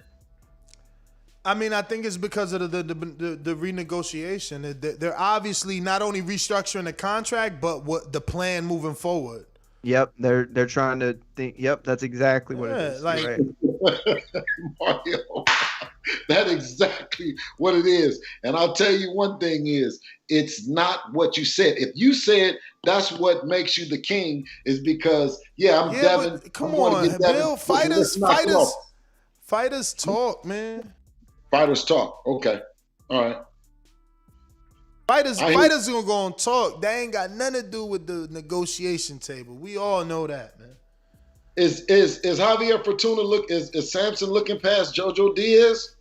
I don't think so. I don't think so. He ain't never. They better not be. Yeah, I don't think so. Yeah, I don't think so. That's a big fight for him. Fortuna, that's a fight that I don't even look at JoJo as a smaller man coming up, because Fortuna, like, technically ain't the best. he's just like awkward. And he's small too. He's a small. Yeah, and the truth be told, man, they played him, man. He been dangled around so long, man. He been training in Puerto Rico for like 14 months. He probably leaving it in the gym, man. You know what I'm saying? Man, that's a good point. He probably leaving it in the gym. Every week he got a new fight. They cancel that fight. They say he got another fight. Poor kid been training for like 14 months, man. He probably dead. Probably dead right now. He probably ain't got nothing. Well, Jojo Diaz would be a nice fighter. He has a nice crowd. You know, I have respect for him and his family, what they've been doing in boxing. So either winner of either one of those guys, you know what I'm saying? Is great. You know what I mean? If Lopez, if we can't get Lopez, of course, Gary Russell. I think. What do you think? Is Gary Russell a bigger fight than the winner of Lopez? I mean, the winner of Javier? No? I mean, you know, Jojo Diaz got that fight with Rakhimov. People thought he lost that shit. Plus, he lost his belt at the scales. But didn't Gary Russell beat Jojo Diaz? He did. So that's what I'm saying. Like, I wanted to say Jojo was the bigger fight because he's actually active. He's a former world champ, but it's like he also almost or arguably lost his mandatory. Plus, Gary beat him. And then I think Mr. 1.5, he you know, he's a world champion. You know what I'm saying? And stepping up as a world champion. Yeah, but he got that mandatory, don't he? I'm pretty sure he got Ray Vargas to handle first, and that's gonna be tough. He finally in a fight. To be honest with you, Ray Vargas ain't no slouch. Let me see, Gary Russell. Still on there? I mean, are they still having that fight? I mean, it ain't scheduled on BoxRec, but Ray Vargas is the mandatory. And If he got Ray Vargas, why is he mentioning Devin then? When was this? When did he do that? Just the other day. He was on. Bro, Gary ain't even fought, man. Gary got over a year he don't fight. How did WBC be letting this dude get this off? I don't understand, man. I don't know, man. He like the least active champion, man. Like, yo, other champions do the mandatory and voluntary. My man just do mandatory. Listen, Bill, I gotta go, man. He may as well come. He may as well come up. He may as well come up to 135. Yeah, man. You know I'll take it. I'll take it. And I'm telling you, I'll pay for that fight on Dazn or pay-per-view. I always loved that fight. I was mad that y'all didn't make that fight. Like, I felt like, you know, whatever. He was worth the money. If he, you know, you had to give him a little bit more. I always thought his name was worth it. Well, one thing about it, two things for sure is when you get that date from the network, and once we get a date from the network, we're available. And once we get a date for the network, we're trying to fulfill the date. You know what I'm saying? Just make sure you tell Gary that, because you know how he feels about you coming at him with a date that you've been training for and he just finding out about. He better stay in the gym, man. If he fucking ain't fought in a year and a half, shouldn't he be getting ready? Nah, not when you ain't got nothing. You tend not to get ready when you ain't fought. You know what I'm saying? Hey, they said, you know, be ready so you ain't got to get ready. I mean, you I'm know, out. that was a phrase. That ain't real life, but I hear you. Bill, thank you again as always. Ladies and gentlemen, catch me on the next one, 7 p.m. Eastern for the Flagship show. Peace.